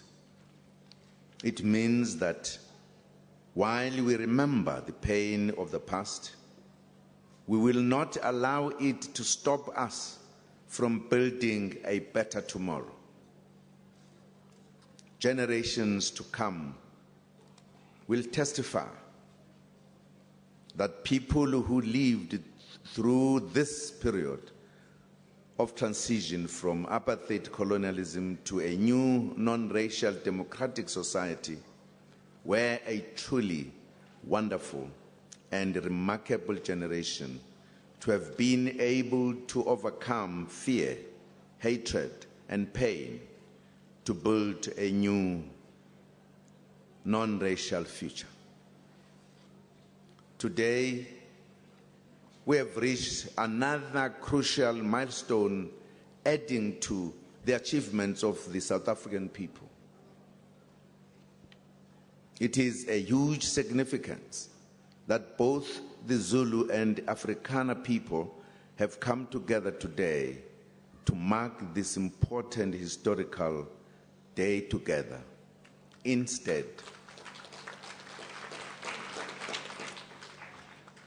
of commemorating the day on the opposite side of the Ncome River.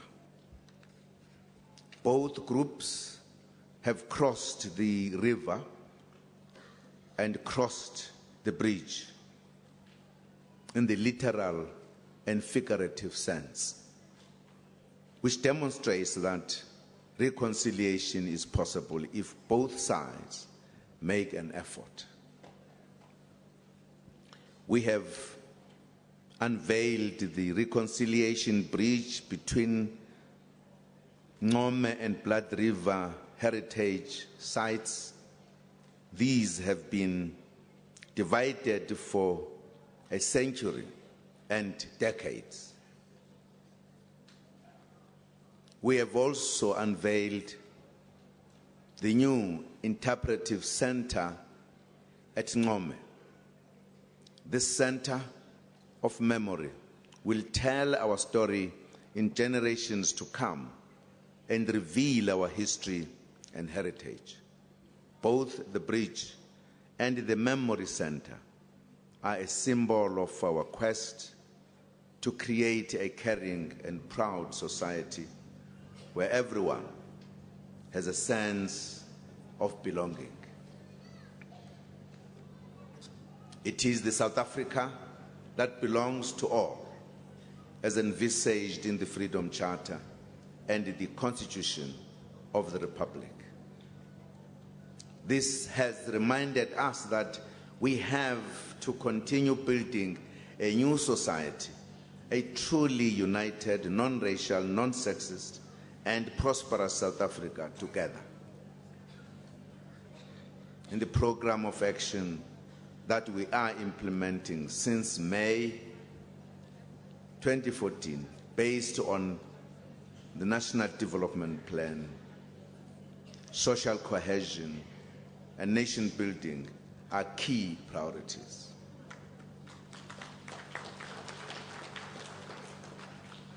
We outlined our program of action for the next 5 years clearly in the program of action called the Medium-Term Strategic Framework. The constitutional values and ethos embodied in the Constitution will be emphasized. We are building a culture that protects and promotes human rights, respect and dignity of all citizens. Reconciliation and redress are two sides of the same coin. In this vein, we will continue to bridge the inequalities and differences in access to quality health care, education, and training, clean water, and adequate sanitation. We'll continue to intensify the fight against poverty, combat crime and drug abuse, champion the interests of women, children, and people with disabilities. We will continue to fight all forms of racist, tribal, and xenophobic tendencies. Economic transformation will be taken forward through better implementation of laws such as the Employment Equity Act, Broad-Based Black Economic Empowerment Act, Land Restitution and Redistribution, and other forms of empowerment.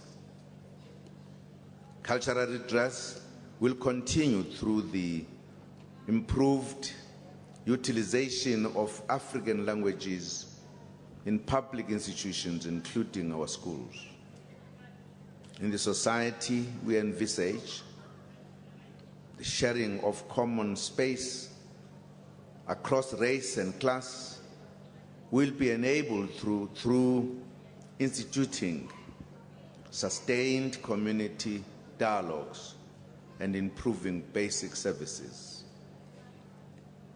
To build a caring society, we should embrace the values of Ubuntu, which include human solidarity, generosity, hospitality,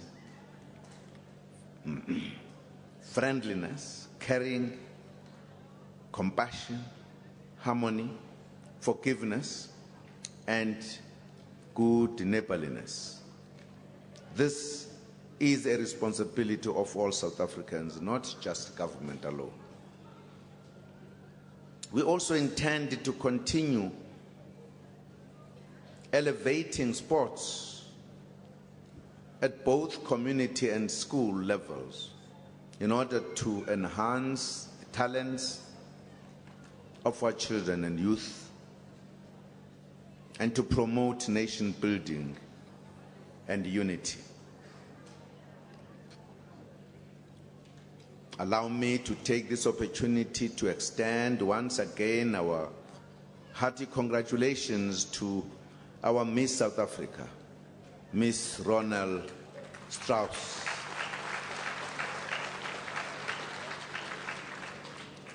On her victory to become Miss World, bringing the crown home after so many decades. This was a proud moment for brand South Africa, as she has proved that our country is capable of producing winners and that we can shine on the world stage as a nation. We know that she will acquit herself well during her reign. We should all provide our full support to her. compatriots, we are ending the year 2014 on a high note as our sports teams have qualified for international tournaments.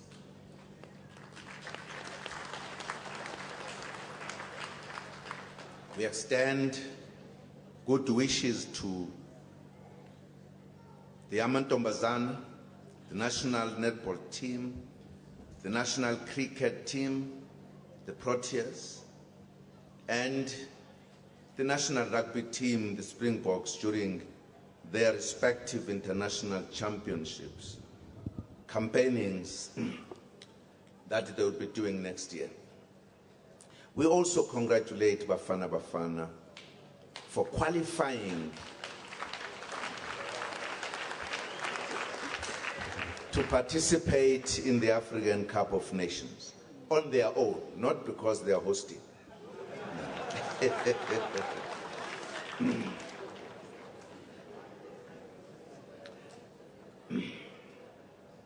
Silifisela okuhle kodwa iqembu lesizwe lezikanobhutshuzwayo iBafana Bafana njengoba lizo libangisa emncintiswaneni ngonyaka ozayo kule cup yase-Afrika. Sithi labaphile balwe babuye nenkomishi hayi ukudlala this time.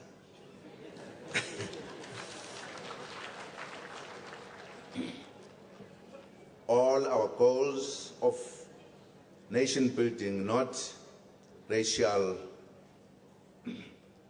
continuation. We believe non-sexism will succeed. Prosperous society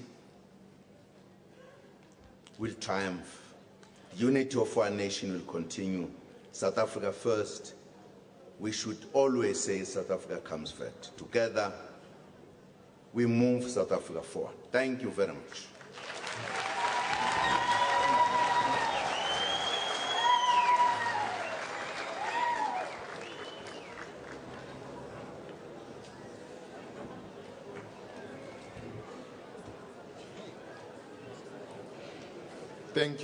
Thank you, Your Excellency, the President, for the direction you have given, that even the doubting Thomases must be reminded that we are on a correct path, the path to reconciliation. And as you emphasize that the reconciliation and redress are the two sides of the same coin, let us follow on your footsteps. Thank you, Mr. President.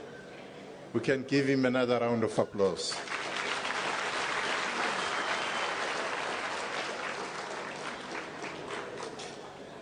Kunabantwana ke besibamisile la, ngiyathemba niyabona futhi ukuthi nohlelo lwethu luhamba kahle nabasitolikelayo ikakhulukazi ngala kwi sign language iReal McCoy ke le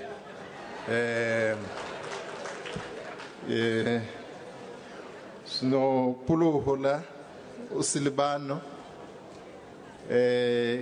kanye no Andy Swakebashe Majozi akuyona kimkokotelo le sithe sinedance la. Well, you've been watching live visuals of Reconciliation Day celebrations underway in KwaZulu-Natal.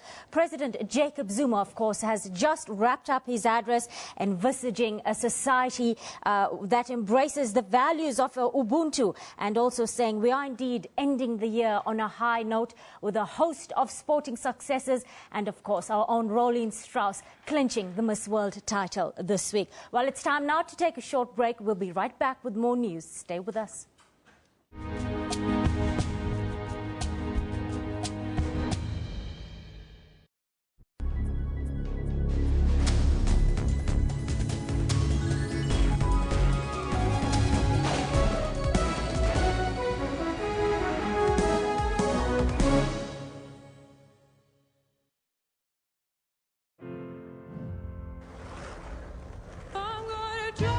slow motion playback on our new waterproof smartphone. Don't settle for good, demand great. The new Sony Xperia Z3 series. Demand great and get the waterproof Sony Xperia Z3 smartphone with a 20-megapixel camera for only 499 Rand per month on a Smart Small contract this summer. Power to your best summer in 20 years. Vodacom. Power to you.